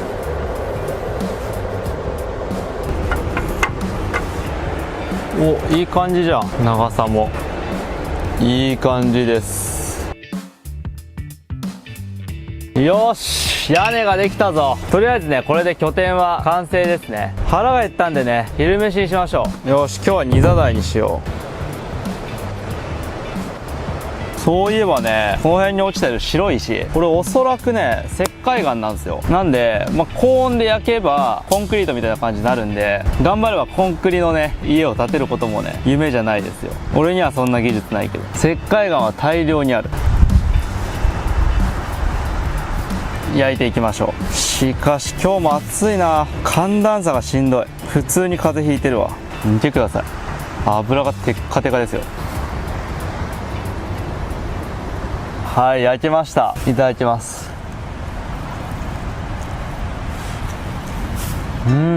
ニザダイはね結構匂いがね出る魚なんで、一夜干しにしたら臭いのかなと思ったんですけど全然ですね。で油はね魚っていうよりは牛みたいな感じ。すごい、ものすごくジューシー。はい、ごちそうさまでした。魚を取るようになって三大栄養素のタンパク質と脂質は取れるようになったんですけど、やっぱりね糖分が不足してるんで、もう全然頭が働かないし、体もね全然思うように動かないですね。今回はね10日間なんで、なんとかなってるんですけど、多分このままだと15日目とかで限界が来ると思いますね。この生活だと。とりあえず今日はもう株もないですし、株を取りに行こうかな。株を取って、できればパパイヤとか大谷渡りとかカゲヘゴとか、なんかその辺の食べれる山菜があればいいなと思ってるんですけど、あるといいな。散策を込めてね、久しぶりにねあっちの方行ってみましょう。よし、株を取りに行きましょう。株は崖を2つ越えた先にあります。日が出てるとこれだけでも死にそうになりますが、今日は曇りだったので比較的楽でした。この崖を何度往復して木材を取りに行ったことか。もう三脚とか持ってくのがめんどくさいから動画回してないけど、結構歩いてるからね。今日は海が激荒れだな。相当荒れてるね。入ったら死にそうです。ちなみにサバイバルは何をするにも時間がかかります。実はもう夕方になっています。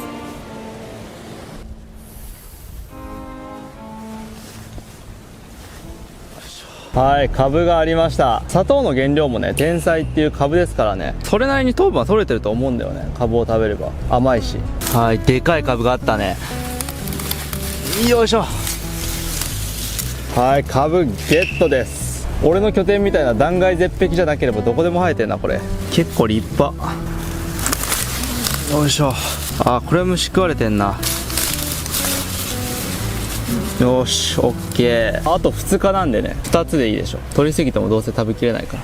まあ、せっかくこっちまで来たんで、もう少しね、糖分になるもの、別の食材がないか探しています。まあ、一回ね、漆っていう植物食べて本当に死にかけたんでね、あんまりね、俺植物をねパクパクは食べたくないんで、知ってるやつしか食べないです。これはね、パパイヤの木ですね。パパイヤはなっとけばな、野菜炒めみたいな感じでね食べれたのにね。ちなみになんか自生してるパパイヤの熟れたものはなんかものすごく臭いです。あんま美味しくない。はい、これアダンですね。まあ、アダンもね熟れてればこれオレンジ色になって干し柿みたいな味になるんだけど、ほとんど食べる場所ないけどね、熟れてないんで食べれないですね。実系は全然ダメだね。木の実系は全部売れてないしなってない。うわ、豆がある。うわ、めっちゃ虫たかってるぞ。ってことは食えるんじゃないか。虫がたかりすぎてるな。ちょっとこの豆食べれるかわかんないんでかじってみます。あー、食べれそうだな。怖いんで吐き出しときます。はい、池まで来てみたんですけど、やっぱ特段食べれそうなものはないですね。なんかな、芋とかがあればいいんだけどね。あ、今ユリかと思いました。ユリはね、根っこにねめちゃくちゃでんぷんを溜めて、ユリ根とか言ってね結構高級食材って食べられてたりして、もうなんか焼いたらねじゃがいもみたいになるんですよね。今ちょっとすごいね胸が躍ったんだけど、ユリの葉っぱかと思ったらタンポポだった。残念。まあ糖分はもう諦めて、ちょっと今日はお茶をね作ってみようかな。まあ全然お茶ではないとは思うけど、くっつき虫なんですけど、まあ正式名称はアメリカセンダングサだったかな。この葉っぱがね普通に食べれるらしいんですよ。これを煮出して今日はお茶にしようかな。これでいいお茶になるといいな。このサバイバル始まってまともに味のついた飲み物は飲んでないからね、お茶だけでもちょっと嬉しいよ。これが美味しいかわかんないけど、まあダメだったら普通にスープとしてねちょっと塩入れて飲みましょう。で今日はね、あと芭蕉の葉っぱをね取って帰ろうかなと思ってます。フィリピンとかでさよくバナナの葉っぱの蒸し焼きみたいなしてるじゃん。あれみたいな感じでやってみようかなと思ってます。どうなんだろう、美味しいんじゃないかなと思って。まあずっと塩焼きだけだったらねあれなんでね、ちょっと味にも変化をとませてみようかなという算段ですね。ジャングルだ。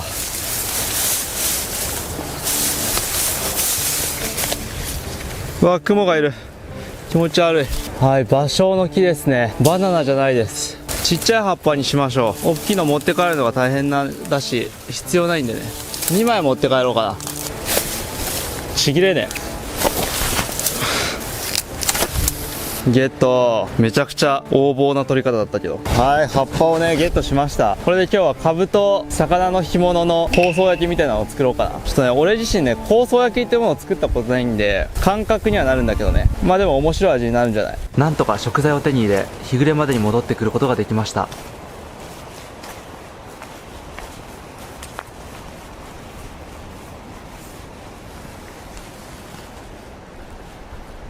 葉っぱ。はい、もう夜になりました。今日はもう正直ずっと体調悪いです。ほとんど何もできなかったですね。なんで体調悪いのかはもう正直わかんないですね。睡眠時に寒すぎて風邪をひいたのか、何かしらの感染症に合ってるのか、昨日潜ったので体力を使いすぎたのか、まあ何かわかんないですけど、とにかく体調悪いですね。とりあえずね香草焼きをね作ってみましょう。カブを剥いていきましょう。大きいやつはね明日の最後の食事に使っていこうと思います。今日はこっちでとりあえず根っこをね落としていきましょう。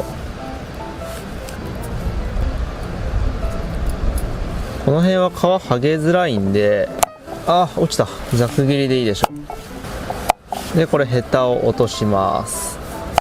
で皮を剥いていきましょ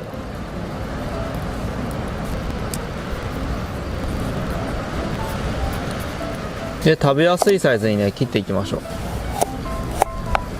ちょっとでかいかな。まあいいだろう。魚は昨日仕込んだブダイを使っていきましょう。じゃあブダイの干物を使っていきます。匂いは全然ないね。いい感じだわ。結構きつく締まってるな。とりあえず半分に切っていきましょう。硬いんだよな、皮が。断面はこんな感じですね。食べやすいサイズに切っていきます。で、一応骨取っときますか。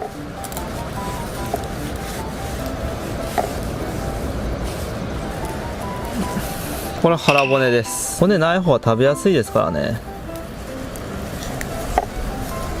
これも一口サイズに切っていきます。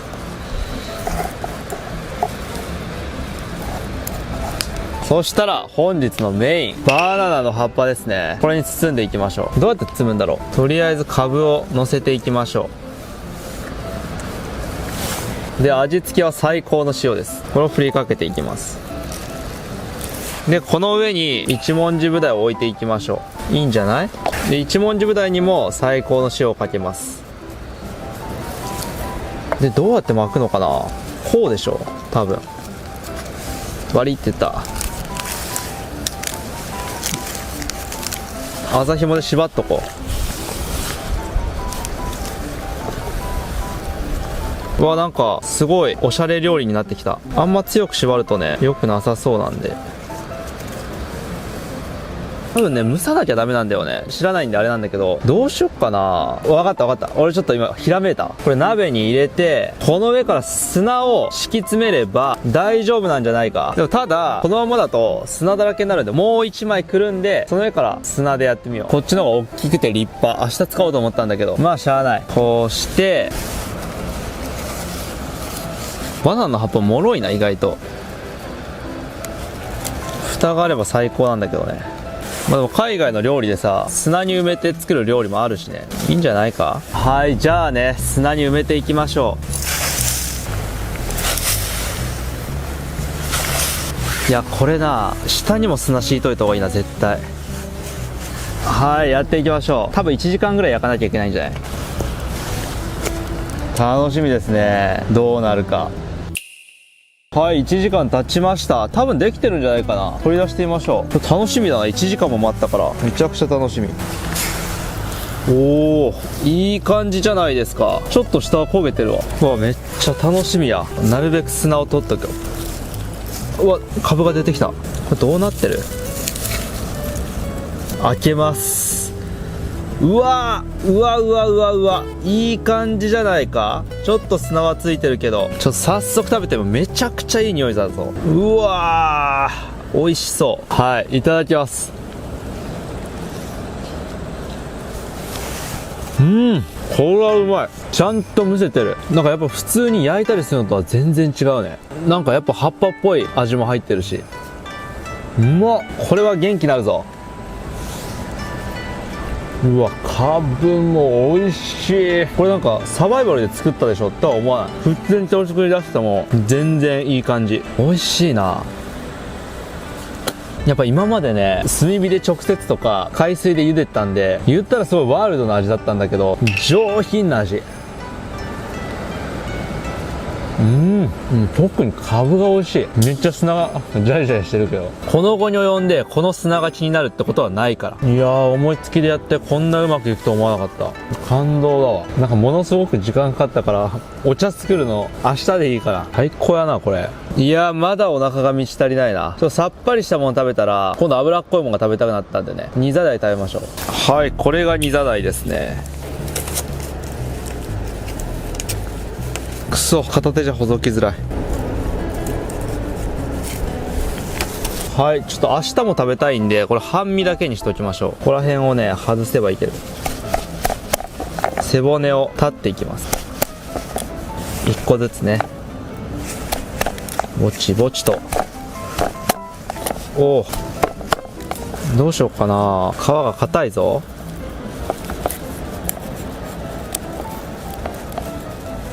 硬い部分は切れないんでね、こうやって揃ってやります。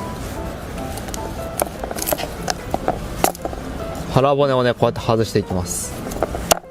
これすごいでしょ。この白くなってるところ全部油ですからね。皮剥ぐかな。まあ剥がなくてもいいか。はい、そしたらこれニザダイ刺してね焼いていきましょう。どっから刺そうかな。はい、それじゃあ焼いていきましょう。やっぱ備蓄してるといいね。最高。まあ、これをねこうやって焼くのが楽しみかも。このサバイバル中のね。ちょっと火が強いんだよな。焦げるわ。うわ、すごい油が垂れてる。ジュージュー言ってるの全部油ですよ。うわ、油で発火した。はい、焼けました。ニザダイですね。美味しい。味が薄いんで塩振った方がいいですね。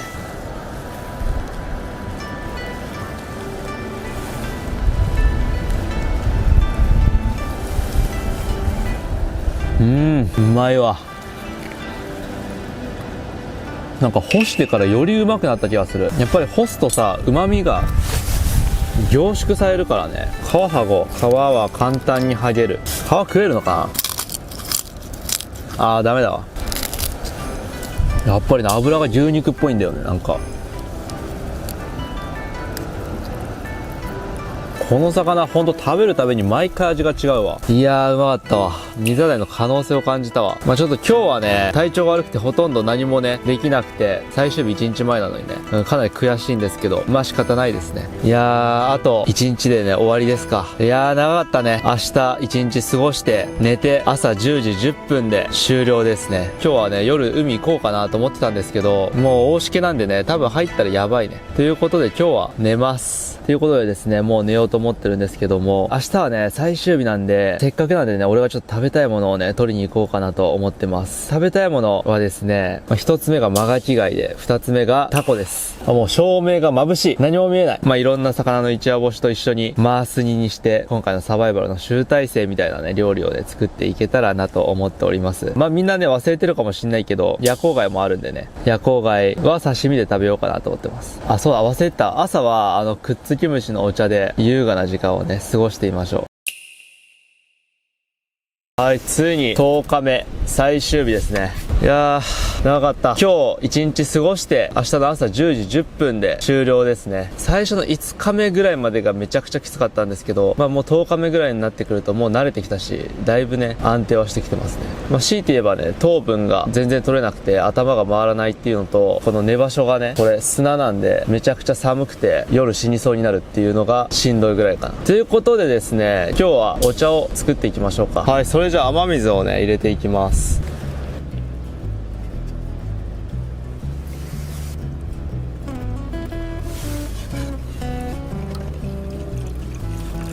じゃあね火にかけていこうか。これはね昨日取ってきたアメリカセンダングサの葉っぱですね。これを入れてねお茶にしていきます。まあなるかわかんないけどね、ちょっと水以外がねそろそろ飲みたいんで、味のあるものを飲めたらなといったところで、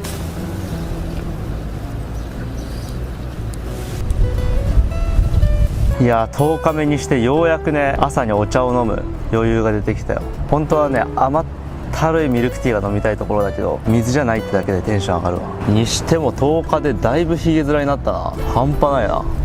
10日伸ばしたのは初めてだわ。沸いてきたぞ。よしいいんじゃないかな。はい、お茶です。熱いな。特に味はないね。お湯です。いつもの味。でもこうやって何回もねお湯作ってると、さすがにねその鍋の金属の味っていうのはしなくなってきたね。最初はもうすごい金属の味がねものすごい溶け出してたんですけど、回を重ねるごとになくなってる。まあでもなんかかすかに味がする気がする。すっごく薄いお茶です。まあ、これを作る余裕があるっていうのがいいんだよね。さてお茶を飲んだら今日はタコを取りに行こうかな。タコとマガキ貝を取りに行こうかな。そしてもういろんなものをぶち込んだマース煮を作って最高の贅沢をしてね終わりにしようかなと思ってます。タコが取れるといいな。マガキ貝はね多分取れるんだけど、タコはね運ですね。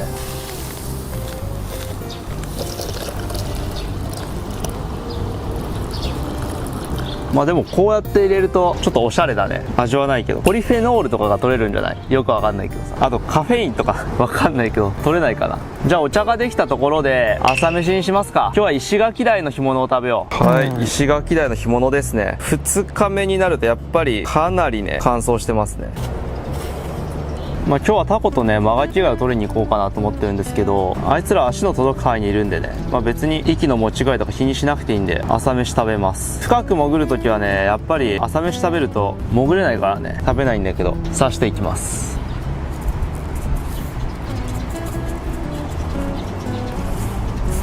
オッケー、じゃあ焼いていきましょう。なんかビーフジャーキーみたいな感じでこのまま生で食えないのかな。今日はちょうどいい火加減。はい、焼きました。石垣鯛の煮や干しです。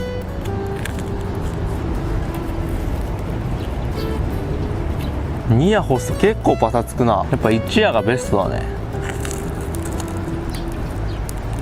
これは食べるときお茶がいるわ。なんかもう気分的にお茶の味がする気がしてきた。お茶。多分葉っぱの量が少なかったな。若干の味があるから多分味は出てると思うんだよね。皮目はねまだ水っぽいんだよね。美味しいわ。でかい石垣では皮が硬くて食えなかったけど、ちっちゃいのは普通に美味しい。すごいね、食感もあって皮目にね油があるんで、なんか美味しいガムみたいな感じですね。美味しいガム、ホルモンみたいな感じ。ちょっとね全然違うけど。はい、それではごちそうさまでした。なんかさ、今めちゃくちゃ暑いんだけど、水が少ない環境に適応したのかわかんないんだけど、ほとんど汗かかなくなったんだよね。これ初日とかだったらめちゃくちゃ汗かいてたはずよ。こんな熱いお茶飲んで、こんな熱い料理食ってさ、こんな炎天下にいたらものすごい汗かいたんだけど、かかなくなったね。不思議だわ。ということで今日はタコとマガキ貝をね取りに行きます。海はねバッチバチに荒れてるんですけど、浅瀬なんで多分大丈夫だと思う。取れたらいいな。それでは行ってきましょう。さて、海に出陣です。今回狙っていくマガキ貝とタコは、今まで潜ってきたような深い場所じゃなくて、こんな感じのかなりね、浅い場所にいます。早速、目的の食材、マガキ貝を見つけました。こんな感じで素手で簡単に取っていきます。砂に潜ってて全然見つからない時もあるんですけど、今日はかなりの数が出てました。運がいいです。10個ほど拾って、マダコを探していくことにします。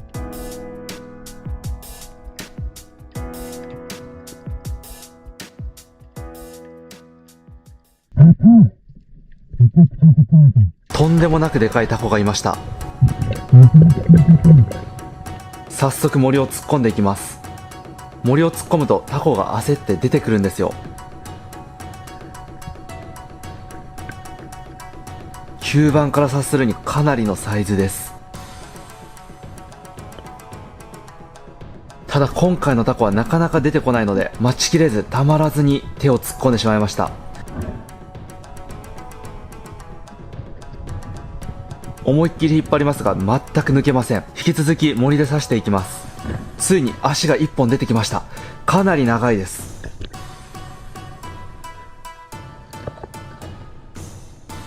穴から出るとタコはものすごい勢いで逃げていってしまいます。今かなり慎重な作業をやっています。足が2本出てきました。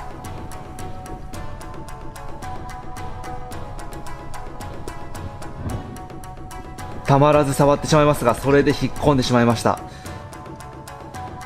引き続き刺し続けていきます。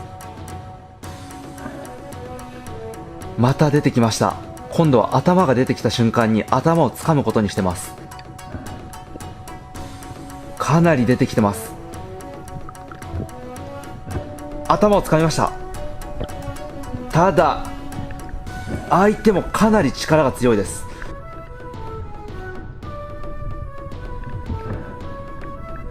全然引っこ抜けないんですよ。もうこうなってしまうと力比べですね。サバイバル10日目で体力も少なく息が切れます。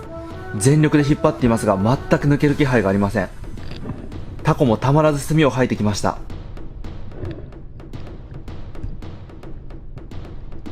膠着状態が続きます。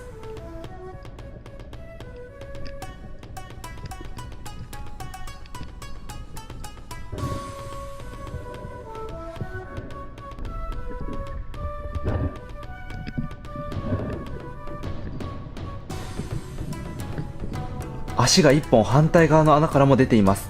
どれだけ大きいのでしょうか。生きたまま捕獲したかったですが、直接内臓を引きちぎっていくことにしました。内臓を引きちぎればタコもじきに力尽きることでしょう。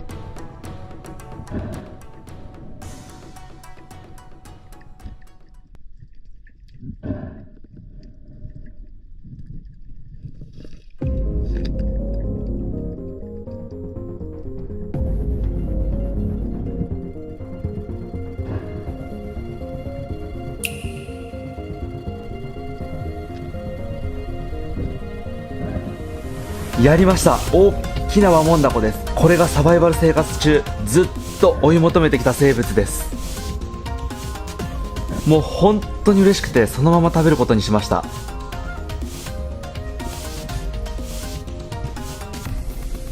もうこれはネタ抜きで本当に美味しかったです。めちゃくちゃ美味しかったですね。はい、最高でした。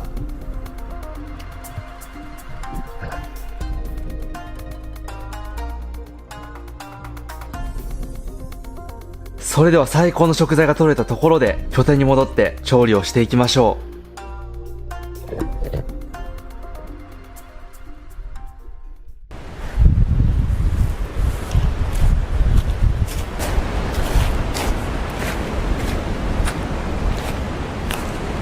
う。いやー最高。こんなでかいタコ初めて取ったわ。最高すぎる。とりあえず貝とかはね生かしとこうかな。タコだけ取り出してね。うおでかい。これ夜光貝生かしといたやつ、こういうのはねこれに投げとけば大丈夫です。あでかいなマジで。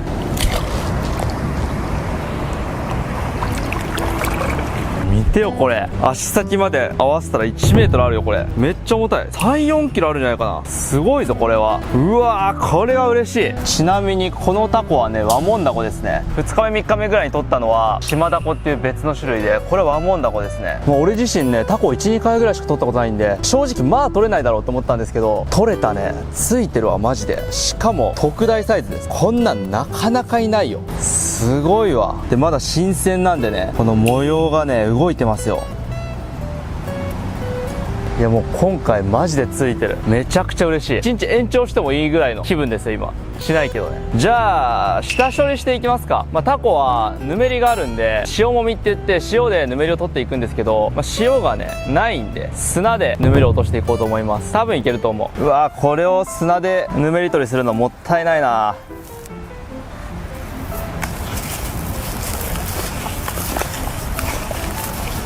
俺は手袋あった方がいいな。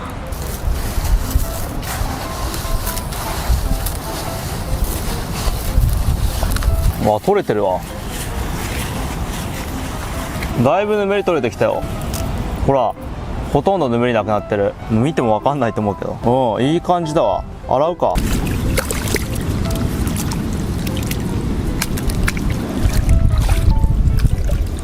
さて早速昼飯にしましょうか。今1時ぐらいなんでちょうどいい時間ですね。うわー嬉しいな。タコ絶対取れないと思ったもん。ワモンダコを狙ってて多分取れないだろうから、昼間3時間ぐらい潜ってダメだったら夜3時間ぐらい潜って島ダコを取ってね食べようかなと思ったんだけど、まさかのこいつ。食べよう。足を1本いただきましょ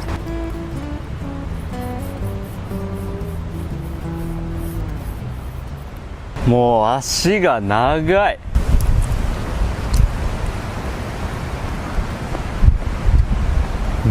めちゃくちゃうまいぞ。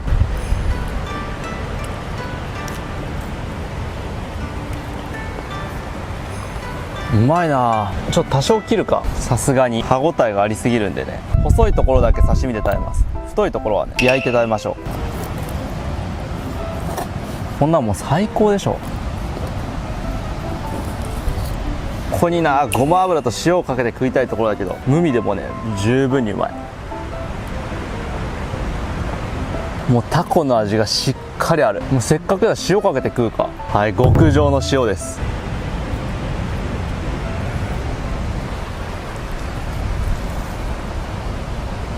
最高。最高の最終日。じゃあ次はねこれゲソを焼いていきましょう。で多分ねこれこのまま焼いたら硬いんで切り身を入れていきます。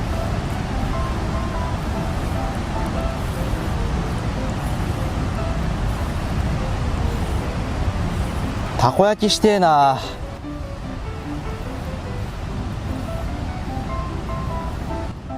はい、それじゃあねタコ刺していきましょう。わあたこ焼きしたいな。ソースの濃い味と鰹節のマッチングを食べたいな。それをコーラ流し込みたいな。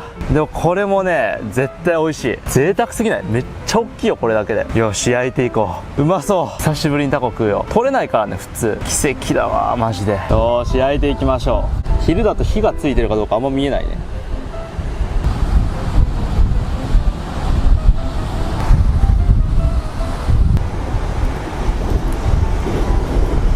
はい、焼けました。完璧です。熱そう、大丈夫か。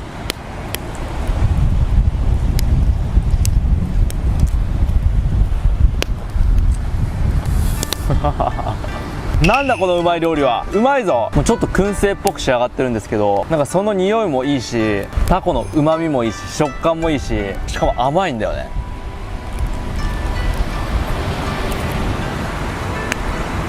うまいぞ。でもあの量は食べきれないだろうから、俺持って帰ろう。持って帰ってまた食べよう。めちゃくちゃうまいよこれ。あくひたすらうまい。いやー、最終日はタコが食べたかったんだよ。嬉しいな。さすがに太いところは切った方がいいわ。噛み切れない。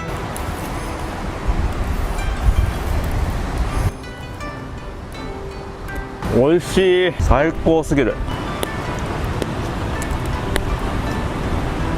タコはね、ほとんどタンパク質なんでダイエットにはもってこいですよ。今俺は太りたいんだけどねでもダイエットにはもってこいですよ。ただ高い。タコは普通にスーパーとかで買ったら 1kg3000円ぐらいするんじゃない？国産のタコは。今日のが 3kg だとすれば買おうとしたら9000円。わかんないけど俺はあんまタコ買わないからずっと食ってられる。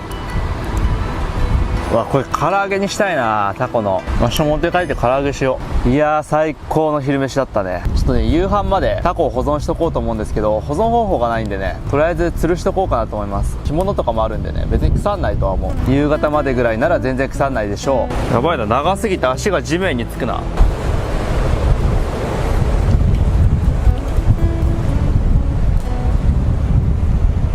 いいでしょう。さて、料理を始めたいところであるんですけど、ここ一帯の薪をもうほとんど使い尽くしちゃったんで取りに行きます。やっぱ10日もね同じ場所にいると薪がなくなりますね。昼間とは比べ物にならないぐらい海が荒れてるわ。やばいな、すんげえ荒れてる。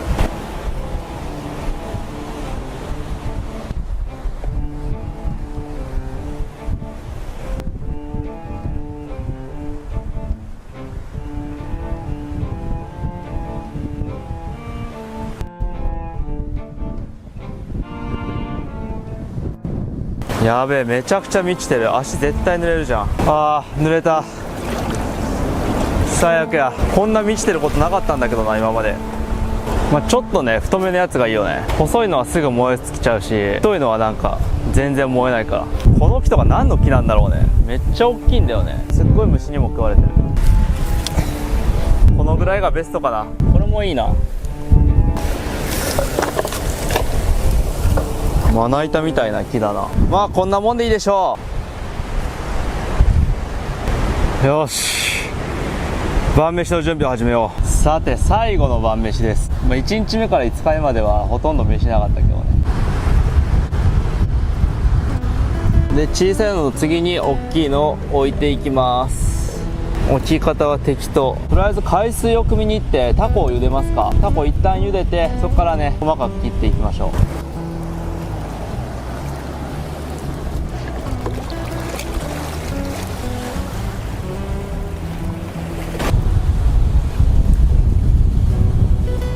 じゃあ沸騰するまで待っていきましょう。ダメだ、風が強すぎて火がそれて全然お湯が沸かない。でもようやくね80度ぐらいにはなってきたんじゃないかな。ちょっと気泡が出てきてるんでね、これもう火がすごいそれてるんですよね。もうとりあえずねタコ入れていきましょ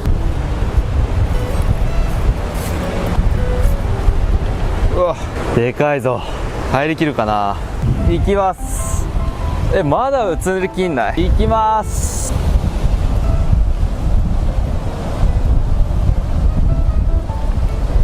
でけえ。もう鍋にパンパンじゃん。本当に鍋ギリギリのサイズだね。すごいでかい。もう茹でだこも楽しみだね。早く茹でられないかな。これ時間かかりそうだね。20分ぐらいかかりそう。おお、いい感じや。ただひっくり返すもんがないからな。素手で。おお、いい赤色。熱いな。最高の赤色になってますよ。いやー、にしてもでかいな。やばい、吹き出そう。吹き出るのか、吹き出るのか、吹き出るぞ。吹き出た。だが火の勢いは止まらない。また吹き出るぞ。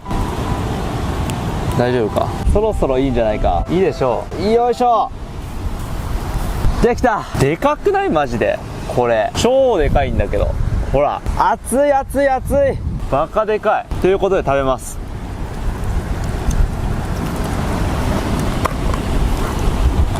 最高です。最後の料理なんで、もう贅沢にいきましょう。最高の料理でね、最後締めましょう。はい、それではね、ラスト料理マース煮の準備をしていきましょう。まずはね、カブからやっていきましょう。いやー、このカブにはな、本当にこの10日間助けられっぱなしだからな。本当にいい役割をしてた。カブは最高の食材。その中でも今日使うカブは最も形のいいカブ。まあ皆さんもね、海岸に行った時ちょっと探してみてください。マジで大体生えてるから。まあこれはね、カブですけど、浜大根っていうのがね生えてます。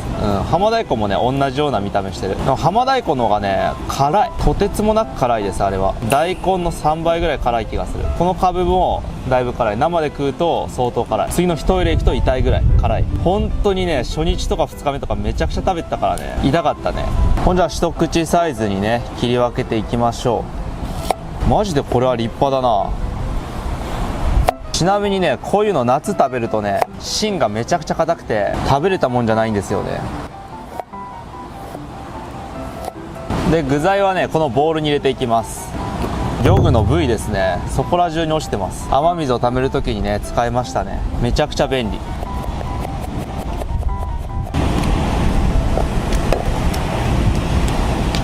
はい、次はタコです。まあ大量にあるんでね、今日足1本分使っていきましょう。残りはねもう持って帰るわ。こんな立派なタコなかなか取れないから、家でじっくり食べるわ。雑菌が繁殖してるから先っぽは捨てた方がいいみたいなこと言ってる人がいるんですけど、焼けば食えるから。あー美味しい。めちゃくちゃうまいです。この先っぽがね一番好きかも。じゃあ切っていきましょう。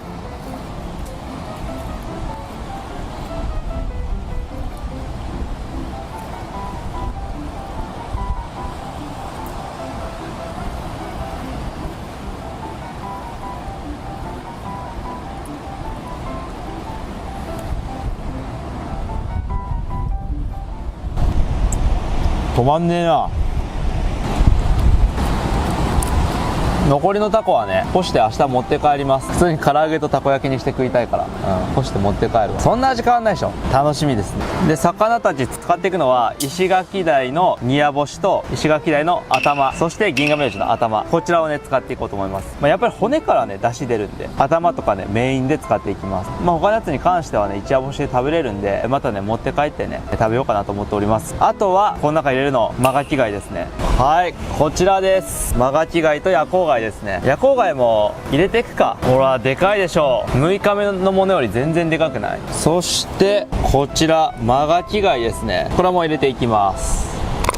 さて夜光貝を剥いていきますか。剥けるかな。ちっちゃいナイフで剥くんすよ。なんですけどこれねサバイバルナイフの切れ味が超しょぼいんで切れるかわかんないですけど、やってみましょう。こうやって傾けて重力で少し出させていきます。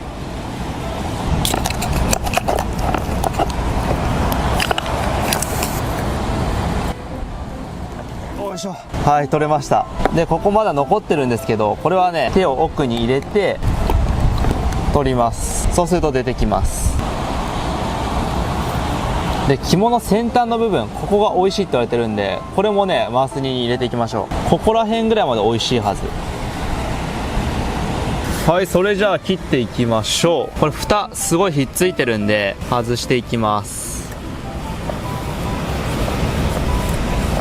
でこの蓋も磨くとねすごいねいい装飾品になるんですよ。で刺身はこの白いね貝柱の部分食べて、こっちのね緑色の部分、岩にひっつくところとかは結構硬いんでマース煮にしていきましょう。でここね口があるんで外していきましょう。口はね食感が悪いです。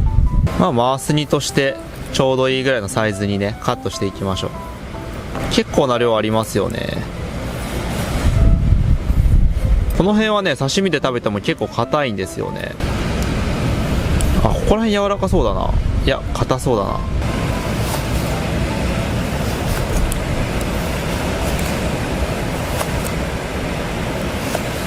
はい、入れていきましょう。これでマース煮の具材が完了ですね。全部集まりました。ちょっと刺身食べていい？こっちのここら辺じゃないな、ここはマース煮に入れよう。この辺がねまたうまいのよ。柔らかくて貝柱なんだけど。どこ向いとんじゃカメラ。いただきます。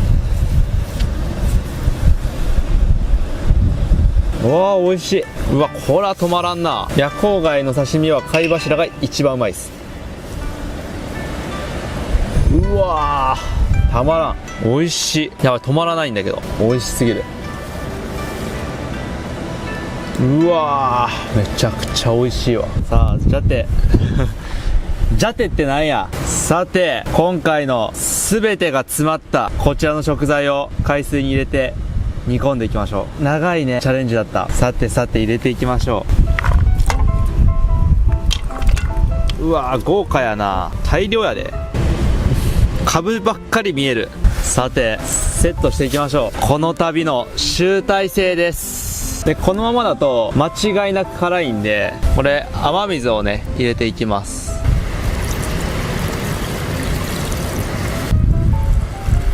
いやー楽しみですね。どんな味なのかちょっと沸いてきたんで味見してみましょうか。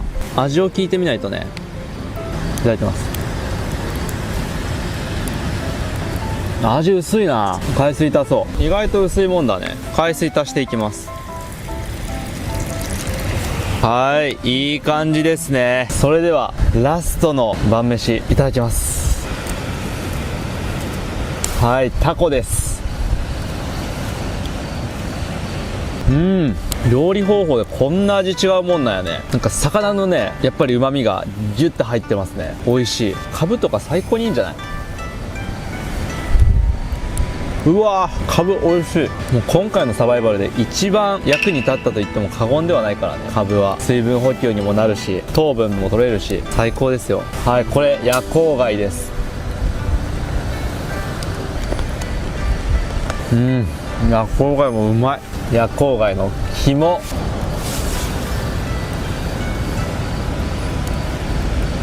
ホックホク。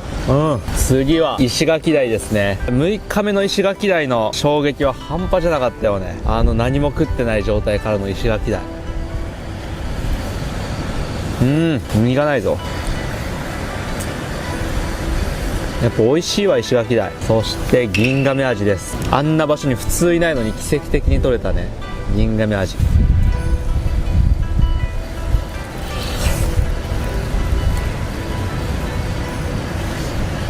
なんかねマース煮にすると全てが優しい味になる。もう最後を締めくくるにちょうどいいよね。優しい味で。そしてこちら芋貝みたいな見た目なんですけどマガキ貝っていう貝で、本来は3日ぐらい泥抜きをして食べないとねジャリジャリしてるんですけど、そんなん関係ないです。くそ割れね。はい割れました。こうやってねスルーンって剥けるんですよ。俺これがねめっちゃ好きなんですよ。俺最高です。あこれはもう出てるね。元から爪が熱いなマジで。2匹目うまいわ。この貝はね肝が甘いんですよ。美味しい。あと夜光貝のねお刺身も食べましょう。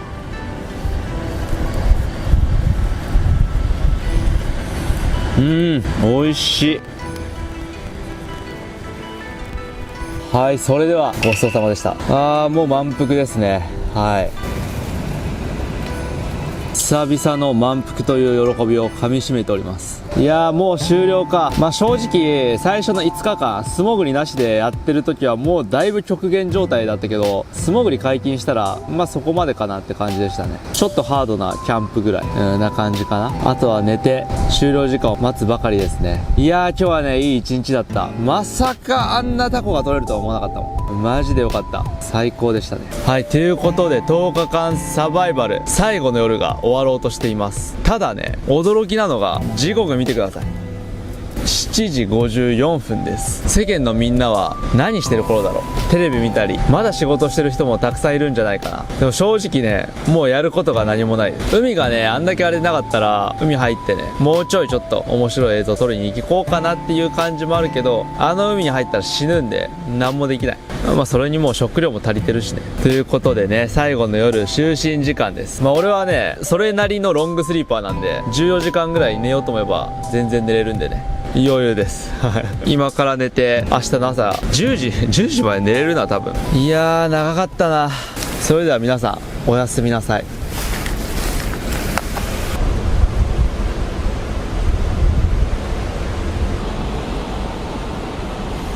おはようございます。ついに残すところ2時間となりました。いやー、もう少しか。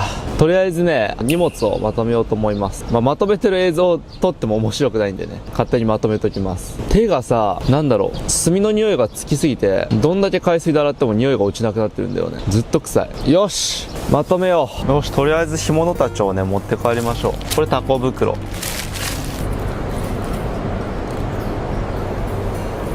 ほんまに大きいわ、このタコ。家帰ってね、冷凍して取っときます。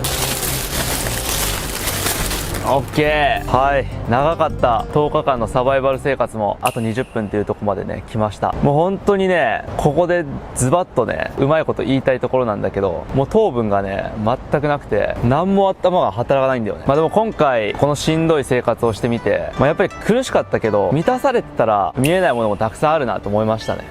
これからはより一層いろんなものに感謝していけそうな気がしますね。火をつけるだけでもさ、あんなに難しいからね。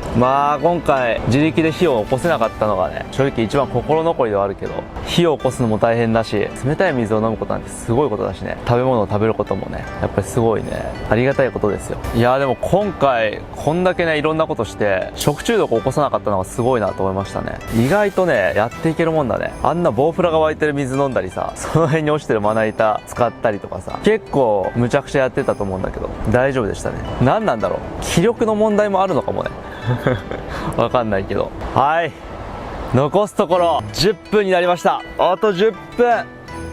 はい、残り3分です。残り1分ですね。10秒になったらカウントしていこう。もうちょいだ。長かったなあ。過ぎた。5秒からいこう。5、4、3、2、1、終了や。終了しました。よし、帰ろう。よし、帰ろ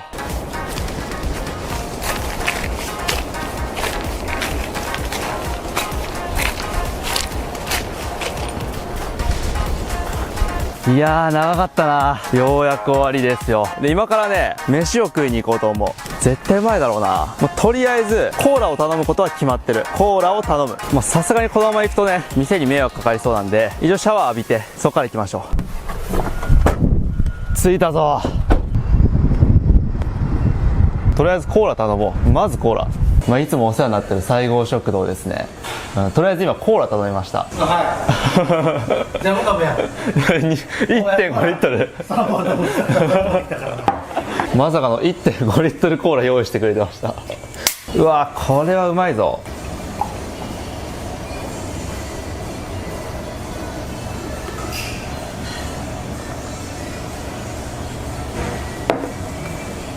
やばいなこれ。めちゃくちゃうまいなコーラ。コーラがうまい。めっちゃうまいな。メニュー何にしようかな。鶏の唐揚げ定食だな。伊勢海老の A コースも食べてみたいけど、俺は今鶏の唐揚げが食いたいね。うわ、エビフライ定食も迷うな。てかめっちゃ広い場所に案内されたよね。6人用の席。じゃあ鶏の唐揚げにします。鶏の唐揚げ定食でお願いします。来ました。それではいただきます。うわー、久しぶりの揚げ物ですよ。